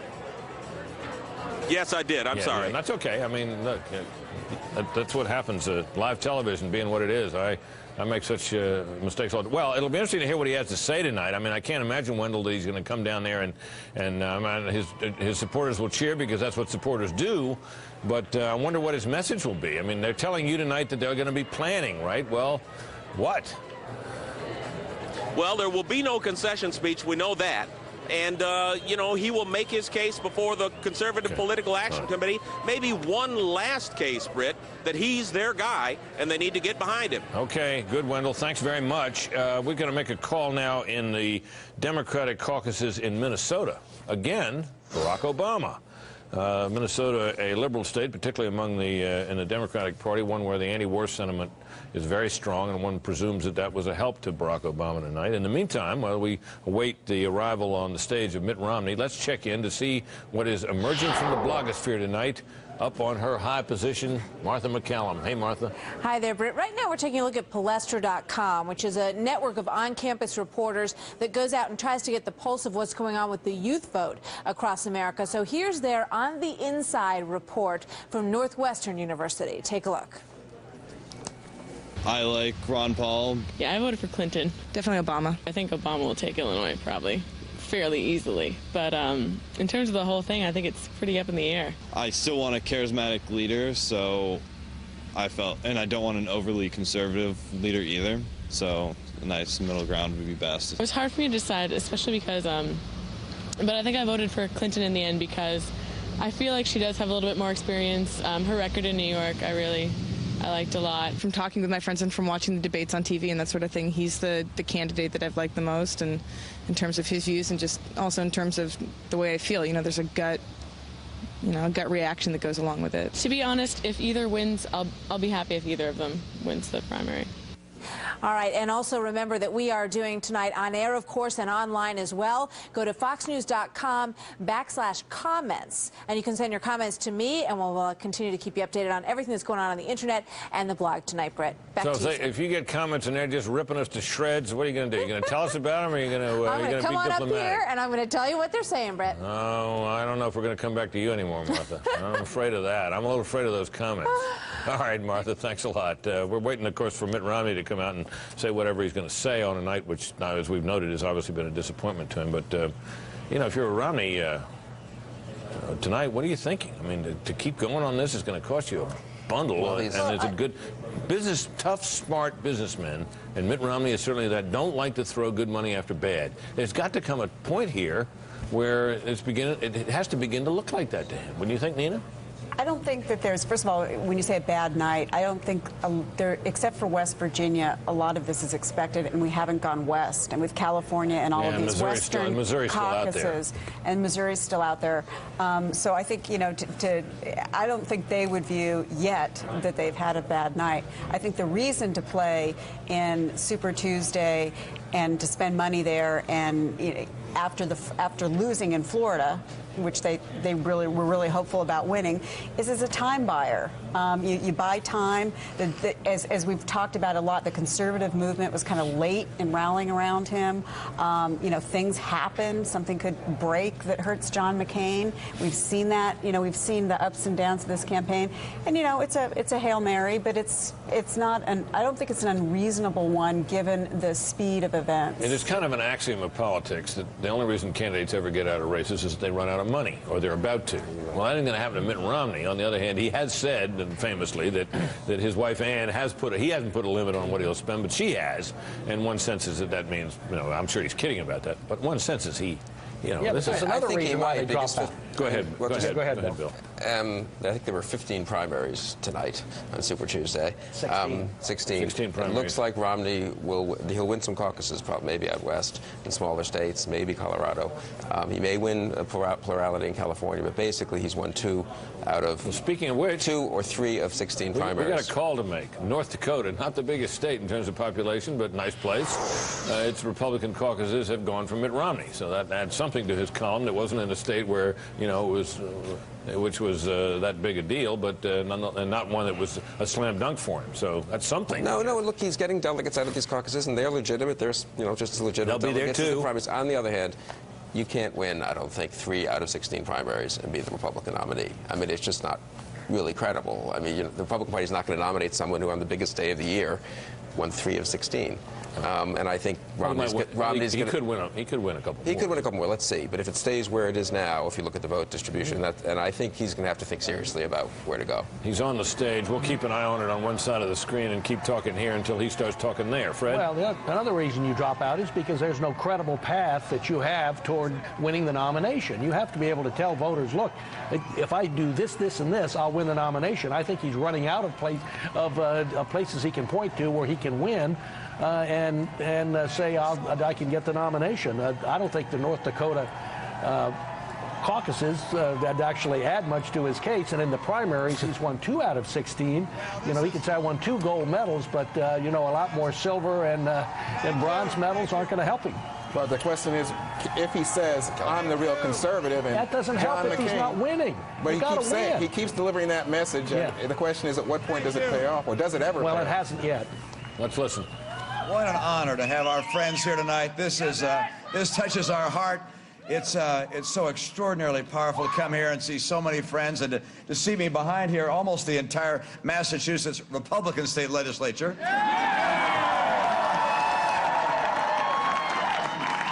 to have Governor Weld here and Carrie Healy, my lieutenant governor, and so many friends.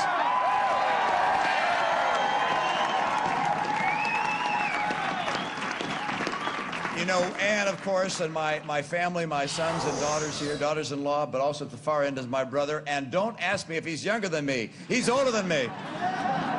My brother, Scott, he's been campaigning all over the country for me, and I appreciate your being here tonight on a very special night. You know, Ann came to me and she said, you know, the one thing that's clear tonight is that nothing's clear. But I think she's wrong. One thing that's clear is this campaign's going on.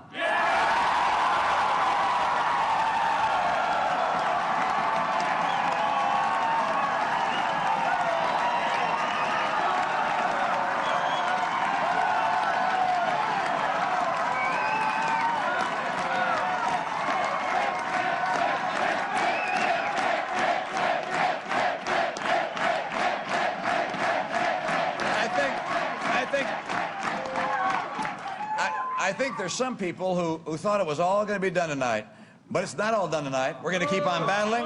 We're going to go all the way to the convention. We're going to win this thing, and we're going to get into the White House.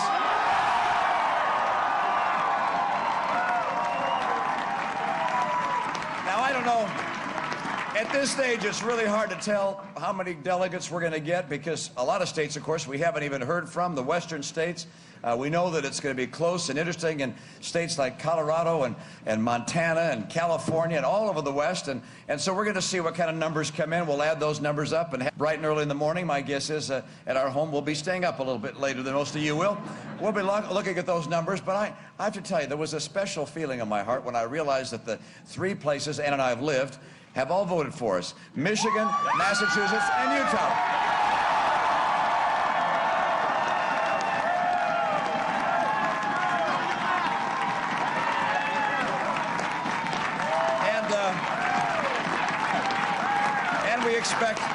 And we expect a lot more delegates come from a lot of other states as well. But you know, this is fun and exciting to be part of an election scene like this, to have all of you here cheering us on. It's just remarkable to know how much work you've done, how much money you've raised, how many doors you knocked out, how many calls you've made. But you know why we're doing it? We're all doing it for the same reason. That is, we care very deeply about, well, in my case, these folks up here, and in your case, the folks at your home, your kids. For me, I'm very concerned about the kind of America they're going to inherit. I want to make sure that the kind of prosperity we've known, the peace that we've always experienced, the safety that we've always felt, that is part of my kids' life and their kids' life and theirs indeed as well. And I recognize that that doesn't just happen. You see, those that brought this to us paid a very heavy price to buy our peace. They built a strong military that was without question the most capable in the world. They built a strong economy that surpassed anybody's in the world. And they also gave to us values that are enduring, like believing in hard work and education and willingness to sacrifice for the future, and love of our families and love of our faith and love of our country. And because of these great values and this great economy and our great military, we've emerged as the greatest nation on earth. And now it's our turn to decide what we're going to give to our kids and to their kids.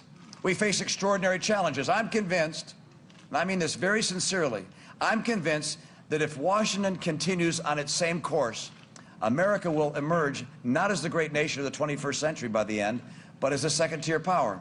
It'll be passed by someone else. I can't tell you who it'll be, but it will be passed by someone else. That will not happen. We'll keep America strong because we'll hold on to the values that have always made us successful.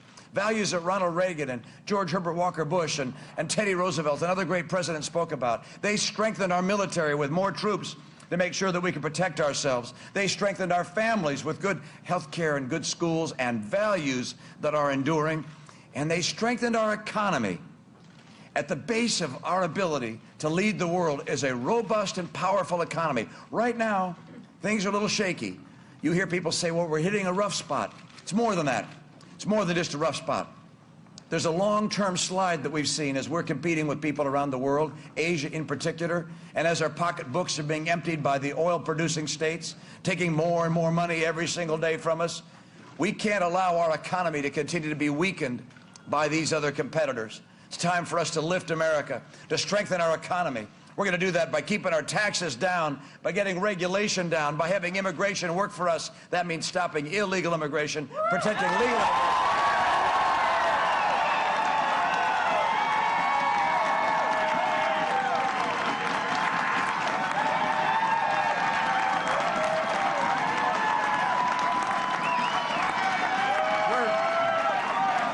trade.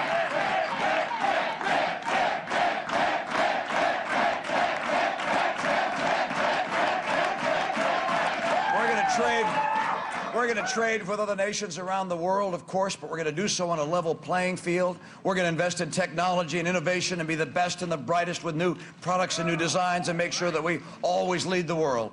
This is the future of this great country. Now, I know that there's some who think that can all be done from Washington, but when it comes time to thinking about how we're going to guide our economy, I think it's more important to know how America works than to know how Washington works. And I think it's helpful to have...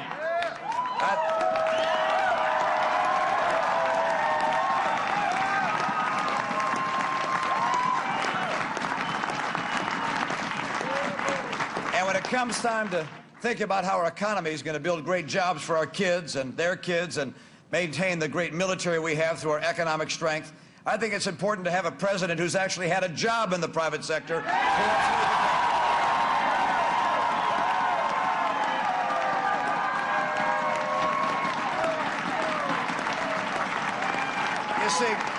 You see, at a time like this, we recognize just how broken Washington is. We've looked to them to solve our problems, and they haven't. We asked them to solve Social Security. They haven't done that. We asked them to balance the budget. They haven't. We asked them as well to rein in excessive pork barrel spending. They haven't. We asked them to get health care that was affordable and portable for all of us, and they haven't. We asked them to get education that's the best in the world. They haven't. We asked them to live by high ethical standards, and they haven't. We asked them to end illegal immigration, and they haven't. We asked them to get us off of foreign oil and let us be able to be energy independent, and they haven't. It's time for the politicians to leave Washington and for we the people to take over.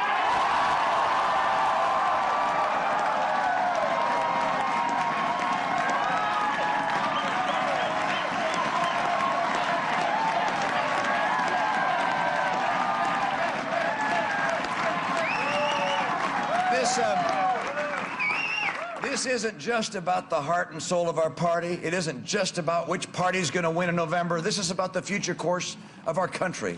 This is about whether or not Washington will finally deal with the challenges we face, whether Washington is up to the task of helping solve these problems, taking advantage of opportunities, making sure that our kids and their kids live in an America that's the greatest nation on earth. It must be. It has always been. The world depends upon our sacrifice, our commitment, and dedication to peace and prosperity and to liberty. This is the greatest nation in the history of the earth. We will keep it, the hope of the earth. With your help, we'll do it together. Thank you so much. Well, Mitt Romney, as he was speaking there, and he made a pretty peppy speech for a guy who has had relatively a tough night. And while he was speaking, as you probably noticed on your screen, we made a couple of projections. Neither of them good news for him. First, Tennessee, we project for Mike Huckabee. And at the same time, Arizona, we project let's wait and see. Arizona, we project for John McCain, which proved to be more difficult than one would have imagined. Obviously, the immigration issue playing strongly there. In addition to that, the Associated Press is calling the state of Georgia for Mike Huckabee, and we are now as well. So that extends the Huckabee number of wins up to 5, and makes this night all the more impressive for him and all the more disappointing, I think it's fair to say, for Mitt Romney. John McCain, meanwhile, cruising along, as we mentioned, Arizona. That's a winner-take-all state with some 50-some delegates. So we got a lot to reflect on now. We're going to take a break. More on the other side. Stay tuned.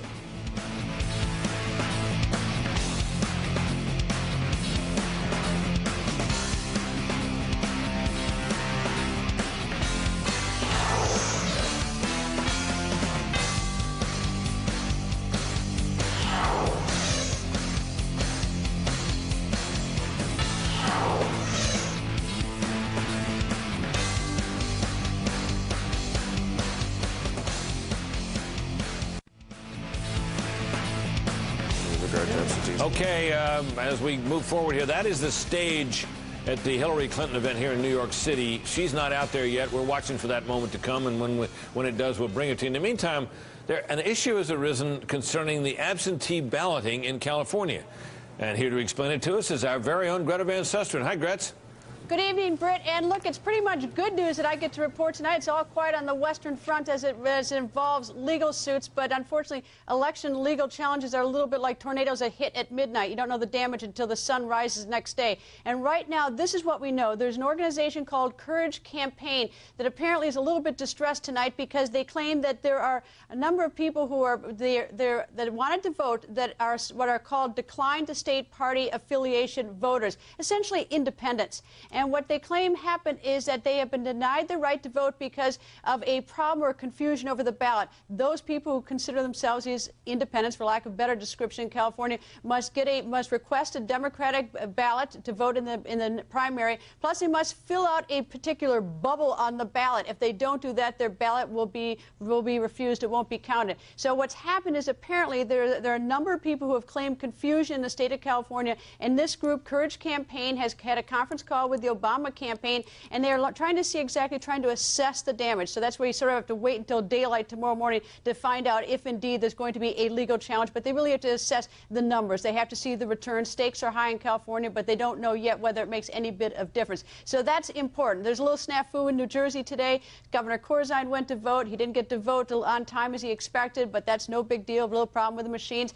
Now, keep your eye on Florida and Michigan. Remember, they have not yet, they were denied their delegates. The DNC said their Democratic delegates will not be seated at the convention. But these are giant numbers down in Florida and in Michigan, almost 3 times or 4 times Iowa and New Hampshire. And those 2 states, those Democrats, they're a little bit upset, saying in essence that they're being big-footed by 2 little states by the DNC. So there may be a challenge. There's already been one challenge by Senator Nelson and by Representative Elsie Hastings down there, which was thrown out. But that was not a challenge brought by citizens. So that may be on the horizon, but that could come later. And of course, we don't know what's going to happen there. Finally, one little factoid that I just love, a little bit of a non sequitur, but I must bring it up, and that's this. The LA County Jail is just like the rest of California, seeing a great interest in voting this time. 917 have registered to vote while in jail, and 881 people in the Los Angeles jail filed for applications for absentee ballots. So, Britt, just as much enthusiasm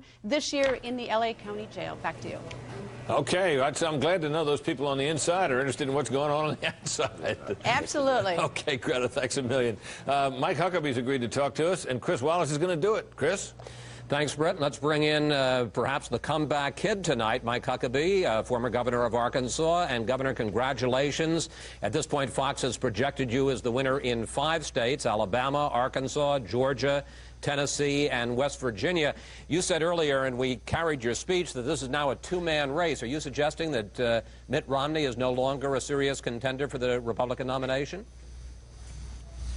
Well, I'm going to let you and the Romney campaign make that decision, but I don't think I'm going to be forced off to the side of the stage over the next few weeks. I think people now realize that there's strong support out there for me because there are people who believe in what I've been talking about. And it's not because we had the same kind of money some of these guys had. We're the Green campaign. We're the ones getting more miles per gallon than anybody, but it's connecting with real people, folks that matter and people that vote and work hard. I can't tell you how thrilled I am, and not just for me. Chris, I'm thrilled for those people that have made incredible sacrifices. And there are folks, if you go to our website, you hit MikeHuckabee.com and read what people are saying and why they're giving. They're not given $2,000. Sometimes they're given $20. But it's what they've got. And that's what has made our campaign so very effective. Governor, if it is, as you say, a 2-man race between you and John McCain, what do you think the choice is for voters between you and the senator? I'd like to say it's between 2 good, decent Americans who both love their country and who have great respect for each other.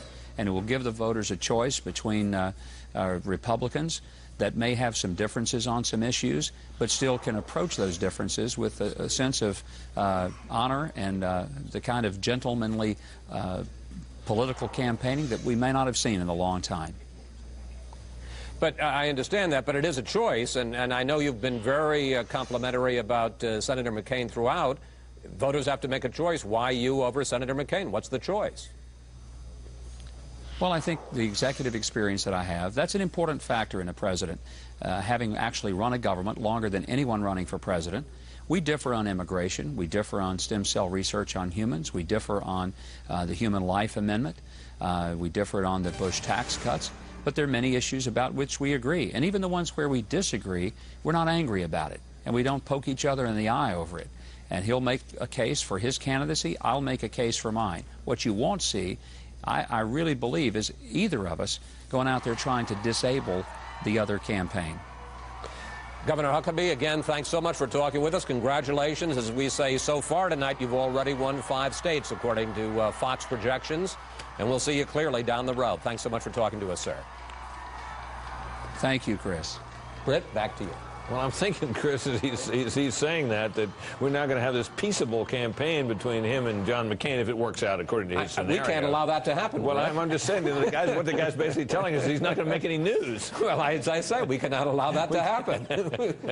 We're going to have to get it down and dirty. Whatever happened to American politics? If these candidates got up and presented a positive case for themselves and never said much of anything negative about their opponents. This will not stand. Well, there's a reason why you get negative. Well, there you got the whole Clinton family there up on stage, and a very happy Hillary tonight. Let's hear what she has to tell us. Thank you.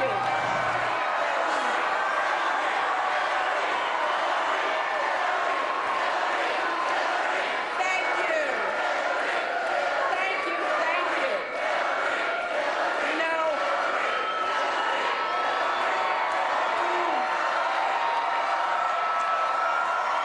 thank you. You know, tonight,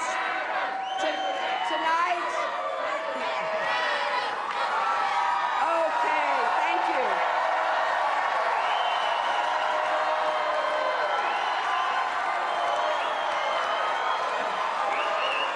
Thank you very much. You know, tonight we are hearing the voices of people across America. People of all ages, of all colors, all faiths, and all walks of life. People on the day shift, the night shift, the late shift with the crying baby. Moms and dads who want a better world for our children.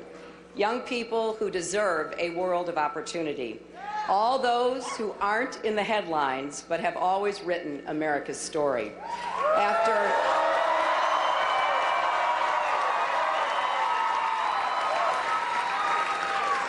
7 years of a president who listens only to the special interests, you're ready for a president who brings your voice, your values, and your dreams to your White House.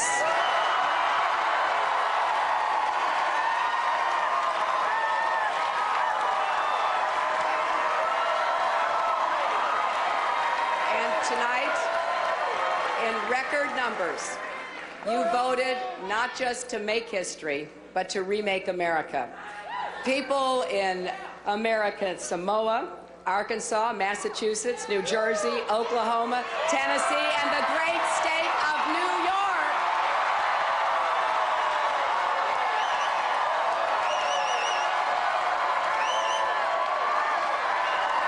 And, you know, on just one really serious note, we want to keep the people of Arkansas and Tennessee in our prayers. They suffered horrible tornadoes tonight.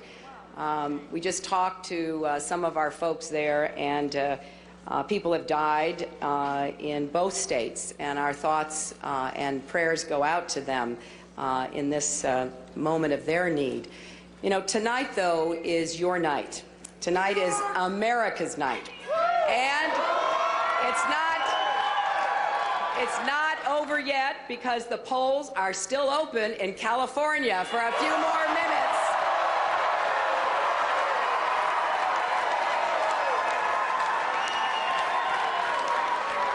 I hope that all of you will join our campaign at www.hillaryclinton.com, because you know that politics isn't a game. It's not about who's up or who's down. It's about your lives, your families, your futures. It's about the people who have shared their problems with me, looking for solutions. The mother whose insurance company won't pay for her child's treatment. The couple so determined to send their daughter to college, they're willing to mortgage their home with a subprime second mortgage. The man who asked me what he was supposed to do after training the person who will take his job in another country. the veterans who've come home only to find they don't have the health care, the compensation, and the services they need. It's also about the people who want to seize America's opportunities. It's about the unions and businesses who are training people for green-collar jobs. It's about the auto companies and the auto workers who want higher gas mileage cars so we can compete with the rest of the world. It's about our scientists and researchers who want to be able to do stem cell research right here in the United States of America. It's about our contractors and our construction workers who want to get to work to rebuild America, from the bridges in Minnesota to the levees in New Orleans. Now, for 7 years, we have seen President Bush's answer. They don't know what's at stake in this election, but we do. We know what we need is someone ready on day one to solve our problems and seize those opportunities. Because when the bright lights are off and the cameras are gone, who can you count on to listen to you, to stand up for you, to deliver solutions for you? Well, the Republicans want 8 more years of the same. They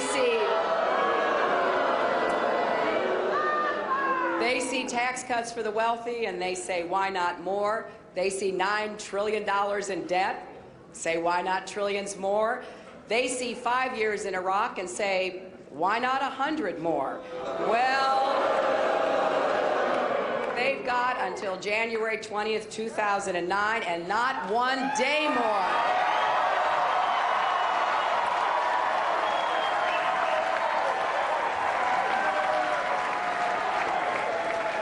Now, we know the Republicans won't give up the White House without a fight. Well, let me be clear. I won't let anyone swift boat this country's future.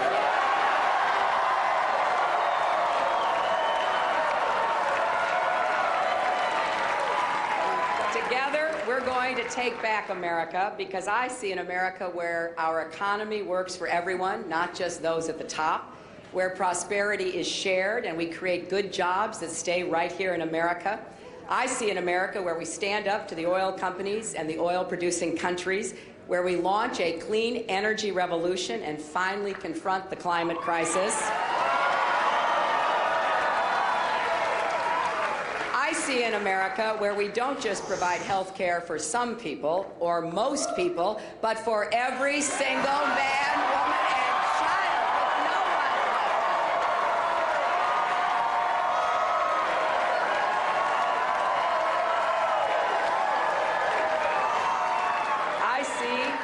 I see an America where when a young man or woman signs up to serve our country, we sign up to serve them too. An America with a 21st century GI Bill of Rights to help veterans go to college, buy a home, or start their own businesses. I see an America respected around the world again, that reaches out to our allies and confronts our shared challenges, from global terrorism to global warming to global epidemics. That's the America I see, and that's the America we will build together. I am so lucky to have the most extraordinary staff, volunteers, and supporters across the country.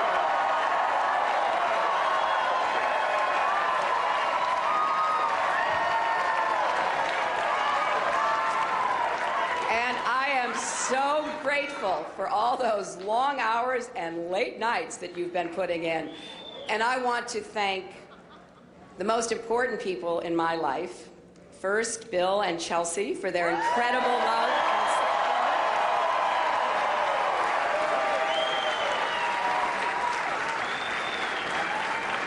support. They have done so much day in and day out.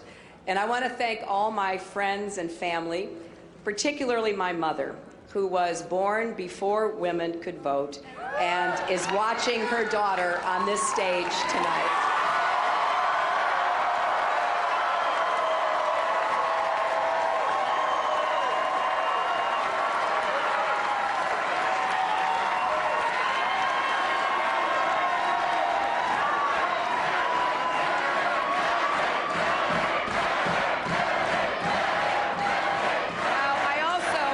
Senator Obama for his victories tonight, and I look forward to continuing our campaign and our debates about how to leave this country better off for the next generation, because that is the work of my life.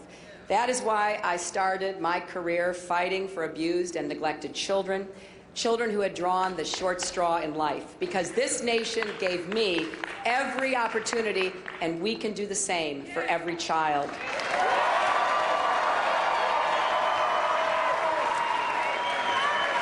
We must continue to be a nation that strives always to give each of our children a better future. A nation of optimists who believe our best days are yet to come. A nation of idealists holding fast to our deepest values, that we are all created equal, that we all deserve to fulfill our God-given potential, that we are destined for progress together. It's the ideal inscribed on the base of the Statue of Liberty in this great city that has overlooked our harbor through wars and depression and the dark days of September 11th. The words we all know that give voice to America's embrace. Give me your tired, your poor, your huddled masses yearning to breathe free. A constant reminder that here in America, we face our challenges and we embrace all of our people. So today we say with one voice, give us the child who wants to learn, give us the people in need of work, give us the veterans who need our care. We say, give us this economy to rebuild and this war to end. Give us this nation to heal, this world to lead, this moment to seize. I know we're ready. Thank you all, and God bless you. Seen there at that hotel here in New York for Hillary Clinton with this panoply of Hillary cards and banners supporting her as she talks about a night when she's done well, but her opponent, Barack Obama, has done well also. And in fact, he's won 9 races. We project that she's won, what, 6 now. So there's one state, though, that we keep waiting to hear the outcome from in both parties, and that is the bellwether state of Missouri. And look at that. That's the Republican side. Mike Huckabee still leading, 78% of the precincts in. But as you can see, that race is very close. Now John McCain has edged into a lead by about, what, 1,000 votes or something like that. Mitt Romney well back, or not well, but not so far back that if they got a big surge for him somewhere, he might not pull even. So you can see why that race is too close to call. And you can probably see from this as well, Hillary Clinton is ahead. We still think that race is too close to call, and we'll get into a discussion later with Michael Barone about why, with Hillary leading by 40,000 votes with 75% of the precincts. Of course, 75% of the precincts might be all small precincts, with big ones still to come. So it doesn't mean 75% of the vote, which is what I'm in my fumbling way here trying to say. So some thoughts here. And in Missouri, St. Louis is a notoriously late reporter, and presumably St. Louis, the city of St. Louis, would be strong for Obama, which I suspect is why we're not willing to call the race there. I'm told that St. Louis County, which I think includes the suburbs, has been strong for McCain so far, and that people are, we're not going to officially call this, but I think people think that McCain is more likely than not to win Missouri over Huckabee. Well, he had certainly, Huckabee had been leading. Right, and McCain seems is to now be pulled now into a tie and is a little ahead, 1,000 votes or so. Right, and if McCain wins Missouri, that is a very big victory for him. That's huge, isn't it? It is big, because then it's not just that Huckabee is denying Romney victories. McCain himself is now beating Romney in the one winner-take-all state that looked where the one most contested winner-take-all state, Missouri. If McCain can pull that off, I think he's in very good shape. And also a state where it's well to show strength for the general election, because if you can win Missouri, and he had some resistance there. I mean, it's not as if the other two candidates have some real strength there. So. Just on the Democratic side, I think it's important to note that this moment, this evening, is not unlike New Hampshire, where they're going in. There was a lot of sense that Barack Obama was riding a surge, that he was challenging Hillary Clinton in places that we didn't expect, like New Jersey, like Massachusetts, where he had gotten the endorsements of both senators, John Kerry and Ted Kennedy, as well as the endorsement of the governor. And there was a lot of thinking going in that it was going going to be a bad night for her, and it turned out not to be. And you know, it's something. Yeah, I talked to Hillary people who said they were really worried that this was going to be a very bad night for them. Well, you know, I mean, Barack Obama's done well. He's won 9 contests. Yeah, he's done well, but it hasn't been that sort of, you know, that sort of blowout, not blowout, but that sort of surge. Well, I mean, you know, he at challenged her in the home area in New York and around, but she won New York, she won New Jersey. He got Connecticut, which is of the 3 prizes, that's the smaller one. He won Delaware, which is a contiguous state there, but so she got the 2 big ones, he got the 2 smaller ones. That's sort of the story of the night a little bit, isn't it? But if you stop and think about it, the idea that she's won Tennessee, New Jersey, and Massachusetts, those are just huge prizes. Obviously, California is outstanding. We'll see what comes there. But where Obama did well was in the state with the 3rd largest number of delegates at stake today, which was Illinois, his home state. Kansas, which might as well be his home state. He had that wonderful sort of reunion thing there with relatives and all. And then it goes to a bunch of small states: North Dakota, Utah, Kansas, Delaware, as you were saying. Georgia's also a good one. But it's the size and power of the states that Hillary Clinton has been able to win tonight that seemed at this moment, as we're speaking here, you know, around 11 o'clock Eastern, to say that this has been her night. Now let's be conscious, folks, if you will, of the bottom of your screen where you're able to see this rolling tally of delegates. You can see she's ahead of him. Now that thing lags well behind the states we've called, and because the calculating the delegates can be complicated, especially in the Democratic Party. But as you can see there, she has a real serious lead, some 80 delegates, but he's got enough, more than enough, to give him reason to carry on. Fred? You know, I think this looks like it's going to be a twofer for John McCain. He's among the Republicans. He's going to win the most primaries. He's going to win the most delegates. That's one side. And secondly, his chief opponent, Mitt Romney, has been really neutralized, really harmed, and will come out of Super Tuesday as a much weaker opponent than he was going into it. If Mike Huckabee is McCain's chief opponent, that means that it's going to be a pretty easy path for McCain getting to the nomination, because Huckabee is both a regional and he appeals to a very narrow sliver of the Republican electorate, whereas McCain appeals to a much larger one. So for McCain, it looked like in the beginning of the evening that he wasn't going to do that well. It's turned out to be very good for him. So, Fred, you think that basically Mike Huckabee is an agent for John McCain? No, I'm not saying that, although certainly the Romney campaign thinks so. But no, I think Mike Huckabee, while he's had a very good evening, cannot win the Republican presidential nomination. That's what I thought you were saying. I think Romney had a bigger upside and had a chance of winning that nomination. But after tonight, I think his chances are slim to none and closer to none. Okay, Fred, thank you. We're pleased to be joined, as we have been through the evening, by the former congressman and the chairman of the Democratic Leadership Council. That's Harold Ford. He's with Chris Wallace. Chris? Brett, thanks so much. We've been poring over these numbers, as well as you guys have over on the panel there. Harold, I want to point out the fact that Obama has won in states, Georgia, Utah, North Dakota, Alabama, Kansas, red states. And I was talking about this with Karl Rove earlier, and he was suggesting that, you know, that's nice that he wins in those states, and those are delegates that count. But it doesn't say much about his electability, because generally speaking, Democrats don't win in those states in the general election. Well, I think he'd make the case one of the reasons that he should be the nominee is that he can compete in those states. One thing is clear, a couple of things. One, nothing has really been settled. Although it looks as if you look at the big states, Mrs. Clinton will walk away probably with a larger share of delegates once they get through this very complicated computation. Barack Obama still has the money to carry on. The remainder of the night, though, remains key. California and Missouri and how those states come in. It looks as if Hillary enjoys small leads there. It's too early to call either of those states. But it will be interesting to see how they shake out.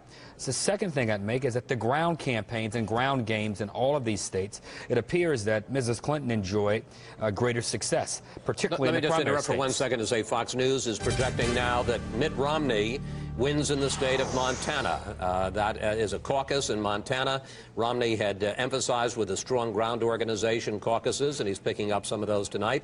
Montana, another one in the Romney column. Go ahead, Congressman. No, I just think the ground campaign is critical. I would just one point on this on the Republican side. I think it's hard to say that this has been a tough night for Mike Huckabee. He's demonstrated he's the Southeastern Conference candidate. We call it the SEC down where I'm from. He's proven that he might be the Big 12 champion candidate in Missouri, a runner-up candidate in Missouri. You never know. And I'm not sure it's as an easy path on the Republican side as some may think. We've still got a long game tonight to play, but I got to think that if you're Mike Huckabee and you're John McCain, if you're Mike Huckabee, you're feeling pretty good about yourself. And if you're John McCain, you got to be worried that you only won your home state by a couple of votes.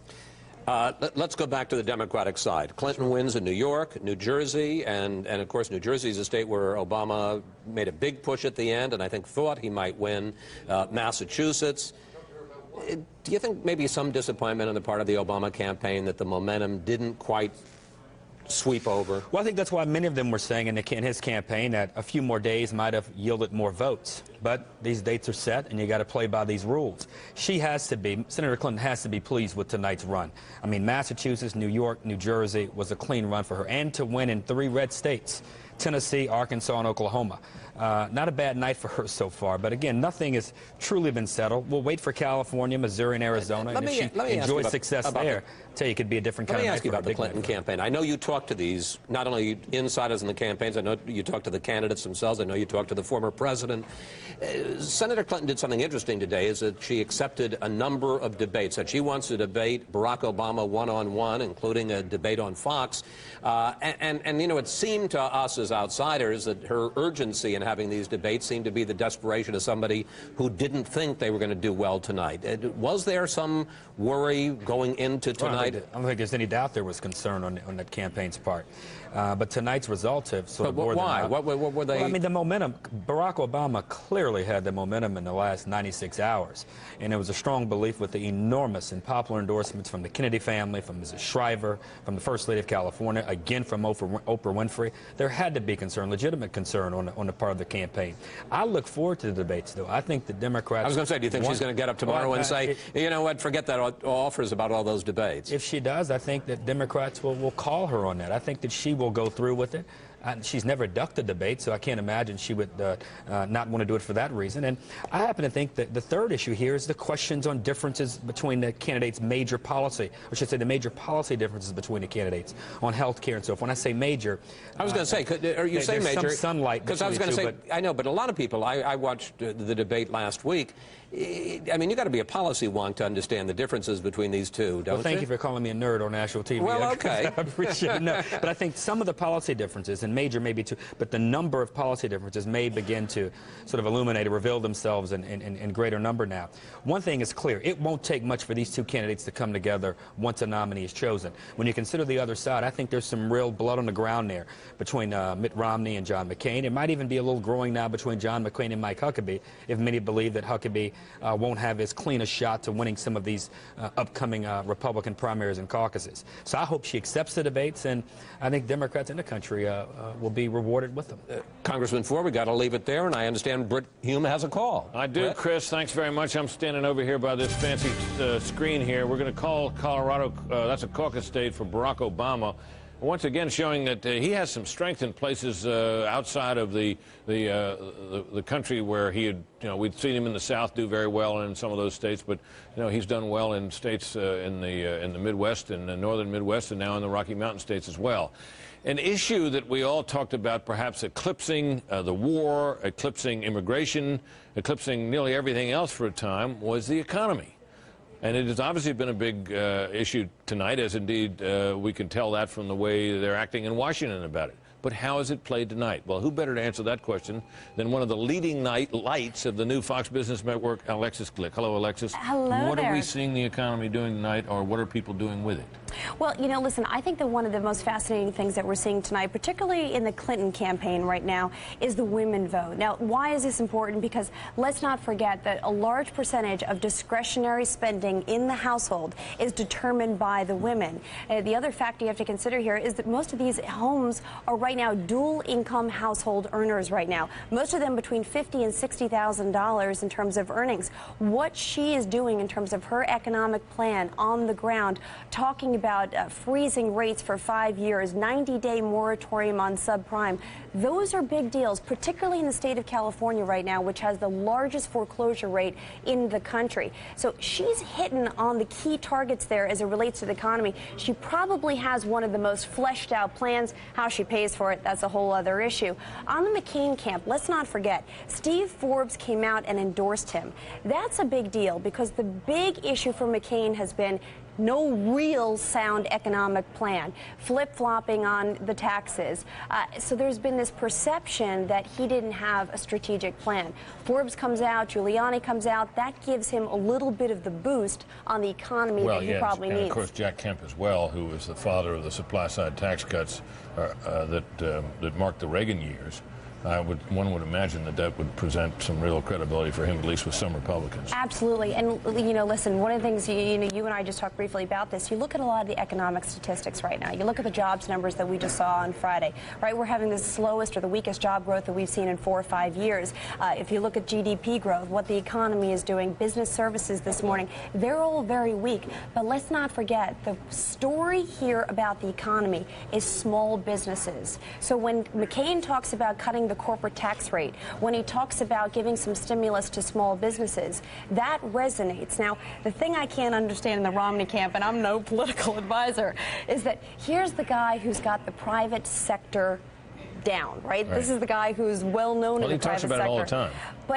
But somehow in the grassroots, it's not resonating as much as you think it would, and yet he's the one who probably has the most experience with the economy. So I guess the question is, coming after today, what's he going to do about that? Yeah, good point. Alexis, great to have you. Thanks very much. It was great being here. We're going to be able to make another call. This again in the Mountain West, and again, as you see there, Idaho caucuses, Barack Obama. So Barack Obama showing some strength in the Mountain West. We're going to take a break. Be right back. Stay with us.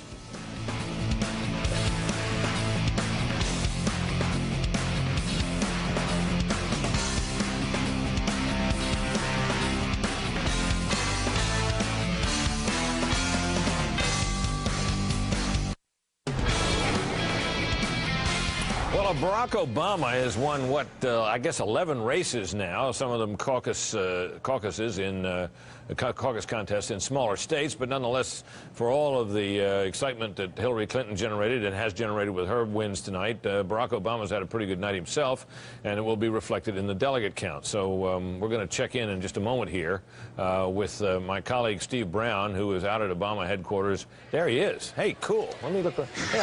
Hey, Steve, I can see you. You're big as life. Come in and tell us what you're hearing out there. I think I'll do just that. Thank you, Brett. The story coming into tonight was about expectations from the Obama campaign, and the candidate on down through the campaign had done a great deal of work trying to tamp down expectations coming in tonight. First, David Plouffe, national campaign manager, said that, well, if we're close tonight in terms of delegates, that would be a terrific night.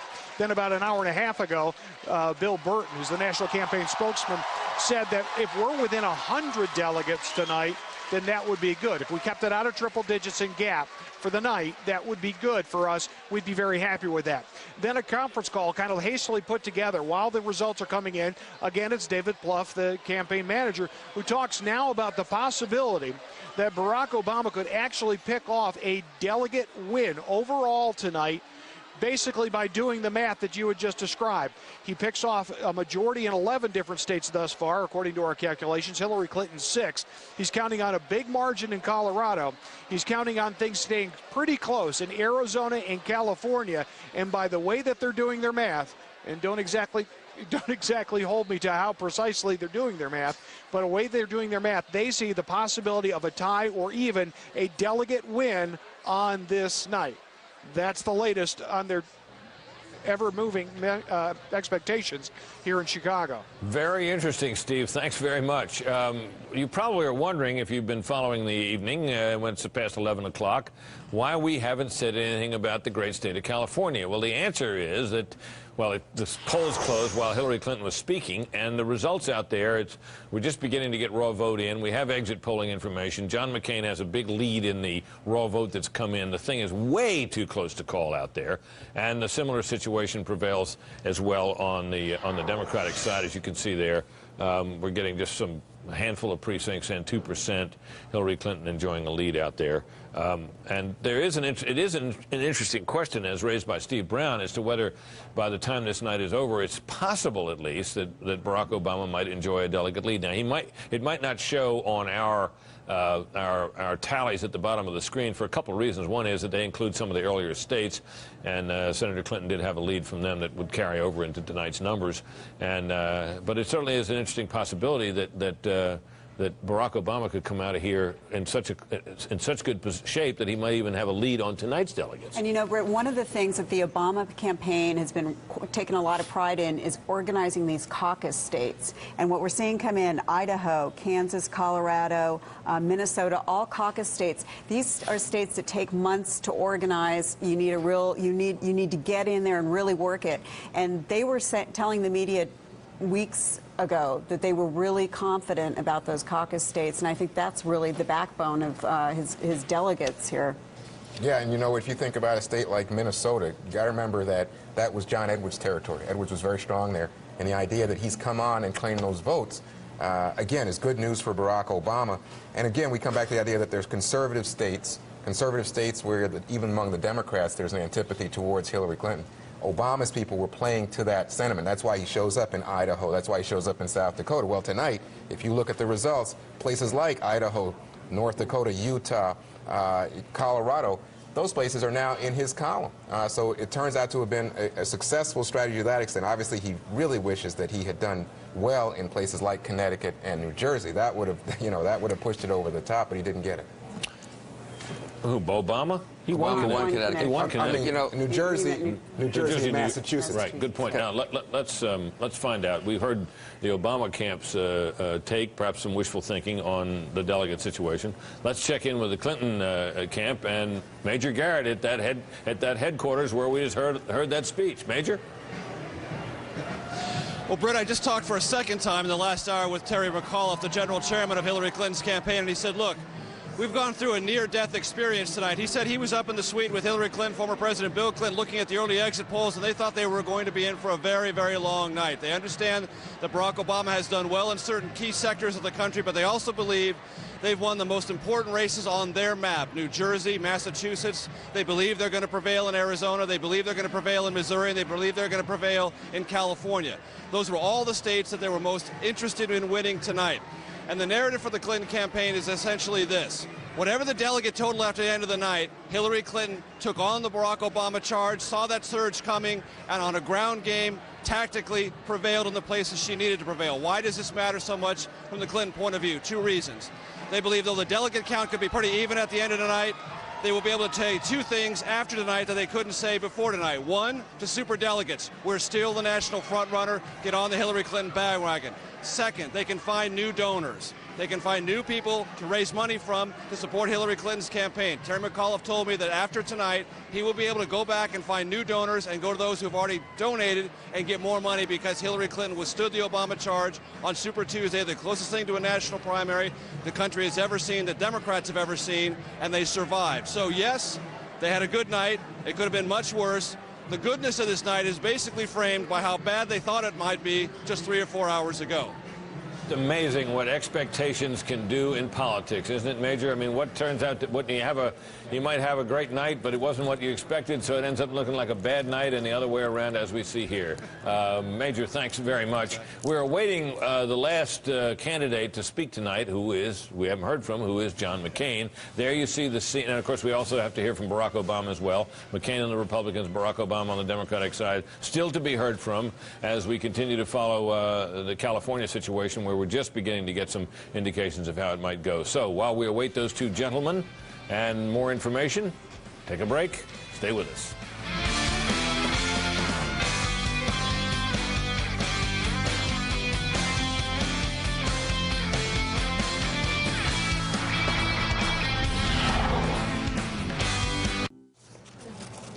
Well, one imagines that the feeling at McCain headquarters tonight out in Arizona has got to be kind of, happy days are here again. But to find out what it exactly is, let's check in with Carl Cameron, our chief political correspondent, who, with a smile on his face as always, is out there. Hey, Carl. They are way too suspicious in McCain world to start whistling happy days are here again, Brett. John McCain has his lucky penny. Mark McKinnon, the strategist and ad man, has his lucky hat. they're not singing anything yet, although John McCain's coming down here and is expected in a matter of moments to give what will amount to a victory speech tonight, walking out with the most delegates on Super Tuesday, even though his top strategists and advisors acknowledge that in California it's still a very competitive race. But they argue that based upon McCain's strategy of winning the larger number of the big winner-take-all states across the country tonight, they will have racked up big delegate wins, and when California is counted, even if Mitt Romney does have a particularly good night, John McCain walks out with the majority of the delegates, and they have begun to suggest in the McCain camp that a big night for McCain in California would be catastrophic for Romney. That's the McCain campaign's word, catastrophic. And they began joking at just about the time Mike Huckabee was making his remarks about all of his Southern victories, that perhaps it should be Mike Huckabee suggesting that Mitt Romney should get out of the race and that Mitt Romney's the spoiler for Mike Huckabee's candidacy. They're feeling pretty good, but they're not quite whistling yet, Brett. Well, I know, but Carl, this is interesting about McCain and Romney and Huckabee, because Huckabee had a pretty good night. He won a bunch of states that we didn't really think he was going to do that well after the dismal showing in Florida. And McCain is now, Huckabee's now saying he's the alternative to John McCain. Does the McCain camp think that Huckabee is such minor competition that their eye is still fixed on beating Mitt Romney, and even though and then Mike Huckabee can have a great night, but they're not worried about him? Is that the attitude? It would be very hard for them to deny that that was the way they were feeling earlier today, when McCain campaign actually urged McCain supporters in West Virginia to vote for Huckabee in their statewide convention in order to deny Mitt Romney the victory there.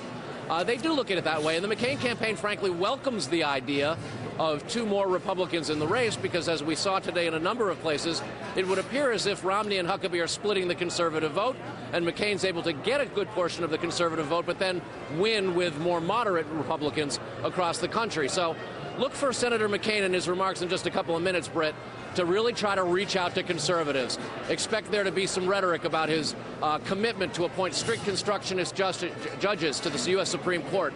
Look for him to talk about the culture of life and his lifelong record of being pro-life, the types of things that strong conservatives in the Republican Party have been complaining about and eyeing Romney and Huckabee for, and an attempt to sort of mend this rift.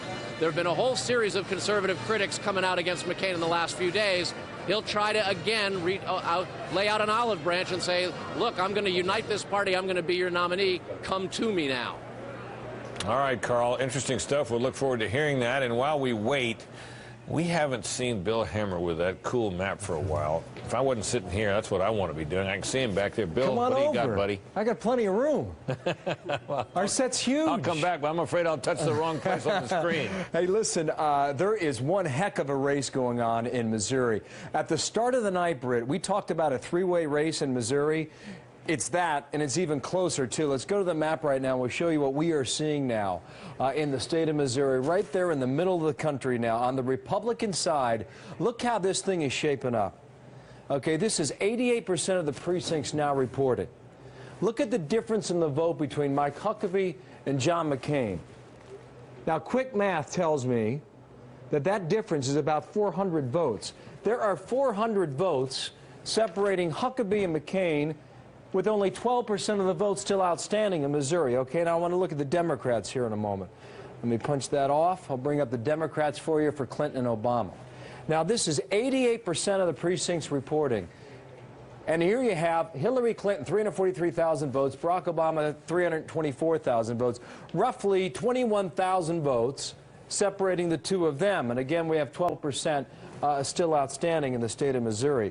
They don't call it the Show Me State for nothing, because tonight we are waiting on them to show us who ultimately is going to win from each party. We should also point out Mitt Romney, trailing but only slightly behind McCain and Mike Huckabee in the state of Missouri, but that thing is just downright close. In a moment, I'll take you back to Colorado, too, because we're watching a very close race out there, too, on the caucus front. Still waiting on a number of precincts coming in, but Romney felt good about his chances out in Colorado. You mentioned California. Big, big state out there. While we have the time here, Britt, I'll just tell you what's on the line. This is not winner take all. But for the Republicans, it's 170 delegates out there in that state. For the Democrats, 370. And again, not winner take all. but a pot of gold in California is sitting for both candidates. Obama's thought to do well around Oakland, San Francisco. Hillary Clinton thought to do well around Los Angeles. We'll see based on returns if that holds up tonight, Britt. Back to you now across the room. Plenty of room, Britt. You know, you write with one time. finger better than I can write with a pen. Did you have to undergo special training to learn how to do that? What, That's Britt, very neat. This is entirely too complicated for me to explain at the moment. I just hope the stuff works. It works like crazy. So far it has. It's the best thing we've got. We're getting lucky. We ought to stay on you all night. Come back anytime. We got plenty to talk about. Sure. So, what's going on? What's going on in California? Well, let's check in with Michael Barone. He'll know. He always does. Michael? Well, what's going on in California, Britt? What's going on there right now is that there seems to be a conflict between the people who voted early and absentee and the people who voted today. Our exit poll, people also took a telephone poll of people who had cast early ballots, had done absentee voting, and what they found there was a significant edge for John McCain in the Republican primary. They found a significant edge for Hillary Clinton in the Democratic primary. Then they took the exit poll today of people that actually showed up at the polls, probably about 60% estimated people vote at the polls, 40% absentee. What they found there was a significant edge for Mitt Romney in the Republican primary, a much smaller Hillary Clinton lead, or a small even vote for her and Barack Obama approximately on the Democratic side. So that leaves both races close, and the Republican race especially close. The results that they come out of the exit poll machines depend upon their estimates of how many people actually, what percentage of the people actually voted absentee or early. That's something we won't know with certainty until the votes are counted. In the case of California, that's going to take several days. So we are looking at races that are too close to call in California. On the Democratic, on the Republican side, the biggest vote total we have is from Santa Clara County, the home of much of the Silicon Valley firms. They're showing supposedly 289 out of 929, I think it is, precincts. I think that's mostly absentee vote. Shows John McCain leading Mitt Romney 51 to 21%. And I think we've got much more to wait to find out about California.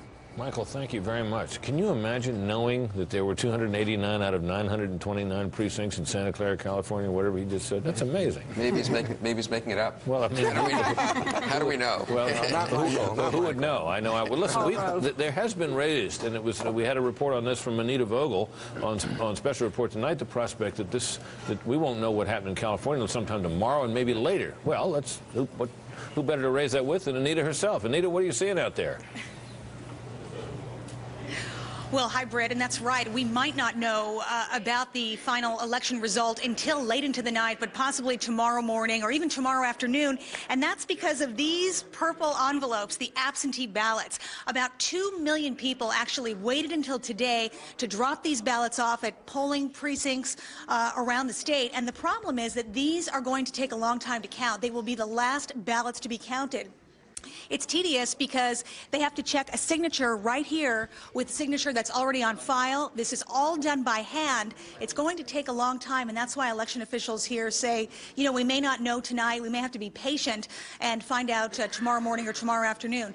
Britt, let me also tell you about another interesting story that's been developing here. It started developing before the precincts closed, and that is about the independent and declined state voters. That's about a 20% voting bloc here in California.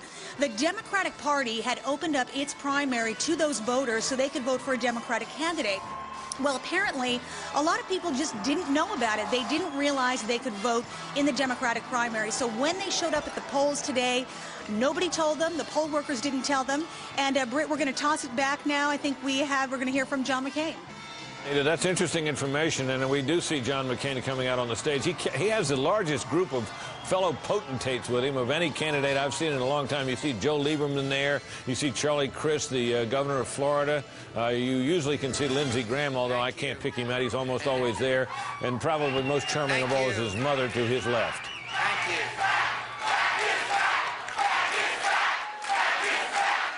Thank you. Thank you. Thank you. Thank you. Thank you. Tonight, my friends, we've won a number of important victories in the closest thing we've ever had to a national primary.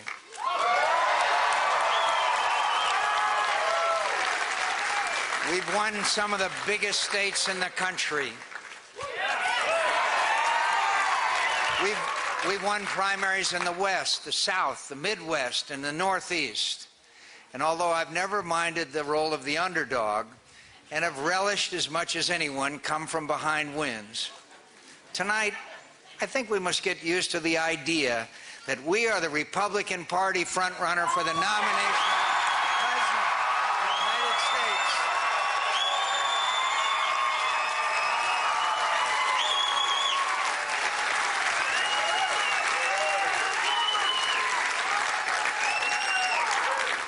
And I don't really mind it one bit. I'm so grateful to so many people for what we accomplished tonight, all the staff, supporters, and volunteers who stuck with us through thick and thin, and it was thick and thin, and worked so hard on my behalf. I owe you all a debt I can never fully repay, but I promise I'll never forget it, and I'll work every day of my life to prove myself worthy of your faith in me. I want to especially thank those of you who have recently joined our campaign and were so indispensable to our success tonight. Thank you, of course, to my family, my wife Cindy,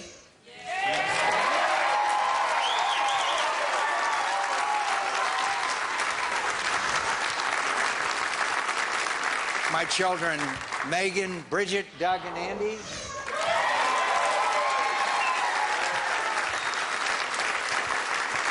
and my children who could not be here, and my wonderful, wonderful mother, Roberta McCain.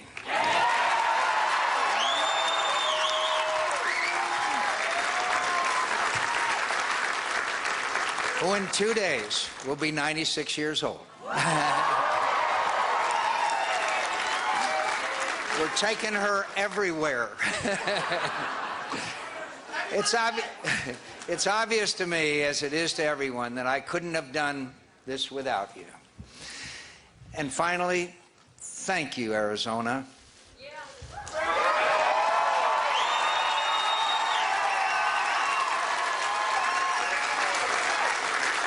It's wonderful to be home tonight among so many of our friends to celebrate this night. You know, I was over 40 years old before I could claim a hometown. And I can't express how fortunate I feel to have found a home in this beautiful state that has come to mean so much to me. You know, I am, as is often reported, a little superstitious. So I don't want to make any exaggerated predictions, and there's still a long road ahead. However, I think it's fair to say that we might have come a little bit closer to today, to the day when mothers in Arizona might be able to tell their children that someday they could grow up to be President of the United States.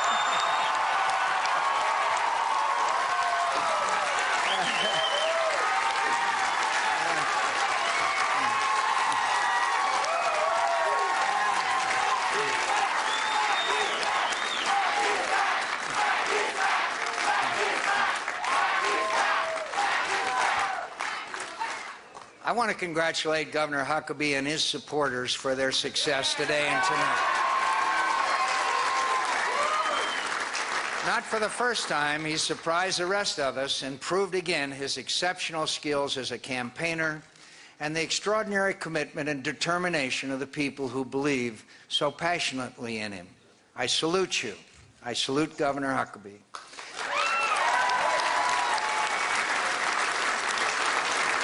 And I want to congratulate Governor Romney as well on his wins today. You know,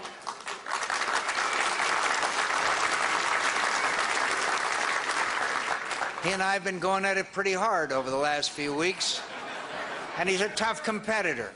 The closeness of the contest in California is testament to that, and to the dedication of his supporters, and I salute them too.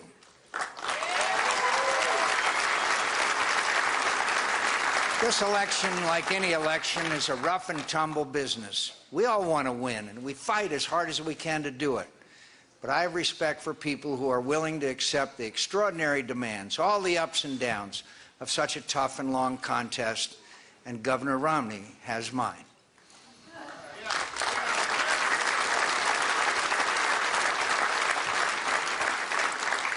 We still have a ways to go, but we're much closer to the victory we've worked so hard to achieve. I am confident we will get there. And I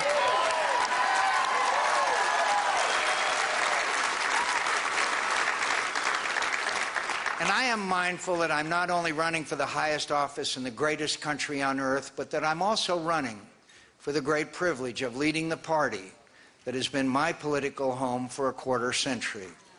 I'm grateful for and humbled by the prospect. And I promise you, if I am so fortunate to win your nomination, I will work hard to ensure that the conservative philosophy and principles of our great party, principles that have done so well by the country we love, will again win the votes of a majority of the American people and defeat any candidate our friends on the other side nominate.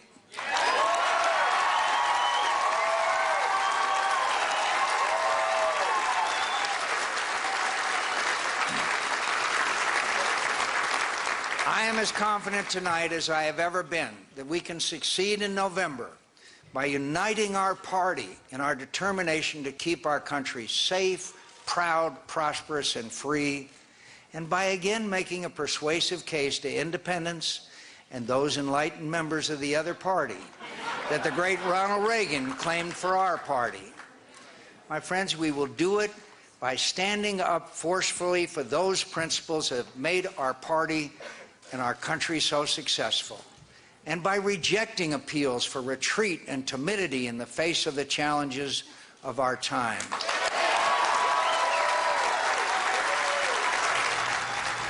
Okay, Senator McCain, as he finishes, we should join Barack Obama, who has been talking for a while at his celebration in Chicago. The storms that hit Tennessee and Arkansas today, they are in our thoughts and in our prayers, and we hope that our federal government will respond quickly and rapidly to make sure that they get all the help that they need. The polls are just closing in California, and the votes are still being counted in cities and towns across America. But there is one thing, you know I love you back.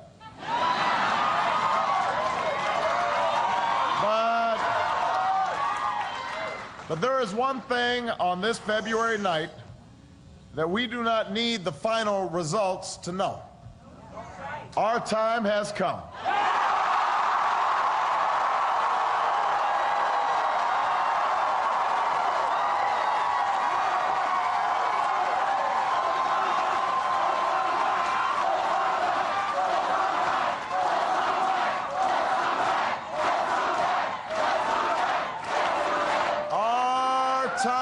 Our time has come. Our movement is real, and change is coming to America.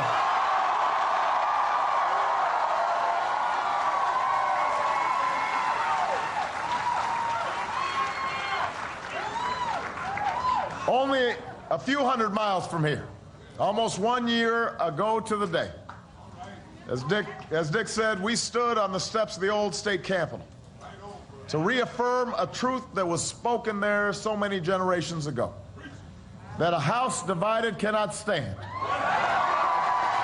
that we are more than a collection of red states and blue states. We are and always will be the United States of America.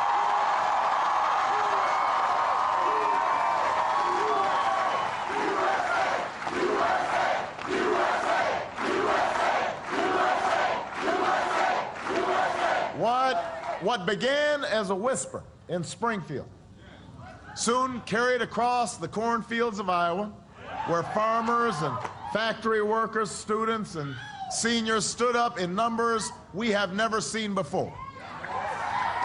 They stood up to say that maybe this year we don't have to settle for a politics where scoring points is more important than solving problems.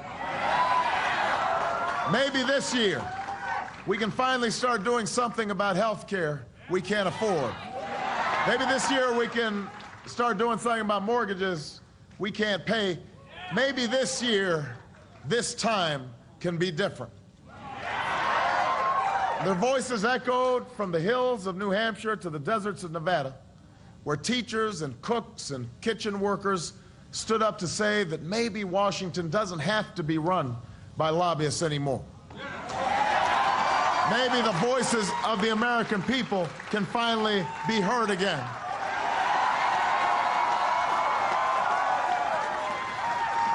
They reached the coast of South Carolina when people said that maybe we don't have to be divided by race and region and gender.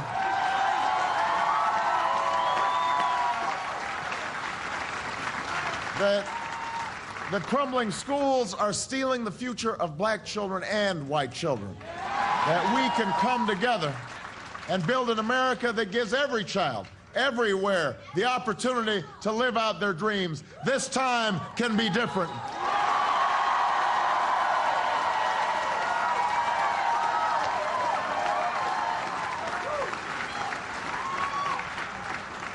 And today, on this Tuesday in February, in states north and south, east and west, what began as a whisper in Springfield has swelled to a chorus of millions calling for change. It's a chorus that cannot be ignored, a chorus that cannot be deterred. This time can be different because this campaign for the presidency of the United States of America is different.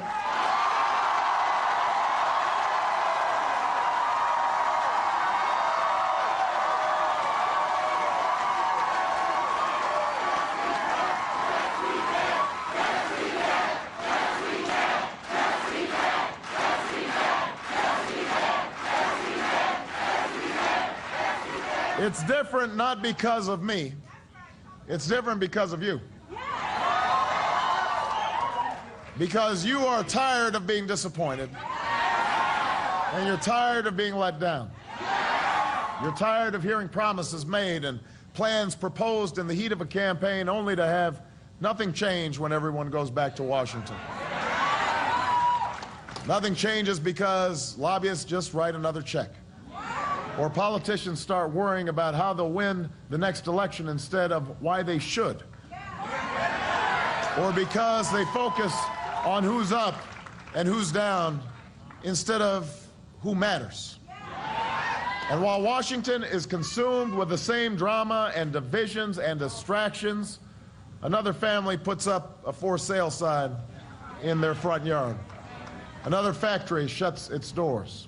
Another soldier waves goodbye as he leaves on another tour of duty in a war that should have never been authorized and should have never been waged. It goes on and on and on.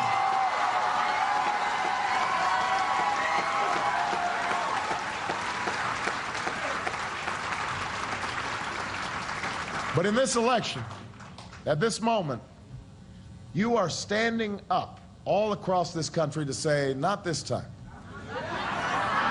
Not this year.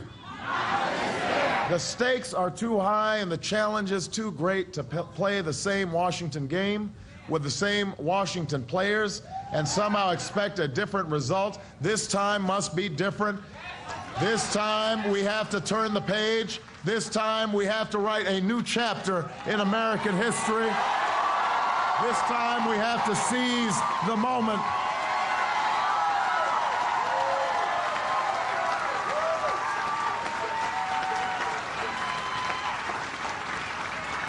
Now, this isn't about me, and it's not about Senator Clinton. As I've said before, she was a friend before this campaign. She'll be a friend after it's over. I respect her. I respect her as a colleague. I congratulate her on her victories tonight. She's been running an outstanding race. But this fall, we owe the American people a real choice.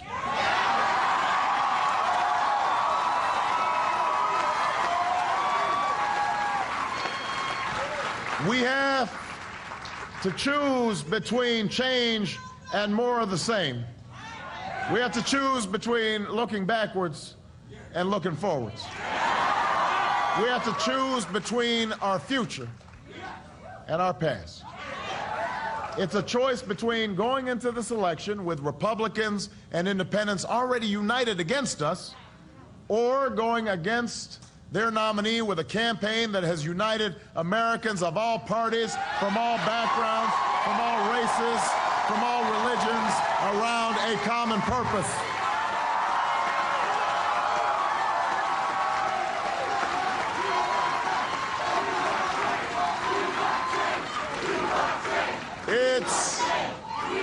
It's a choice between having a debate with the other party about who has the most experience in Washington, or having one about who's most likely to change Washington, because that's a debate that we can win.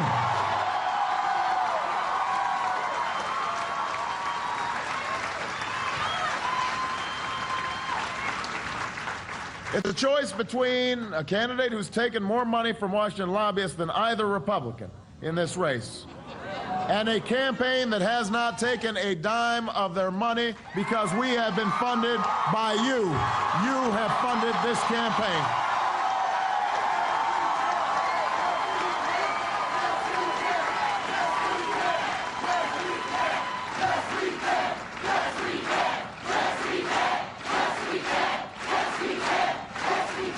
And if I'm your nominee, my opponent will not be able to say that I voted for the war in Iraq, because I didn't. Or that I gave George Bush the benefit of the doubt on Iran, because I haven't. Or that I support the Bush-Cheney doctrine of not talking to leaders we don't like, because I profoundly disagree with that approach. And he will not be able to say that I wavered on something as fundamental as whether or not it's okay for America to use torture, because it's never okay. That is the choice in this election.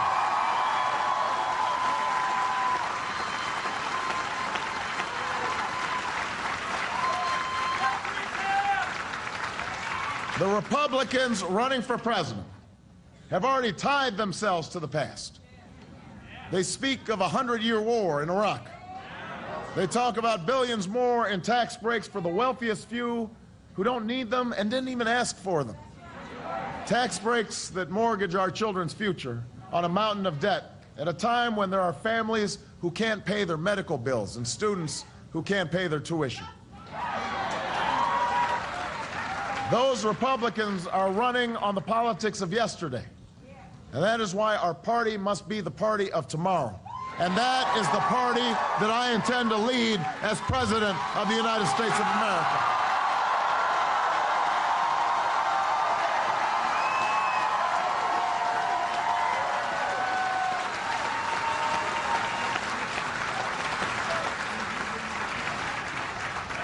I'll be the president who ends the tax breaks to companies that ship our jobs overseas and start putting them in the pockets of hard-working Americans who deserve them, and struggling homeowners who deserve them, and seniors who should retire with dignity and respect and deserve them.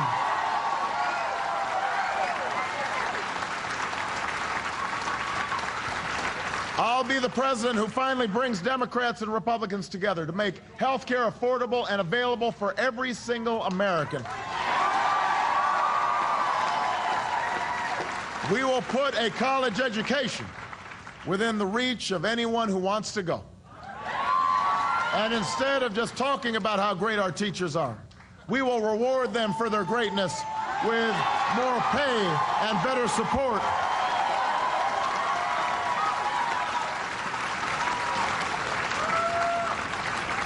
And we will harness the ingenuity of farmers and scientists and entrepreneurs to free this nation from the tyranny of oil once and for all, and we will invest in solar and wind and biodiesel, clean energy, green energy that can fuel economic development for generations to come. That's what we're going to do when I'm President of the United States.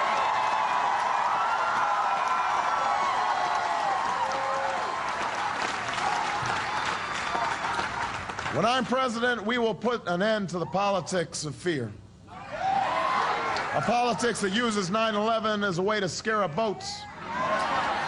We're going to start seeing 9/11 as a challenge that should unite America. and the world against the common threats of the 21st century: terrorism and nuclear weapons, climate change and poverty, genocide and disease.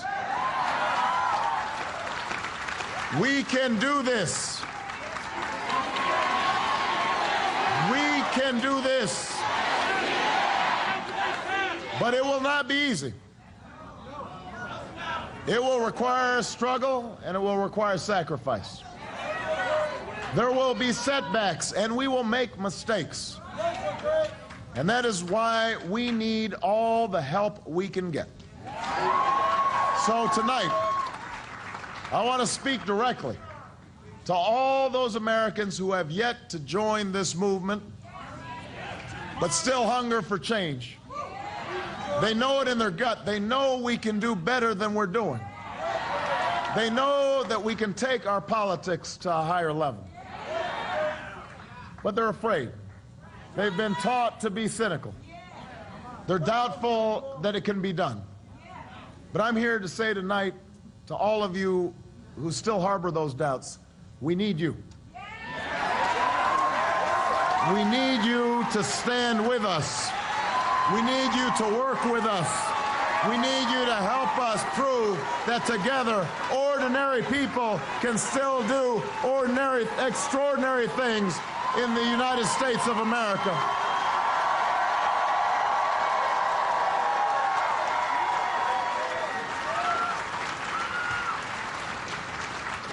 I am blessed to be standing in the city where my own extraordinary journey of service began. You know, just a few miles from here, down on the south side, in the shadow of a shuttered steel plant, it was there that I learned what it takes to make change happen. A young organizer intent on fighting joblessness and poverty on the south side. And I still remember one of the very first meetings I put together. We had worked on it for days. We had made phone calls, we had knocked on doors, we had put out flyers. But on that night, nobody showed up. Our volunteers who had worked so hard felt so defeated they wanted to quit. And to be honest, so did I. But at that moment, I happened to look outside, and I saw some young boys tossing stones at a boarded-up apartment building across the street. They were like the boys in so many cities across the country. Little boys, but without prospects, without guidance, without hope for the future. And I turned to the volunteers and I asked them, before you quit, before you give up, I want you to answer one question. What will happen to those boys if we don't stand up for them?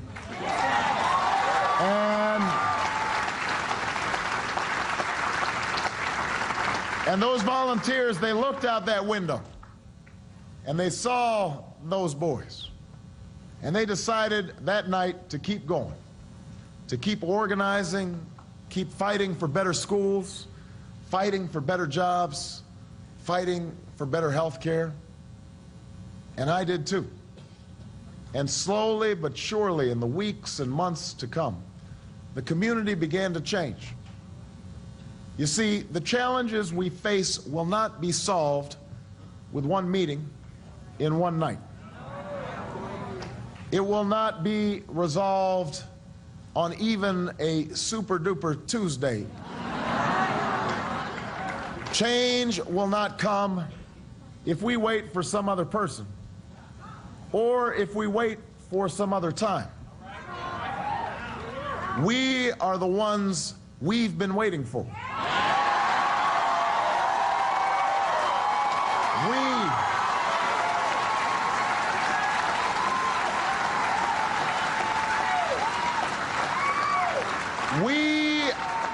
We are the change that we seek. We are the hope of those boys who have so little, who've been told that they cannot have what they dream, that they cannot be what they imagine. Yes, they can. We are the hope of the father who goes to work before dawn and lies awake with doubt that tells him he cannot give his children the same opportunities that someone gave him? Yes, he can. We are the hope of the woman who hears that her city will not be rebuilt, that she cannot somehow claim the life that was swept away in a terrible storm. Yes, she can. We are the hope of the future.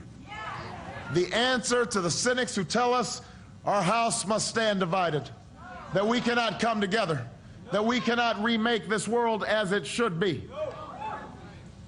We know that we have seen something happen over the last several weeks, over the past several months.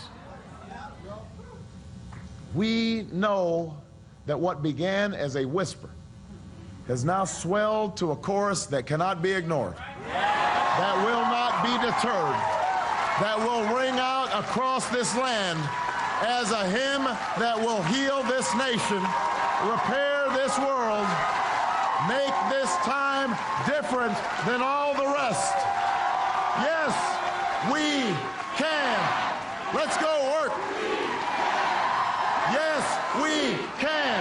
Yes, we can. Yes, we can. Thank you, Chicago.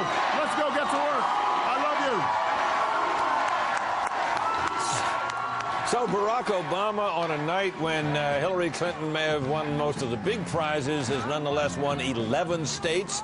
To Hillary Clinton's 7 so far. Not a bad night at all. And while we were listening to the senator with his characteristic eloquence, we were able to make a few calls. You may have seen them on the screen, but we project John McCain, the winner in the very important, almost linchpin state of Missouri. It was a long time before this came about because Mike Huckabee was ahead. We project the Minnesota caucuses will go to Mitt Romney, another consolation prize for him, perhaps. And we projected Hillary Clinton, the winner of the Arizona primary, a state we had already called on the Republican side for John McCain, who appears now to be winning that state with about 58% of the vote in quite handily. Before we move on to other things, I want to reflect a little bit on the Obama speech, and I particularly want to comment on a woman who was, many of you may have noticed, there she is, on his left, camera right.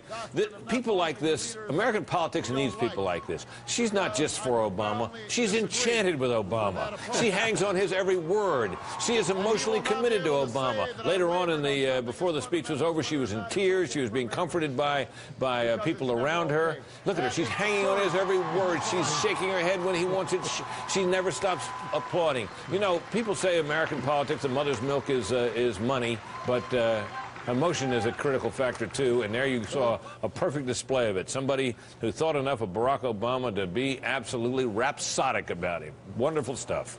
Well, what do we see here? We've been listening to Barack Obama. Statistics have been accumulating. Thoughts have been forming in the minds of our panelists here. Let's hear some of them. Well, in California, we now have some exit polls, and I think they're just fascinating because they reflect the patterns we've been seeing in previous races here.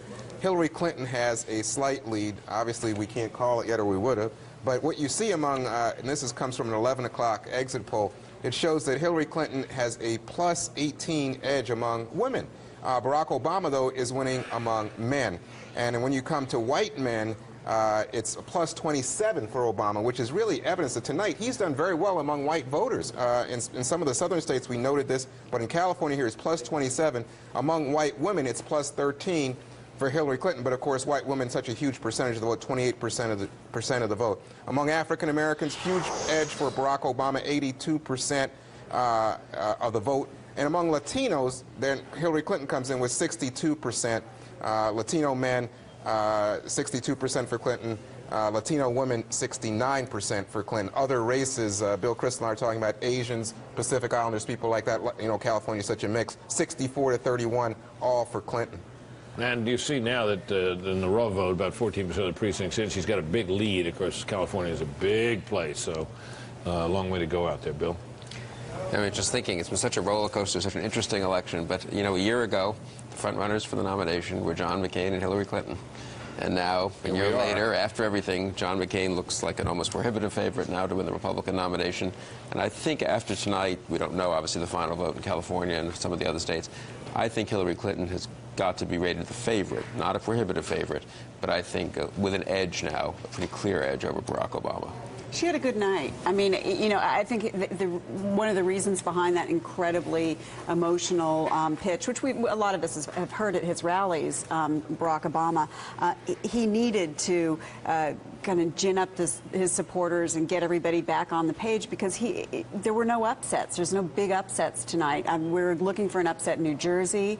We're looking for an upset in some of these other big states. Well, I suppose you could argue that a couple of them, you know, what, Connecticut and maybe Delaware, but they're small potatoes compared to the big ones. And so I don't think and she you know staved him off among Latino voters, as Juan pointed out, and she's holding on to those women voters. And you know, there wasn't anything that seems like it's really going to change the pattern of support that she's getting. That said, the next her camp believes that the next round of primaries is actually good for Obama. The sort of Washington, D.C., Maryland, Virginia, that's good Obama territory. She comes back strong in early March. Britt, you know that woman that caught your attention there who was so enraptured with Barack Obama? Right. There was something very telling about that. One, I thought so too. You don't see many women like that at Republican victory rallies, that's for sure. Now notice at the bottom of the screen where on the left side you have the Democratic vote and the right side the Republican vote in the same state. Look how much larger, even in red states, how much larger the Democratic vote is, by a huge margin, which reflects the kind of enthusiasm that Democrats have, at least now, for their candidates, and the relative lack of enthusiasm on the part of Republicans. I think if you're trying to calculate at this stage, you know, all the reasons why this looks like it's going to be a Democratic year to so many people, you can talk about all kinds of calculus that say, well, John McCain in polls looks like he could beat Hillary Clinton and so forth, and Hillary Clinton has all kinds of, you know, failings as a candidate perhaps and weaknesses perhaps. But the enthusiasm gap is real, and we have seen it throughout this primary season. Much bigger turnouts on the Democratic side than on the Republican side. No evident enthusiasm. And you know, when you hear people like Sean Hannity and Laura Ingraham talking about coming around to supporting Barack Obama and saying that in the end they'd be able to come around to, I mean, John McCain. Yeah. They came around to support Mitt Romney, and now they're going to come around in the end to support John McCain. That's, you know, that's not the stuff of enthusiasm and huge turnouts and so on. So, you know, I think McCain could be formidable, but just to put an exclamation point on the point Fred just made, I think after tonight it will be the case that Hillary Clinton probably will have gotten the most votes total in both parties so far in this primary season, and Barack Obama will have gotten the second most votes. There you go. Right. Each of them individually will have more votes. And that tells the story, doesn't it? Well, and there is also a story, of course, to be told in the exit polling as we're getting it in. And for further analysis of the California exit polls, let's turn to someone we haven't heard from in too long, Megyn Kelly. Hi there, Brett. Yeah, both parties are battling in California, in part given the ideological split among the voters in that state. Let's start with the Republicans. Conservatives make up 62% of the GOP voters in California. They are siding with Mitt Romney, 46% to McCain's 30%. But McCain, on the other hand, is leading with the moderates and with the liberals, who make up 39% of the vote out there. McCain getting 49% of that vote, Romney getting 23%. Now, on the issues, California voters are also split. Most say the economy is their top issue, but illegal immigration is a very close second. Among economy voters, McCain is winning 46% to Romney's 33%. But among immigration voters, Romney is dominating, getting 53% of that vote compared with McCain's 23%. Now, similar story on the Democratic side. Obama is winning among black and, critically, among the white voters out there, Britt, but Clinton is getting the Asian and the Hispanic vote. Take a look. Obama getting 80% of the black vote, and Obama also winning with white voters, 49% to Clinton's 43%. Here's what's key. Watch this. Clinton, however, is winning 7 out of 10 Asians in California. And Britt, she is winning big with Hispanics tonight. That's critical in California. That's almost 30% of the Democratic voters in California. She is winning 66% to Obama's 33%. Watch that number. As for the self-described liberals in California, where they are splitting right down the middle, Obama 48%, Clinton 48%.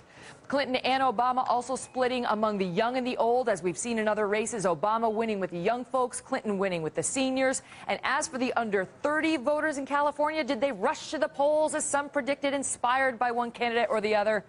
No. They made up about 16% of the vote in California, and Britt, that's about average. I like the way you said that. No. No. Not motivated. I like that. Again. No. Well, we have a result to predict here. This is not a biggie, but this is will give Mitt Romney something to think about. Colorado caucuses, Mitt Romney a winner. Not the biggest state, but some strength in the Mountain West, where Romney has shown also some strength as well. And California, Fox News projects Hillary Clinton the winner in California. And one more to go here. Now you see, well, that's the same primary. That's California. We did that. We did it again. John McCain, we now project the winner of California, which means that there isn't a lot left for us to say here. We've covered about nearly every race. There may be a few out there that are still too close to full, I guess. Close to no, I don't think we are. I think we're about done. Oh, we got Alaska to worry about, and there may be something out in American Samoa we haven't added up yet. But we're going to take a break here and come back and figure out what news we have left to report. And if there's no news, we'll find plenty to say about what we've already reported. Stay tuned.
Well, there you see it. That's the last big prize, and the biggest of all, California. We will not know for a long time how that will translate in terms of delegates, even in the Republican Party, because while it's what they call winner-take-all by congressional district, so you have to tote up the totals in every single of the 50-some congressional districts in California, and then apportion the delegate count accordingly. So it's likely that Mitt Romney and Mike Huckabee will get some delegates out of California, but the big news will be tomorrow. John McCain won really all the big prizes on the Republican side. Hillary Clinton won nearly all the big prizes on the Democratic side.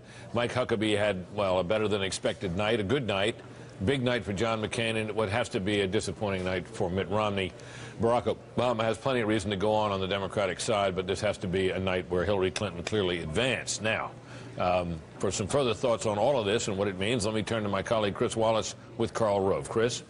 Britt, thanks so much. I got to tell you, sitting with Karl Rove tonight has worn me out because he has been crunching numbers. I don't know if you can get this, but I'm going to take a piece of paper. See if you can come in close, because these are the kinds of scratches that Karl Rove has been doing. Can you see it? All night. Now, that means absolutely nothing to me, but it means a lot to the architect, as President Bush called him. What are you saying? Let's talk about first the Republican race, because I know we don't know the delegates, but you have a kind of back-of-the-envelope estimate. Yeah, well, this is back-of-the-envelope. My sense is that McCain is going to come out tonight with between maybe as many as 520 to 550 delegates out of the just over... This is about 1,000 that are eligible. Just over 1,020, roughly. Huckabee looks like he's going to come out with about 200 delegates. Romney, at this point, before California, has about 170, and I think at the end of the night could be somewhere between 220 and 250. So it could be, we've got a battle for second place in terms of the number of delegates. Huckabee has one more well, I haven't even added those up. With all these caucuses coming in, Romney may have now eclipsed him in the number of victories. But it's a battle for who's got the second largest number of delegates. So how dominant is McCain's victory tonight if he's got well over 50% of the delegates? He's won over half the delegates up for grabs today, and he's won the big contests, and he's shown some geographical diversity. He's won delegates all across the country in big globs. I mean, he comes in second in Alabama and takes over a third of the delegates. New York, New Jersey, Illinois, Missouri, California. Every winner-take-all state. Missouri, big, important battle for him in the Midwest. I mean, took every winner-take-all state tonight. All right. If you're his advisor, and obviously what he's got to do is convince the doubters, what does he need to do to say to the conservatives, to the Sean Hannitys, to a lot of people, to the CPAC convention this week, I'm safe, come on board? Share his views, share his values, be clear about it, and be clear about his convictions, and don't presume that the race is over. The worst thing that he could do is to go out tonight and add, like he did in the last several weeks, sort of the sense of inevitability. He should not build on the sense of inevitability. He had a great night, but he did the right thing tonight by welcoming the contest to continue and by congratulating both Governor Huckabee and Governor Romney on their victories today. And what about those people who, whether it's immigration or campaign finance reform or voting against the Bush tax cuts, have a lot, and in some cases very long grievances against John McCain? Is there anything he can do to satisfy them? Oh, sure. One, he can keep winning. And second of all, he can keep talking the way that he has at times over the last several weeks by saying the #1 issue facing America is the global war on terror. And on that issue, he unites those people. He can be talking about judges and voting for Alito and Roberts. He can be talking about making the tax cuts permanent, which says, in essence, I made a mistake by voting against him, and now that we got him, we better make him permanent. He can be talking about spending. He has enormous credibility and evident passion when he talks about earmarks and the necessity of restraining spending, and he's very good at that. All right, let's go to the Democratic side and your back-of-the-envelope projection. Well, Obama won 11 contests tonight, and Clinton won 7. But the delegates, and they split the vote proportionally in every one of these states. But the 7 states that she carried were the larger states. They represent 629 electoral votes. In the 11 that he's won, this is without California. I haven't added California into here. I mean, that's even more.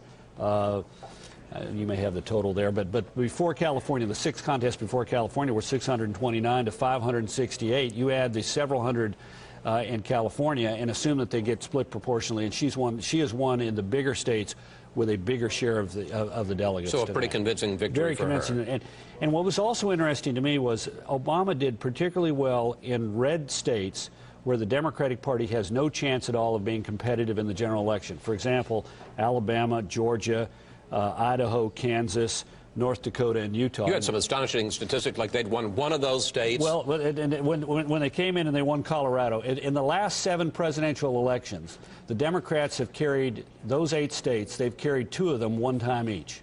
So does that discredit his victories in those states in terms of Democrats looking at who can actually win our states? Well, I think in those states, the Democrats don't have any real hope that they can win those states, so they're looking at who is the person who speaks to our aspirations as Democrats, and by and large, very liberal Democrats, and he spoke to But what you're saying is it's a free vote. It doesn't speak to electability. That's correct. Okay. The other thing that Fred Barnes mentioned was the difference in turnout, and you did some fascinating estimate of that as to what the difference is in terms of the turnout for the Democratic races versus the Republican. Yeah, I actually got this from a friend of mine who sent it in to me, and this was as of about 10:15, and the numbers continued to go in the same direction. As of 10:15, the votes that have been cast at that point, 64% of them were Democrats, 36 Republicans. That is to say, roughly 2-to-1 Democrat turnout tonight. Now, that'll change when we get California in, but it is going to be a lopsided turnout in favor of the Democrats. Now, and we've seen that throughout the primary season. Yeah, and look, part of it is expenditure of money. If you spend more money on television ads and get out the vote and campaign activity, which the Democrats have done,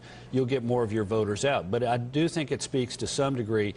I'm not certain it is a lack of enthusiasm that people have, but it's just they don't feel as energized and as committed to their individual candidates. Now, having said that, there's a lot of time between now and the election, and between now and the general election, but it is something that the Republican candidate has to worry about. Tonight, I only see 2 states where the Republican turnout was bigger than the Democratic turnout, Utah and Georgia.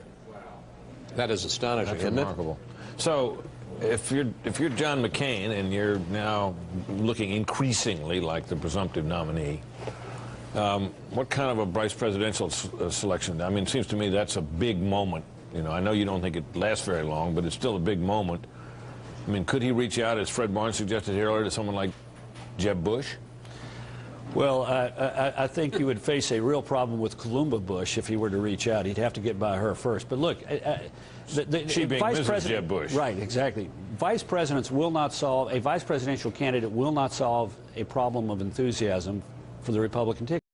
That has to be solved. It can help with unity, can it? It can help with unity, but again, the unity issue and the enthusiasm issue both have to be addressed by whoever the nominee becomes in the coming months. And I don't mean in August, September, and October. I mean in March, April, and May. It has been the conventional wisdom among Republicans, or a lot of people, myself included, that the single most unifying force you could possibly have for Republicans would be the nomination of Hillary Clinton. We look like we're another step in that direction now. Do you buy that?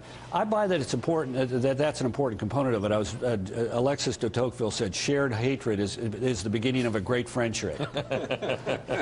Well, now you understand television, Carl. Exactly. There we go. All right. But no, I think that does matter, but it's not enough. It won't be enough. It'll have to. There has to be a positive as well as the fear of a Senator Clinton. There has to be an enthusiasm for the message and the persona of the nominee. Now, I'm personally of the belief that that is going to happen. I think we saw some of these same conversations among Democrats in 2004. Their candidate was out of money. People weren't enthusiastic about him. He got the nomination, and people consolidated behind John Kerry. And they ended up with one of the most remarkable turnout operations they've ever had, exceeded only by one that you engineered. Well, they made a bad mistake. Well, what about that? That's a rather intriguing question, though. You know, you were able to turn out voters, you and your organization were able to turn out voters that the Democrats didn't even know were there to be turned out in places like Ohio and in other states. But what about those people? What kind of people are they, and what kind of position is, say, John McCain in to get those same voters? I mean, they were volunteers. They weren't paid. They did it out of believing in the candidate. Yeah. Are they available? Well, each candidate has to find and create their own pool of those kind of volunteers. Now, look, John McCain can. People who've served in the military, veterans in particular, have combat veterans in particular, have a great deal of affinity for John McCain. So there are people that McCain can energize. And look, there's the grassroots of the Republican Party that was involved in the 04, the 02, the 06, and the 00 elections. They're still waiting to be tapped and drawn into the fray, and they're willing to be. But that will depend on the conduct of our candidate once he becomes Carl, a presumptive what about the nominee. argument? You've got an unpopular war. You've got an economy that is not as robust as it was a year ago, let alone 4 years ago. Aren't those awfully heavy burdens for any Republican candidate? Well, look, the war is a unifying factor for the Republicans. I mean, I would remind you, the most ardent defender of the war... No, but I'm talking about for the general election. Well, and look, even in a general election, American people don't like to lose wars.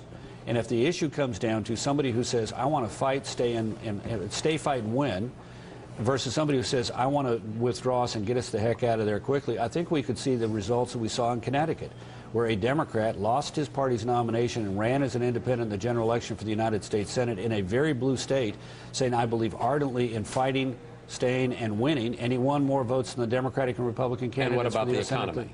The economy, look, we are 9 months before the election. Let's see if the prognostications of a lot in the media about the economy come to pass, or whether we have a slowdown, but then the economy picks back up. All right. Chris, Carl, thanks very much.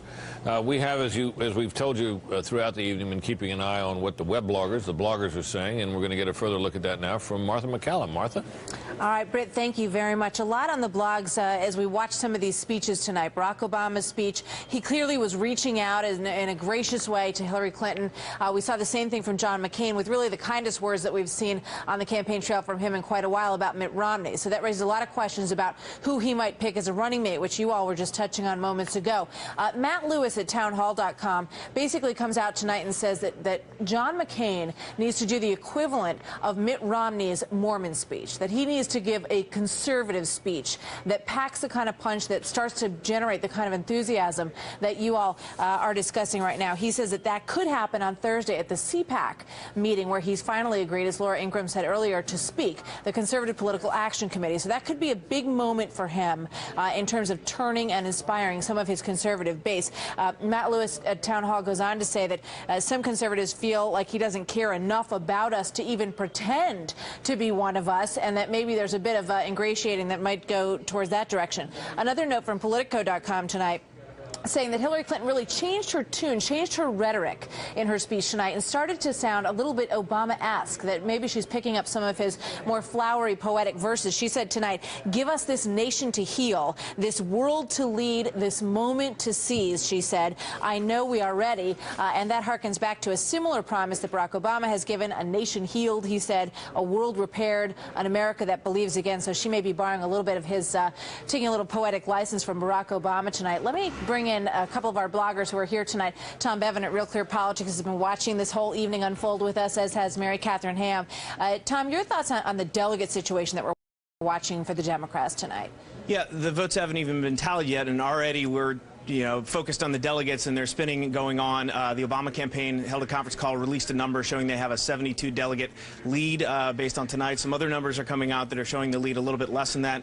And of course, the Clinton campaign will respond that if you add to the tally that they've already got, including the super delegates, that they're going to be the delegate leaders as we wake up tomorrow morning. So a lot of spinning going on, and everybody looking ahead. Already past Super Tuesday. Indeed, and all the way to March 4th in some cases as well. We've seen Mary Catherine, you're looking at the kind of thing that I was just discussing, which is the conservative response to John McCain's front-runner status as he declared it tonight himself. Right. There's definitely some looking ahead going on there, too. I think there's some cranky people on both sides of the blogospheres, and it's not just because it's late. McCain and Hillary are not the favorites on either side of the blogosphere.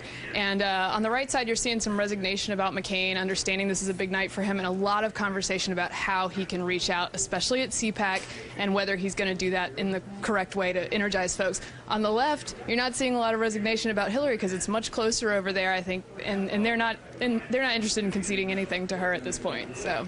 All right. So usually we report on what these folks are saying. Tonight we have them here in the flesh saying it themselves. So we've had an interesting night so far on the blogs and watching the internet. Britt, and I will send it back to you. Okay, thanks very much, Martha, up there. From Martha's fire escape down to the map room, and the guy who had the best toy of anybody tonight, Bill Hemmer. Hey, Britt, I know you've been waiting on this, and good evening again. Straight to the map now. We'll show you what's at stake.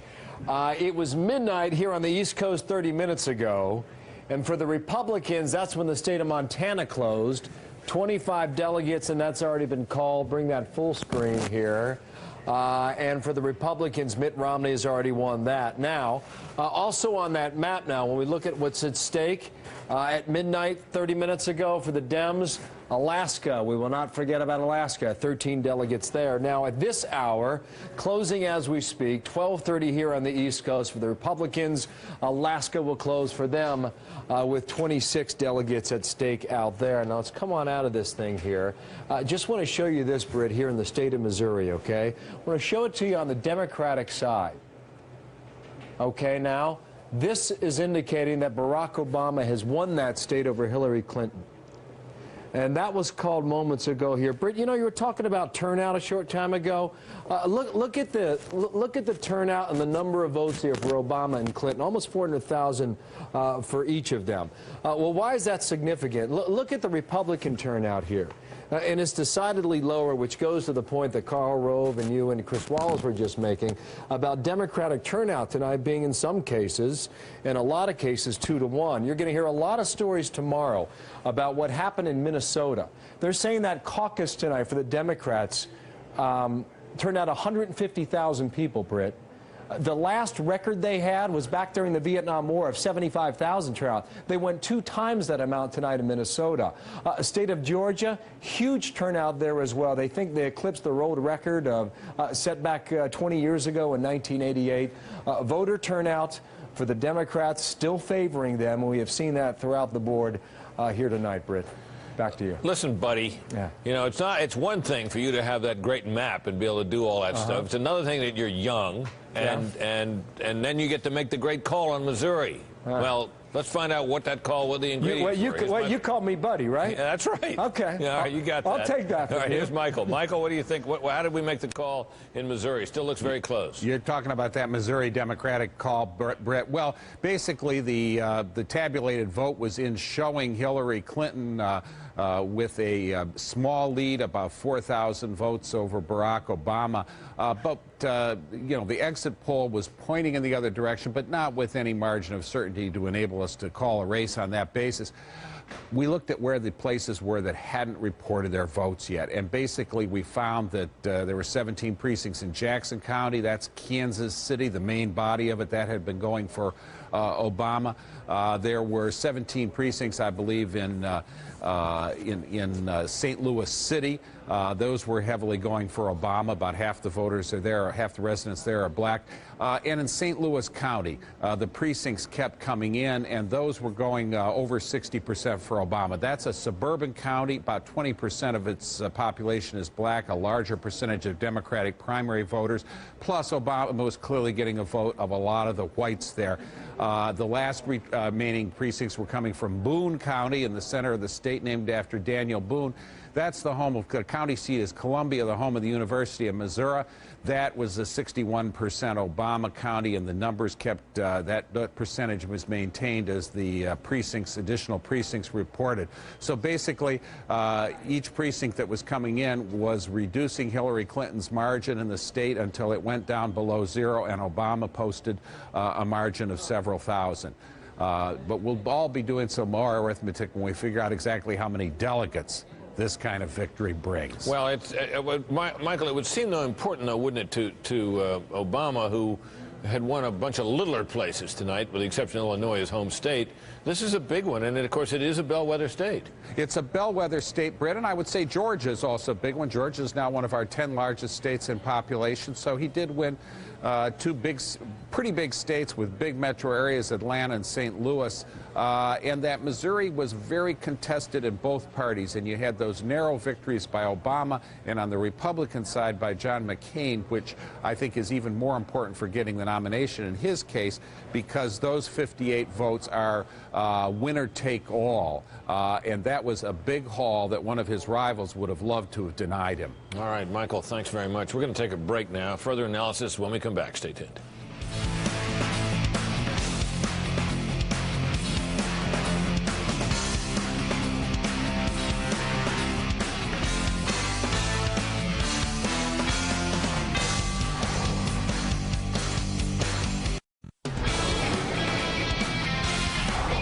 So what's the word from three of the camps here about where the candidates are going to go? Well, let's check in with our correspondents.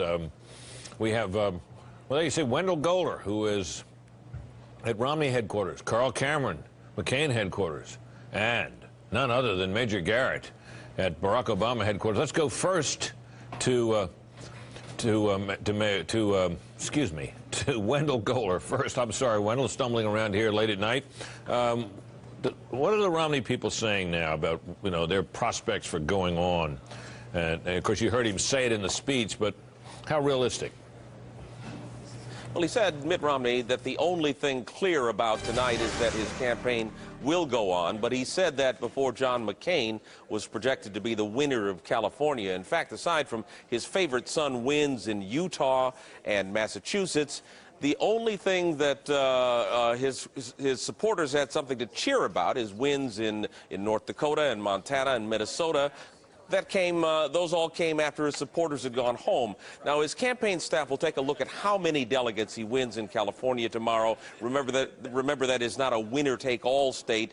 He will be looking to come close to John McCain's number of delegates. In the meantime, they say, Romney still plans to address the Conservative Political Action Committee in Washington on Thursday. As a candidate for the Republican nomination, he will remind that group that he won its straw poll a year ago, and he will take another opportunity to insist that John McCain is not conservative enough to satisfy them.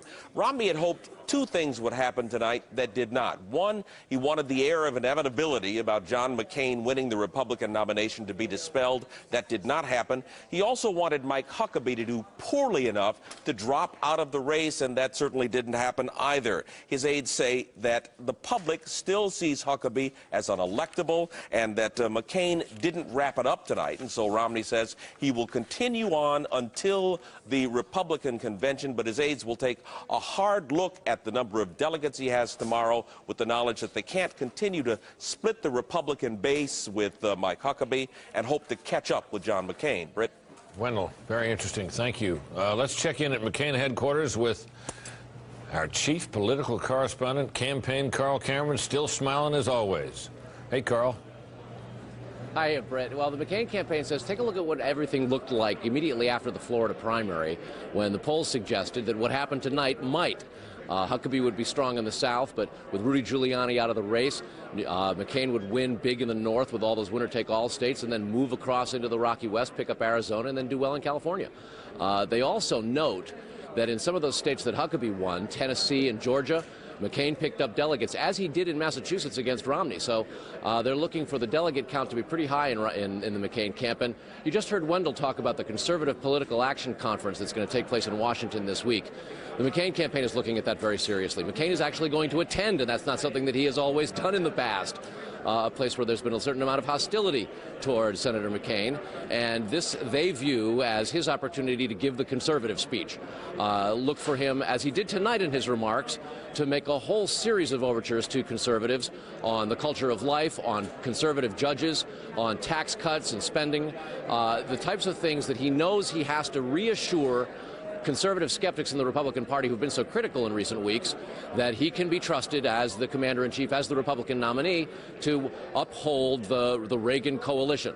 That's what McCain's looking for, the CPAC conference on Thursday, and then Kansas on Saturday, Virginia, and off he goes. He thinks that now the momentum is really a snowball rolling down a hill, and he'll just keep winning. All right, Carl, interesting stuff. I said earlier that Major Garrett was at Obama headquarters. He's not, of course. He's been at that hotel here in New York all evening long. Pardon me, Major. What are you hearing? What are you hearing out of the Clinton camp late tonight?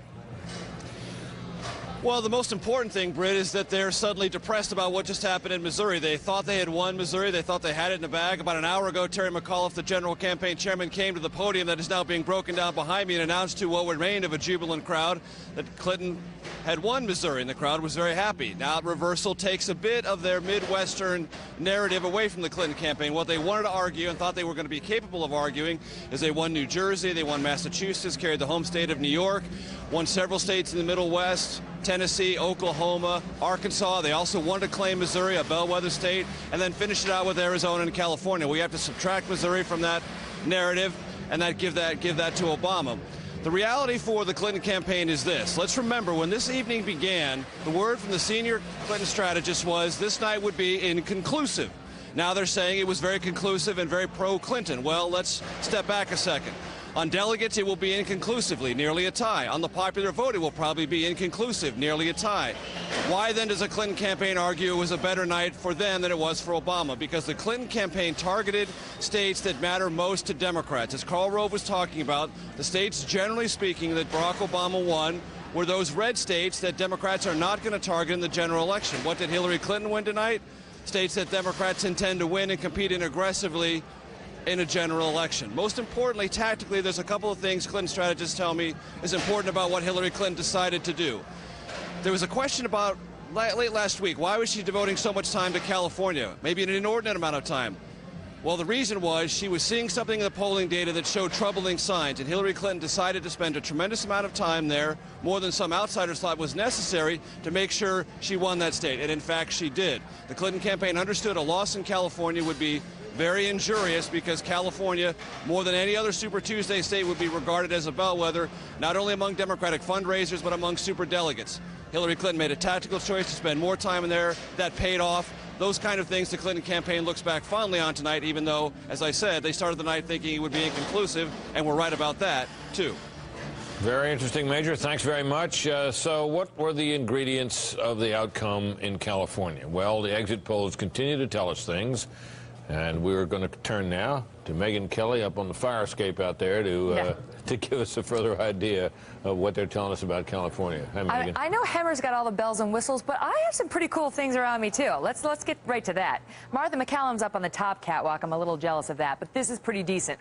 Okay, back to California. It was extremely tight, but Clinton pulls off a W there, thanks in part, well, mostly, to women, seniors, and Hispanics. Now, Clinton continues her winning streak with the ladies winning 57% to Obama's 39%. She also continues her success with seniors, getting 50% to Obama's 38%. Obama won with blacks and with whites, just barely with the whites, but Clinton won big with the Asians, and boy, did she win huge with Hispanics. This was critical. They made up almost 30% of the Democrats voting in California today, and she won 66% of that vote to Obama's 33. Now, on the GOP side, McCain won with the late deciders. 27% of those who made up their minds in just the last 3 days voted for McCain, 40% to Romney's 36. McCain also won with the moderates and the liberals in California, and there are plenty of them. They make up 39% of the voters out there, and almost half of them went for McCain, Romney getting about 23% of that vote. So what about the issues? Well, the economy was the top issue for California Republicans, the economy. And those folks voted for John McCain, 46% to Romney's 33. That is a tough loss for Romney, who has tried with only limited success to make the economy his issue. Didn't really work for him in California. McCain also won handily among those looking for the best commander-in-chief, getting 46% of that vote compared to Romney's 30. Now, Britt, Rudy Giuliani's endorsement of McCain also played a big role tonight. 21% said that was very important to them, and they went 64% for John McCain. At the end of the day, Britt, Clinton did well with the groups that she has been doing with. Nationally, I'm talking now. Seniors, women, and Hispanics. Obama made some inroads with women and with whites, which was big for him tonight, but it just wasn't enough to change his fate in certain states, including California. Britt? Great stuff, Megan. Thank you. We're going to take a break. Be right back. Stay tuned.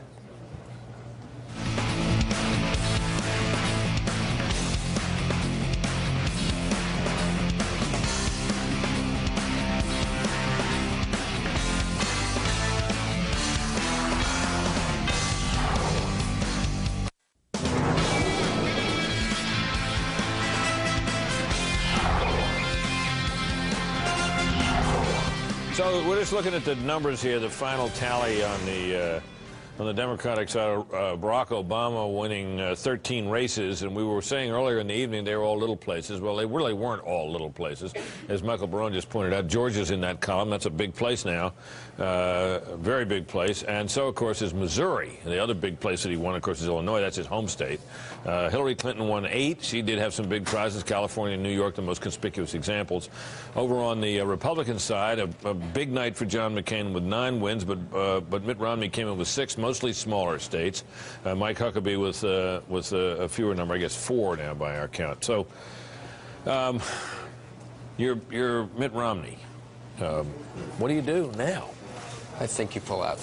I think Mitt Romney will pull out, perhaps in his speech at CPAC Thursday. It would be a gracious way to go before the conservative audience, reiterate his attempt to carry the conservative banner, and then I suppose either graciously endorse John McCain or simply leave it to the voters to choose between McCain and Huckabee. Well, there were people who thought he was going to pull out after New Hampshire, really, weren't there? There were. I just think the Missouri and then the California defeat is just devastating to Mitt Romney, and I don't think he has a plausible path really to the nomination now.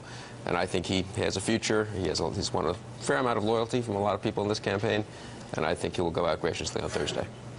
California was a big defeat for him. There's no doubt about it. And it's interesting, like stepping back in history, how this whole race has come full circle. Let's just go back to January 3rd, much bigger pool of candidates. We had Fred Thompson in there, Rudy Giuliani, and Huckabee came virtually out of nowhere to knock Mitt Romney off his game. He thought he was going to win Iowa, win New Hampshire, and by that way introduce himself to the voters nationally. I mean, McCain has broad name recognition. Romney went in without that kind of name recognition. He needed those wins, and he got knocked off first by Huckabee, then by McCain, and full circle tonight. He's been knocked off again by Romney and by McCain and Huckabee. It's knocked him off his game. I don't know whether Romney's going to drop out or not, but he emerges from Super Tuesday relatively weaker than he was when he went in. John McCain emerges considerably stronger than he was before Super Tuesday. Mike Huckabee's out there. He's stronger, too, but I don't think any of us can see a path to the nomination for Mike Huckabee. So with Romney weaker and Huckabee out there, it's hard to see how John McCain can not get the nomination. All right. Now, Hillary Clinton came through and had a pretty big night. Indeed. Can she be stopped? Of course she can be stopped. I mean, it's still, I mean, Obama won Georgia, won Missouri. That helped a lot. Missouri's big, yeah. I mean, I think that took some of the edge off how well Hillary Clinton did, but sure she can be stopped. That's still a very close race. Yeah, and you got to look at what comes next. Because what's up next is, for example, February 9th is Louisiana for the Democrats, and then Nebraska. I think large black population in Louisiana. Barack Obama will do well. February 12th, District of Columbia, Virginia, Maryland, the so-called Chesapeake Potomac primary.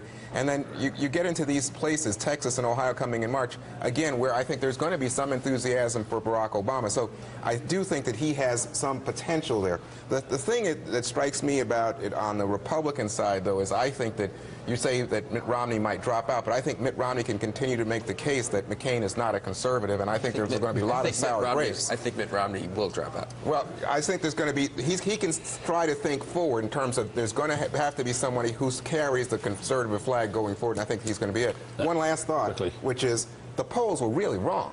The polls were really wrong on California in again, a dramatic way, and you got to look at those late deciders who absolutely went towards Hillary Clinton. All right. Thanks, Juan. We're going to take a brief break here. We'll be back with some final thoughts on the other side of that. Stay tuned. So at the end of a long night, Chris, when we said all along going into this that this was going to be a big deal, well, this was a big deal. I was going to say it's a very big deal, particularly on the Republican side. And we thought with the winner-take-all rules that it would be that way. John McCain, as the panel indicated, pretty hard to write a scenario, a credible scenario, where he doesn't go on to win the nomination. On the Democratic side, I think Hillary Clinton solidifies her position as the front-runner, but it isn't over yet on the Democratic side. It's going to stay a competitive race for a while. Well, here we were sitting over here just a little while ago thinking, you know, we were talking about the states that Hillary Clinton had won as opposed to the states that Barack Obama had won. Yes, he had won Georgia, and, well, he'd won his home state, Illinois. It was expected both big prizes, of course, but she had New York, she had California, she had an array of places in between, showing strength really in a lot of different regions. And then came Missouri. You know, a bellwether state, a big state, a state with every kind of thing you could have in it. That's huge for Obama. I mean, if I'm Barack Obama's team looking at this tomorrow, I think we got to go on. Well, absolutely go on, but I will say, and I'm a lot smarter than I was at the beginning of the evening because I sat next to Karl Rove, the states where she won 1,000 delegates, the states where he won about 650, he thinks, and therefore I think, that she will come out of this with a substantial, more than 100 delegates, more than Obama. Yeah, it does look as if he will have the possibility that he could overtake her, but a very tall order indeed. All right, well, Chris, thanks to you for your contributions tonight. Thanks, of course, to all our panelists, to our correspondents, and to everyone who made this. Broadcasters in the business, if not the best, is coming up next. Shepard Smith with his team to continue our coverage. Please, folks, stay with us.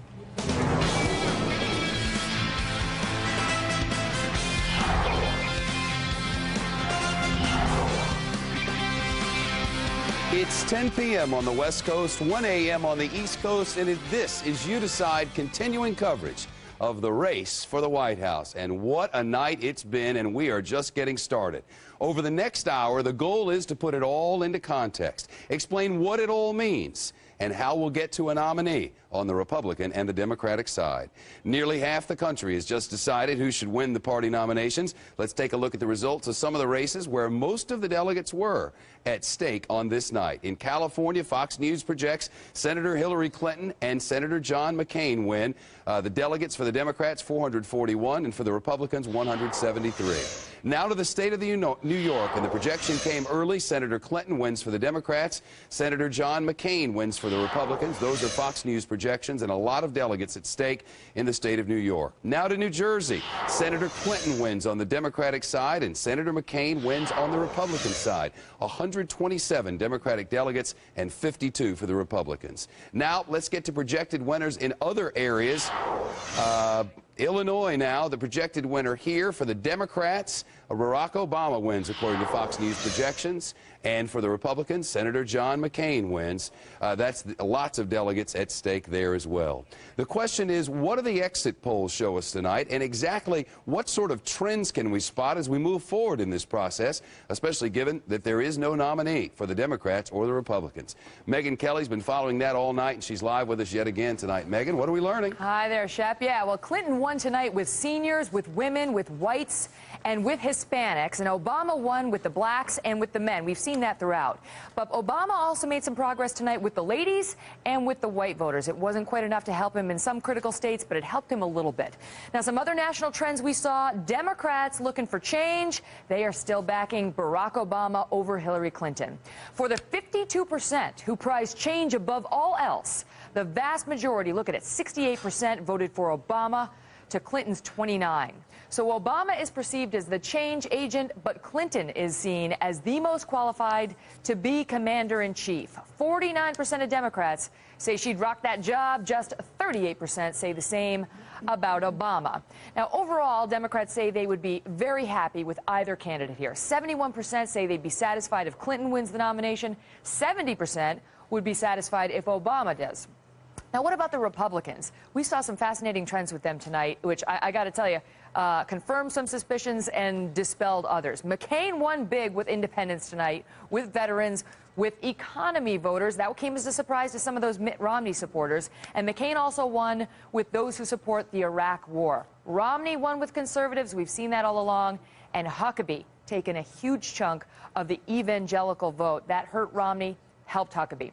Republicans voting at the polls today were most concerned about illegal immigration. That was their top issue. They voted 49% for Romney, 24% for McCain. Not a huge surprise there. Evangelicals, we talked about them. They made up 34% of the GOP voters today. And guess who they voted for? They liked Mike. 34%, Romney coming in second with them at 31%. But look, McCain did all right with them at 29%, and that helped make the difference. He stopped the bleeding among the evangelicals and among the conservatives. Now, the top issue for many was the economy, and those voters also picked McCain over Romney, 41% to his 32%. So, Shepard, we saw some trends here tonight. Obama making some progress among certain key groups. If he stays in this race, that could certainly help him. But the big story on the GOP side was certainly the surprise surge by Mike Huckabee, particularly in the South. Shep? You know, I don't think, Megan, that it was such a big surprise that he would do well down in the South, Megan, but how surprised were you that he was able to run his entire Southern strategy? I mean, when the day began and you talked to their people behind the scenes, they were like, we want to do really well in Alabama, we want to do really well in Arkansas, we want to do well in Georgia, we want to have a pretty good showing in Tennessee.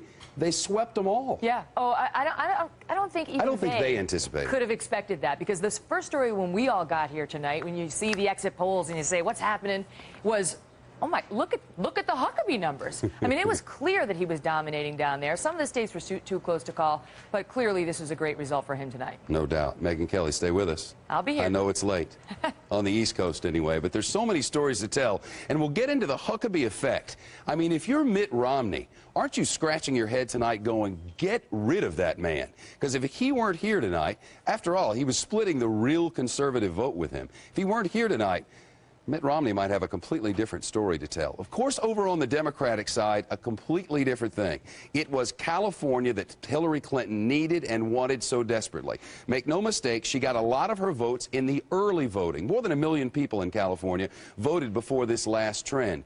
But Hillary Clinton's war room, where they do all the calculating of who's going to vote where and why, her war room realized a few days ago California may be a lot tighter than we had projected. So Hillary Clinton went and spent a lot of time and a lot of money in California, and tonight it paid off, and she's just thanked her supporters. Listen to what she had to say just a short time ago.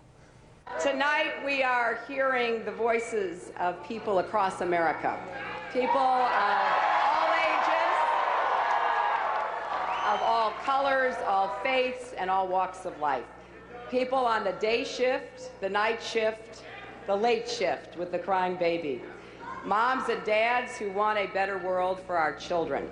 Young people who deserve a world of opportunity.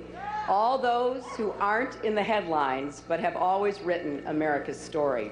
After 7 years of a president who listens only to the special interests, you're ready for a president who brings your voice, your values, and your dreams to your White House. The words we all know that give voice to America's embrace. Give me your tired, your poor, your huddled masses yearning to breathe free. A constant reminder that here in America, we face our challenges and we embrace all of our people. So today we say with one voice, give us the child who wants to learn, give us the people in need of work, give us the veterans who need our care. We say, give us this economy to rebuild and this war to end. Give us this nation to heal, this world to lead, this moment to seize. I know we're ready. Thank you all, and God bless you. Hillary Clinton just a little bit earlier tonight, and as we all know, California is so much of her story this evening. Was it an enormous victory? No. Does she get all the delegates? Of course not. It's proportionally added up, and we won't know the delegate total for quite some time. But our Anita Vogel is covering the story of California tonight, and she's live in the state capitol in Sacramento. Anita, what's the overview? Well, Shep, you know, as a reporter covering this event, we were warned for days by election officials here that the absentee ballots, the crush of absentee ballots coming in at the last minute, coming in even today, could cause a delay in the election results here if the races were close. Of course, we know tonight they were not as close as the polls showed, and so we were able to call this race a couple of hours ago for Senator Clinton and for Senator McCain. Now, let me quickly bring you up to date on another little drama unfolding here throughout the day, and it surrounds the independent and declined to state voters. That's a 20% voting block here, so a large group of voters. The Democratic Party had opened up its primary to those voters.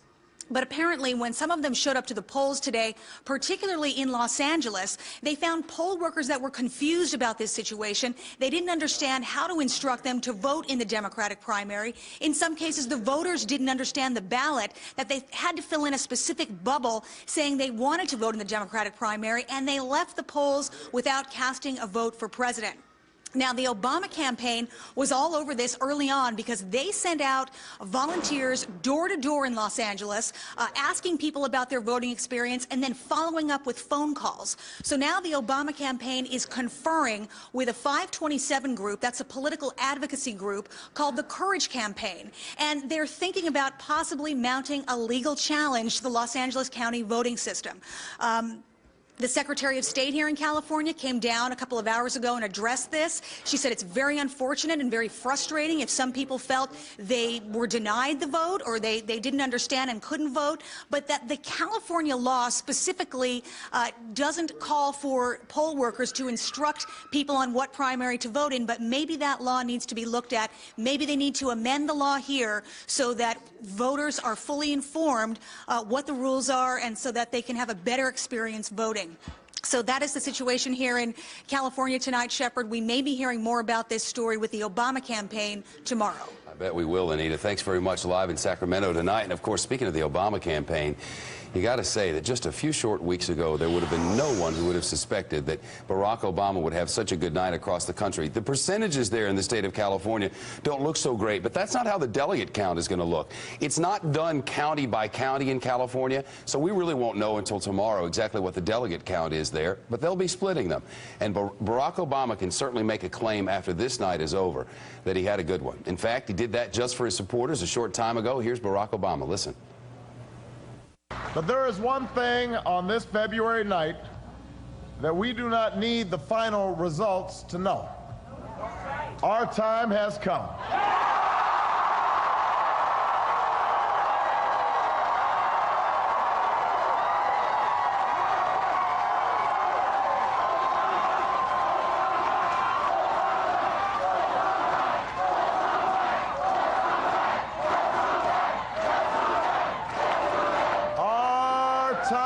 Our time has come. Our movement is real.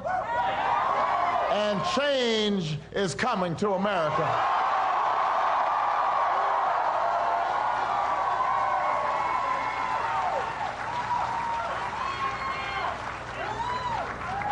Only a few hundred miles from here, almost 1 year ago to the day, as Dick said, we stood on the steps of the old state capitol to reaffirm a truth that was spoken there so many generations ago, that a house divided cannot stand, that we are more than a collection of red states and blue states. We are and always will be the United States of America.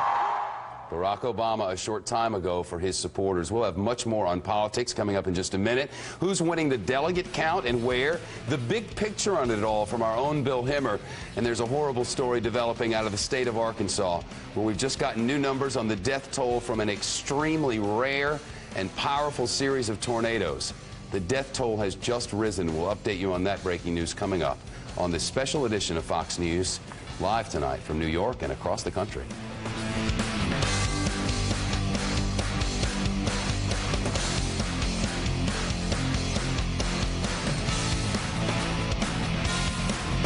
The biggest name, the highest rated. No one even comes close. Number one in all of cable news. This is such an important election. It matters to everybody. You're looking at coverage from all sides, all angles. Fox News brings a lot of experience to the coverage. This is the best place for political coverage. You decide 2008. Your choice. Your channel, Fox News Channel. Breaking news now on Fox News Channel, and we now know that the death toll has risen this evening in a series of violent tornadoes across the Mid-South. The death toll in the state of Arkansas has now reached 11, and across a 3-state area, 21 people have been killed and more than 70 people injured. One tornado, it is now being reported, stayed on the ground for more than an hour as it moved from Arkansas across the Mississippi River into the state of Tennessee. We have reports of cars being overturned, houses and buildings being destroyed. There were a number of people trapped at Union University in Jackson, Tennessee, which is just east of Memphis along the interstate there. A number of people trapped at one point at Union University, though we have no reports of serious injuries there.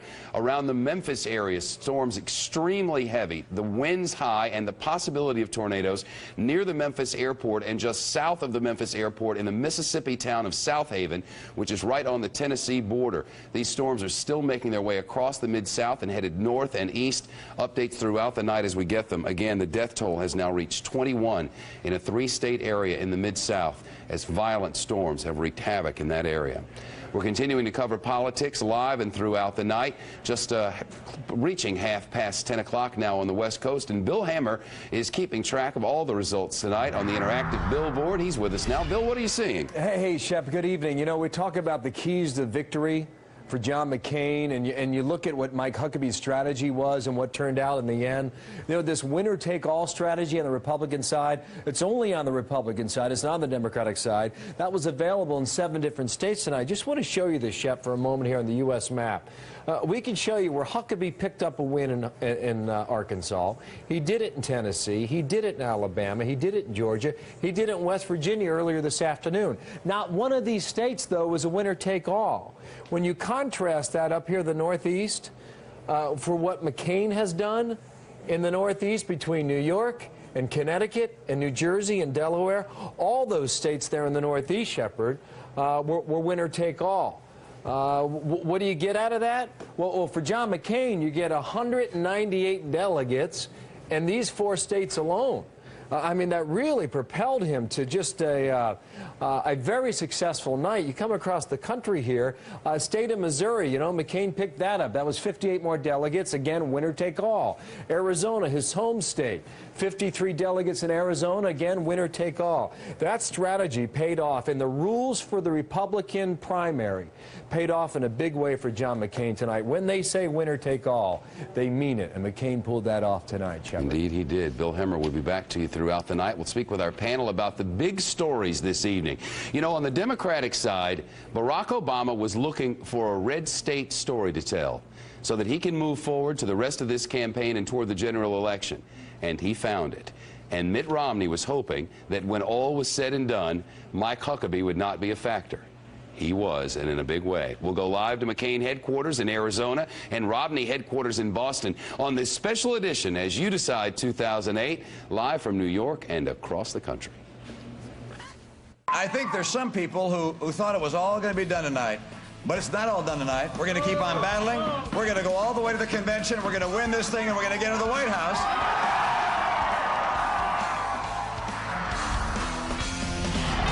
Our special Super Tuesday coverage continues, tallying the vote, breaking it down, and where the race heads from here. You decide 2008. Your choice, your channel.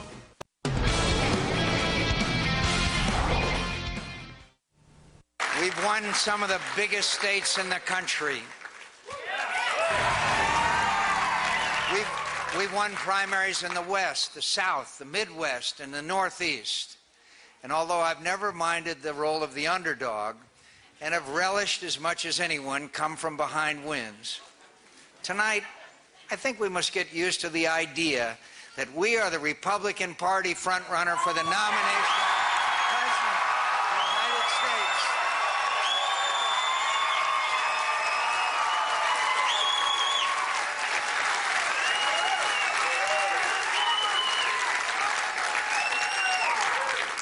And I don't really mind it one bit.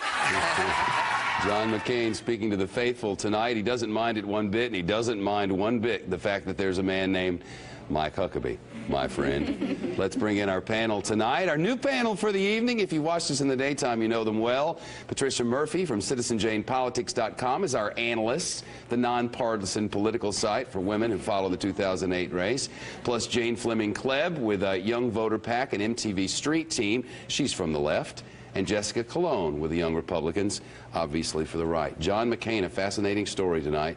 It seems to me that conservatives, even Republicans, are looking for a man with, well, Huckabee's message and Mitt Romney's money, and they couldn't find it. He's nowhere to be found, whoever that person is. It wasn't Fred Thompson. It wasn't Rudy Giuliani. They are really at a crossroads right now, and they've got to figure out what to do. When you look at all of these states that McCain won, and a lot of those states he didn't crack 40%, and he is splitting this up among all three of them. We're kind of pulling in just various amounts of totals. Again, the enthusiasm gap, a lot more Democrats coming out than Republicans voting at all. The Democrats are dominating in the money race, and so the Republicans right now have just got to be going back to the drawing board and just figuring out how they take this forward. Rush Limbaugh is still campaigning against him. Sean Hannity's campaigning against him. Ann Coulter today endorsed Senator Clinton. Jessica Colon, let's start with you because the Republican side, I appreciate that. You want to unite the party. Yeah. How do you start? You know, there's a little precedent here, and we once had another anti-establishment candidate, and that candidate was Ronald Reagan, and he came in and defined a new establishment. So perhaps we're seeing a new day here in the. I know we're seeing a new day in the Republican Party, and perhaps we're going to, you know, redefine what it means to be a Republican, a new orthodoxy, well, you guys need to have a new day because you're not winning in the money race, you're not winning in the turnout race, and so the echo chamber. It's a new political landscape. You guys are hoping for a new political landscape, but you guys don't have a new political landscape, and so the echo chamber didn't win out. And the Ann Coulters of the world and the Rush Limbaughs of the world, I'm just wondering if the Republicans are starting to reject that because it really is hate-filled. It's not where the Republicans are. Right. And so you guys are coming back into your core, and you need to come back to your core. Thank you, Jane. The left battles the right. Jessica, go ahead. We have seen a backlash on that, and I have to be honest, it confuses a lot of Republicans. It really does to hear, you know, these stalwarts in the Republican Party come out and be so vehement against Senator McCain. But I do go back to what Senator John Cornyn of Texas said, is that we're all professionals and we're going to support this nominee and get behind him because at the end of the day, the Republicans want to keep the White House. Well, there are a couple of problems. If you have a nominee, McCain has an overwhelming lead as of tonight. Is it done? It's not done, not technically, but he has an overwhelming lead. And he has a problem. His chief strategist came out tonight, Steve Schmidt came out tonight and admitted, yes, there is an elephant in the room and its name is immigration. He also admitted that as we move forward, at least, John McCain's got a border problem. He's got a money problem because the money changes are the ones that put the Democrats in the position that they are now. But here's his biggest problem. He needs to make up with conservatives. He needs to bring them along. The more he does that, the more he tends to alienate the independents who have come along with him. So it's a very delicate balancing act for him going forward, looking toward November. So you just let the Sean Hannitys and the Rush Limbaughs and the rest stay away. Well, I think what the independents seem to like about McCain is a straight talk.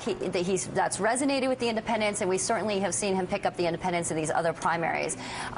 You know, we're going to be defining this as we move forward, and I think that we've seen McCain come around for the fiscal conservatives of the party to wanting to support the Bush tax cuts and make those permanent now. So he will find that balancing act if he is indeed to be the nominee, and he will walk that fine line and see where he's going to go. But immigration is the elephant in the room, and we haven't heard anything about it yet from any of the Republicans. The other elephant in the room is Iraq, and he continues to say that the surge is working, and the surge, as we know, there's evidence that the surge is working. Right. We know that the surge for putting down the violence is working, but that's only one part of the counterinsurgency, and that's what the surge was supposed to do. It was supposed to help the economic, the political part of Iraq, and that's not working. And so to say that the surge is working is really misleading. Well, it is working in the sense that it's pushing Al-Qaeda out of Iraq. It is having but it's not. We positive haven't caught Osama bin Laden yet. Right? Well, there's time to go before this election. Where is the surge in Iraq? But it's because the Republicans don't look at the big picture of terrorism. A little bit of news. Barack Obama, the Associated Press has just declared that that Barack Obama has won the caucus in the state of Alaska. Alaskans, good evening to you. Barack Obama with 74%. We're in the 95% of everybody is reporting now. Again, these are caucuses in Alaska, and Barack Obama has won that. So that's another feather in his cap. And, you know, Barack Obama was looking for a story to tell, a red state story to tell. And that's the reason that Missouri was such a big deal throughout the night. They wanted to be able to say, as they move forward in the primary process and head toward a general election, they want a red state story to tell. And now in Missouri, I suppose they have it. Well, like Hillary Clinton got 3 of the 4 biggest delegate states out there. She also had a huge moral victory in Massachusetts. Kennedy came out against her so strongly. Well, we'll talk about Massachusetts because I think there are a couple of arguments that you can make in Massachusetts, and we'll get to it. But the fact that Barack Obama has this story to tell, at least, that's helpful for those who go out there and spread the message, isn't it? No, absolutely. And we're really looking at a new electorate. You have young voters, you have new voters, you have more African-American voters coming out, and we're really seeing this strategy to go into middle of America and for Democrats to compete there and to win strong there. And I know the panel before us, Karl Rove, was a big naysayer saying that Obama's strategy of going to middle of America and winning there doesn't mean anything because when it comes time to the general election, we're not going to win in middle of America. I think if you show up, you win, and people in the middle of America are just the same as on the East Coast and the West Coast. If you talk to them, they'll turn out to vote for us, and Democrats are going after those votes. And the Democrats haven't shown up the last several elections. They ran no commercials in North Carolina when John Edwards was the vice presidential nominee, so they haven't shown up for at least 8 years, and I agree with you. I think that at least showing up is going to help. You know, you're looking at the youth vote, and it's important to note on the youth vote, being with the young Republicans, and I know you're with Young Voter PAC, that the percentages really are in balance, though. You see certainly a surge for Obama within the Democratic Party, but the youth vote plays about the same numbers on the Republican side, 11, 12%. We see rises up to 14, 15, and it's within the same range as you see on the Democratic side. You're talking about the share of the electorate versus the actual raw turnout numbers. Right. If you look at raw turnout numbers, Democrats way outnumber. That's right, and I'm not Republicans. arguing that per se, because you're not going to get, you have 1.5 million voters here in New York. You're not going to get 1.5 million voters here in Republican, for Republicans. You can try to spin it however you want, but the bottom line is young people are going with Democrats. Well, they're going for Obama, because you also see the same percentage going for the Republican candidates, and it's trending toward the winner. We saw this in 2006 as well. 60% of young people went with Democrats. But we're talking about 2008 right now. In 2008, the same trend is happening. Is what Young I'm telling people you. may be going for Obama. Latinos have been going for Hillary Clinton, and they saved the day for her today. You look at California, the Latino vote. Look at Arizona. It's all across the board. The one place where Barack Obama has a story to tell that's heavily Latino is in New Mexico. And she won New Mexico very closely. And part of the reason, well, a couple of reasons, the governor went down there and had Bill Clinton in to watch the Super Bowl with him, and he didn't get the endorsement from Bill Clinton. And the other reason is, can you believe they've got a couple of feet of snow in parts of New Mexico? And the widely held belief is that Hispanics couldn't, a lot of the Latinos were snowed in and couldn't get out and vote. That, you know, they're from the lower end of the socioeconomic scale, and they don't have the money, they don't have the transportation, they don't have the way out of their houses, and they couldn't get out and vote. At any rate, speaking of weather, we have a Fox News alert. The weather in the Deep South is causing massive problems tonight, and these are pictures just into Fox News. A series of tornadoes have swept through the Deep South, especially through the Mid-South, the tri-state region there, Arkansas, Tennessee, Mississippi, and has wreaked havoc. The death toll has now reached 21, and we will have continuing information in brand new video, along with continuing political coverage on the other side of a commercial break.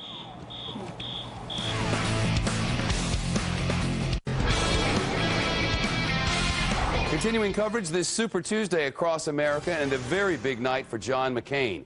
At the end of the day, he won't be able to go home and claim that he's the nominee, but he made it quite clear tonight he's the front runner. He knows it, and he says he's pretty happy with it. But how do you translate that to the White House? Fox News correspondent Chris Gutierrez is covering the McCain campaign tonight. Chris, they must be pretty happy.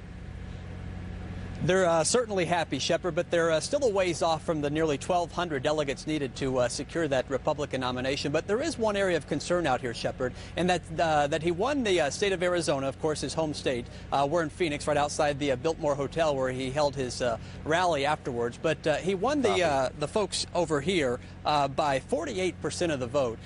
Mitt Romney came in a close second with 33% of the vote. The concern there, though, Shepard, is that, as you and your distinguished panel have been discussing all evening, is the idea of, is McCain conservative enough for the Republican base? Mitt Romney apparently swept over the folks here in Arizona who consider themselves, number one, conservatives, and number two, they say the biggest issue confronting our country right now is illegal immigration. So we know that McCain has scheduled a press media availability tomorrow morning, 9:15 here Mountain Time. That's 11:15 your time out there in New York City, Shepard. And I think we'll really look for him to push some type of conservative message. We'll have to wait and listen.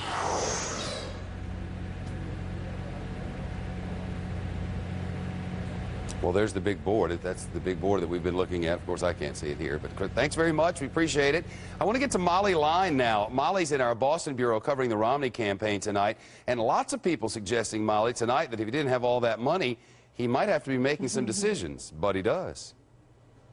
Yeah, well, he's saying his decision anyway is to keep going from here. He won here in Massachusetts. No surprise there. This is his home state. He was expected to do well, and he did. He also won in his other so-called home state of Utah, where he went on to lead the Olympics there, where he's known so well. He went on to win in North Dakota, Montana, Minnesota, but where he took a big, tough hit was in the South, where Mike Huckabee came practically out of nowhere. A big surprise there. Some of Romney's supporters had said that a vote for Huckabee was essentially a vote for McCain, and it turned out that a vote for Huckabee was pretty much a vote for Huckabee. So Romney taking big hits there. He also took some big, big hits for McCain, especially out in California.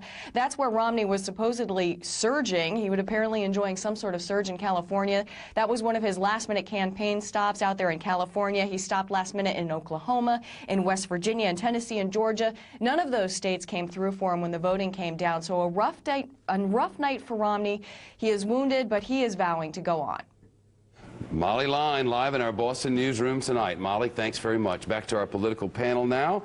Not Fox News contributors, although I've always wanted to say that because Britt Hume says it all the time, so it must be cool. Where do you guys see this thing going on the Republican side? There are a few stops to make now. John McCain clearly has a great story to tell.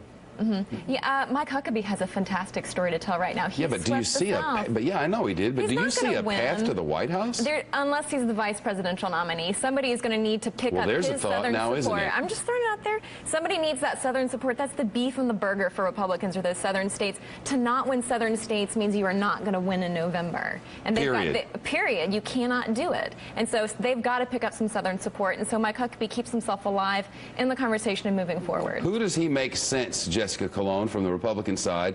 Whose running mate might he be, potentially? Well, I mean, who does he work for? I'm on the spot. You're gonna play strategist now. Observer. We certainly have heard a lot of talk about a Senator McCain Governor Huckabee ticket, and it's very attractive. They certainly have a congenial relationship, and obviously I'm not supporting any one or the other at this moment in time, but there has been a lot of talk about that and being a very nice chemistry between the two. But you have to see that Senator McCain sort of travels around with a cabinet, if you will. He has Senator Lindsey Graham that travels with him, Senator Phil Gramm that travels with him. So Lieberman. Yeah, Senator Joe Lieberman. So he has 13 senators that have endorsed him, which is the most out of anyone for endorsements that have come out of the Senate in this race. So it's not quite sure if he would indeed go immediately to Governor Huckabee. But Governor Huckabee's strong showing in the South tonight certainly begs the question that he's quite formidable there in the Southern states. Let's just get out on a limb. What if he goes to him tomorrow and goes, "Yo, Huck, let's go"?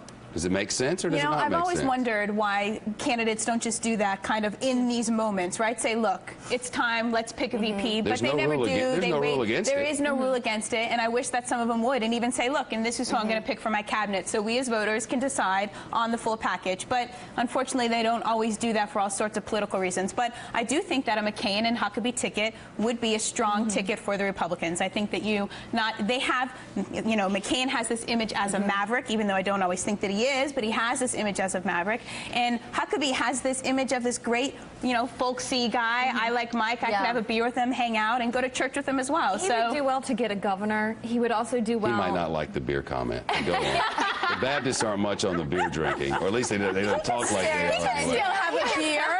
I like Mike could still have a beer. In this Romney, maybe not. Framework. Look here. I was a Methodist in a town full of Southern Baptists, and the Southern Baptists might have a beer, but they don't admit it. Right. Well, WWJD, after all. I have heard Charlie Crist's name tossed around as well, the governor of Florida. Charlie Crist, who gave John McCain an endorsement so big that it may have propelled him to the moment where we are right now. Yeah. Right. We're getting more bad news from the awful weather in Dixie. I'm getting some new reports out of Union University in Jackson, Mississippi, as the storm line is still on the move. 21 people dead. The injury total continues to rise. Details momentarily.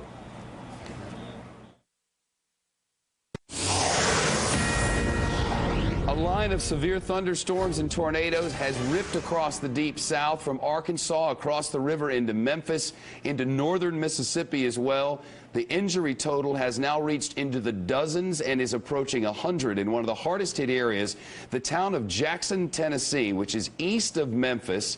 Probably about an hour and 15-minute drive along the way. And there in Jackson, a small university, Union University, has been hit, a number of buildings damaged and students injured.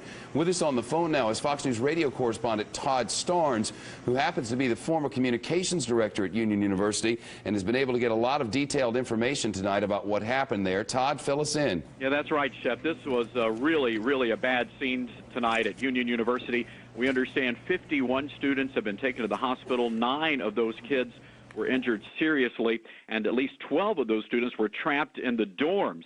2 of the dorms collapsed. They're a total loss. As many as 11 other dormitories were heavily damaged, including one academic building on campus, which had its roof ripped off. And we understand there were about 1,800 students on campus when the tornado hit.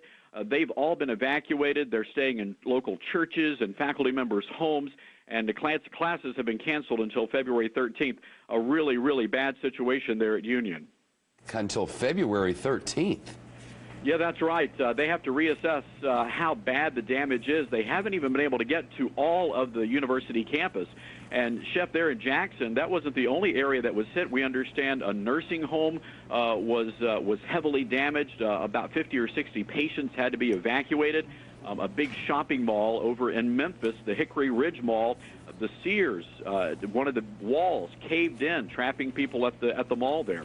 Hickory Ridge Mall is one I grew up shopping in, and it's one of those, it's not as busy as it was at one point, but Hickory Ridge is a heavily populated area, and it's my understanding, Todd, that one of those tornadoes hit just south of there in South Haven, Mississippi as well. Do we know how many tornadoes we're talking about, or could some of this have been straight line winds? Well, Chet, my family lives in South Haven and haven't been able to get a hold of them. The power's out, phone lines are down. We understand at least 4 twisters hit in South Haven and DeSoto County. And you know, there were several others that hit in Memphis. One hit over in Bartlett, Tennessee, and caused a lot of damage up there as well. Bartlett, Tennessee, a suburb of Memphis, and when we talk about tornadoes in the Deep South, by about March 15th, it's tornado season. But to have a tornado rush hour in the Memphis metropolitan area and across the Memphis-Arkansas Bridge in the state of Arkansas, to have a tornado at rush hour on February the 6th is pretty rare. Shep, it really is, and if you want to put the fear of the Lord in somebody, try having a tornado coming at you in the dark of night. That's pretty scary stuff. Yeah, I'll say. Again, the storm hit on the Arkansas side of the Mississippi River just about 5 o'clock local time. And, Todd, it's my understanding from some of the write-throughs in the local papers and beyond that there was one tornado that's now believed to have stayed on the ground for more than an hour. Yeah, you know, Chef, that's what we're hearing as well, and that's something that's very unusual. A lot of times these twisters will touch down and stay on the ground for maybe just a few moments. I can't imagine one staying on the ground that long. Todd Starnes live with us on the devastation in Dixie, all across the Mid-South area in Memphis and the metropolitan area into Arkansas. None in the Boot Heel of Missouri that we know, but we know some in the northern and western part of the state of Mississippi. Updates throughout the night as we get them live here on Fox. The youth vote now, we've been talking about it for weeks, even months. Normally, we say the youth vote, those are the ones who RSVP for the party but don't show up. This year, they appear to be showing up. And here's one interesting, well, I'll give you that in a minute. Tiffany Wilson and Ryan Coster of the Palestra.com. That's a college networking website. They cover a lot of sports there, and they've been covering politics for us. I think they've hit 22 states for us over the past few weeks and lots of college campuses. Ryan is at an Obama event in Chicago, and Tiffany is with us here in New York. Ryan, let's start with you. What is it exactly that's bringing the kids out? A lot of different things. One thing is the I factor. It's the internet. It's a way to get people connected, and a lot of candidates, including the one with the name behind me, Barack Obama, have done a very good job of getting their word out on the internet, and that's been a big factor thus far. Tiffany, what else? Well, a lot of it is the student-to-student support. This is the first time that students are really going onto Facebook and they're showing their support, but then they're also talking to other kids on campus saying, hey, I know about this candidate, come check him out or come check her out as well. But, Brian, isn't it true that if you have a certain set of beliefs or you like a certain candidate, you can go find the website where everybody will agree with you? Yeah, to a certain extent. And that's why you see a guy like Ron Paul getting some traction in the Republican Party amongst the youth vote, kind of the only youth vote candidate on the Republican side. What am I teasing? He's a very fanatic following. All right, Ryan Cost, Tiffany Wilson, thank you both. Coming up, a look at other voting blocks, who women and minorities cast their votes for tonight. And wait till you hear about turnout. The state of Missouri in particular, that's usually a red state, right? Or purple.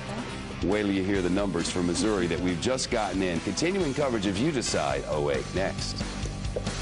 The campaign strategies, the next moves, the make or break moments. He knows it all like no one else. Now, Karl Rove joins the Fox political team. Your choice, your channel. Well, you know, the late deciders, all the late deciders, they're going for Barack Obama, right? He has that big surge. All the Democrats who decide late are going for Barack Obama. Shows you what the pollsters know, doesn't it? Democratic pollster and Fox News contributor Doug Shawn is here with us to give us the latest on the numbers. The idea, Doug, in the state of California was Hillary Clinton had all these early voters. Right. They voted absentee or they voted early, so she'd get all those. But Barack Obama would, all the late deciders, right? That was right until Sunday. Monday and Tuesday, the late deciders broke for Hillary Clinton. That was the margin of victory. I don't quite understand it. I mean, I know that we didn't predict the Giants would win the Super Bowl, but more people predicted that than would predict that Hillary Clinton would get late deciders in California. It's the same phenomenon as we saw, Shep, in New Hampshire. People had some doubt about Barack Obama. They expressed that doubt by breaking late for Hillary. They were excited about his message. Absolutely. And undecided about what his methods would be? Undecided about who he was. He operates at 30,000 feet, which is inspirational, but ultimately, if you listen to Hillary, you had a sense as a Democrat she'd be a good president, and he inspired you, but you had no sense where he was going. We've learned a lot from the state of California about how things are going to work across the rest of the country. It was also interesting to hear how everyone else broke. Who was it that put Hillary Clinton over the top in California? Fascinating coalition, Shep. You'd think it would be white voters. Wrong. Whites broke 49-43 Barack Obama. It was the Pacific Islanders and Asians by 50 points for Hillary, and the Hispanics by 2-1 for Hillary. The margin of victory was in the Asians and the Hispanics. Just that little sliver? Just that little sliver of the electorate. To what do we attribute that in California? Well, first, there are enough Asians and Hispanics, about 20-25% of the population, to make the difference. But I think that there is something of a racial divide that we've seen in state after state, where the blacks go overwhelmingly for Barack Obama and the non-black minorities go for Hillary Clinton. And on the Republican side, it was a late call for all of us. Nobody was sure up until the last minute. We won't know delegate counts until tomorrow. What was the decision maker on the Republican side in California? Interesting on the Republican side, late-breaking voters for John McCain. The early voters were for Mitt Romney. Also, McCain did well enough with Republicans and the moderate conservatives to hold off Romney with the very conservative Republicans who are concerned disproportionately about immigration. And Mike Huckabee not really a factor in California. Not a factor, not enough of evangelicals in California for him to make a difference. So maybe is California a little bit more representative of what things would be like in a non-Mike Huckabee world? That's what I'm suggesting. It's The data suggests that McCain has got the deal partially closed, but not completely closed. He has to go a little farther with the conservatives, the hardcore Republicans, to make the nomination a reality. One of the places that we call a bellwether all across the country is the state of Missouri, because of the kind of people who live there and the way they vote. People have moved into Missouri from all parts of that region. Let's start with the Democrats. It was a close call. Very close call. The more conservative southern part of the state, again, went to Hillary Clinton, the southern whites. But in St. Louis County, the margin of victory was determined by a very, very large African-American vote and turnout that put Barack over by about 7,000 votes. In the state of Missouri, at one point at least considered a red state, now one of our panelists called it purple. But in the state of Missouri, 550,000 people came out for the GOP to vote. 800,000 came out for the Democrats. Those are all Barack Obama voters, or the vast majority are, aren't they? The new ones. Yeah, a large portion of them are Barack Obama voters who traditionally don't vote in Democratic primaries. They showed up today. They clearly are angry about the way things are going in the country. What happens in November is still up for grabs. Let's put that Republican board back up just a minute, because this is so close. And you wonder, the Mike Huckabee and John McCain split here. Is there a way to calculate how much of an effect Mike Huckabee has had? I mean, when you combine those, do all of those numbers that Huckabee has, do all of them go to Mitt Romney? Do most of them? I don't think so. I think those are special interest voters. They're religious voters. They're downscale voters. We really don't know where they would go. One of the real issues going forward, if John McCain is able to solidify his position, as we all believe he will those voters stay with the Republican Party, or will some of them defect? A lot of people watching this on the West Coast now may have not heard about what happened in New York today. Democrats in the state of New York, there were questions about how close this would be, but in the end, New York went to Senator Hillary Clinton in pretty big numbers. Yeah, she won by 16 points, Shep. She also won the state of New Jersey by 10 points, where some of the final polls showed the race dead even. Big wins for Hillary Clinton that she needed to solidify her position. And there's a big story to be told in the state of Massachusetts regarding the Democrats, and we're going to get into that right after a commercial break. If you're Barack Obama, you'll be able to say, this is great for us. And if you're Hillary Clinton, you'll be able to say, this is great for us. What was it about the state of Massachusetts that makes each candidate think he or she can take away a victory, or at least a talking point? We'll get into that in just a moment. And in addition, the weather in the Deep South. We're getting new numbers and new pictures in all the time after a devastating series of tornadoes has come across the area. We've seen the UPS truck just about enough, but continuing coverage in a moment.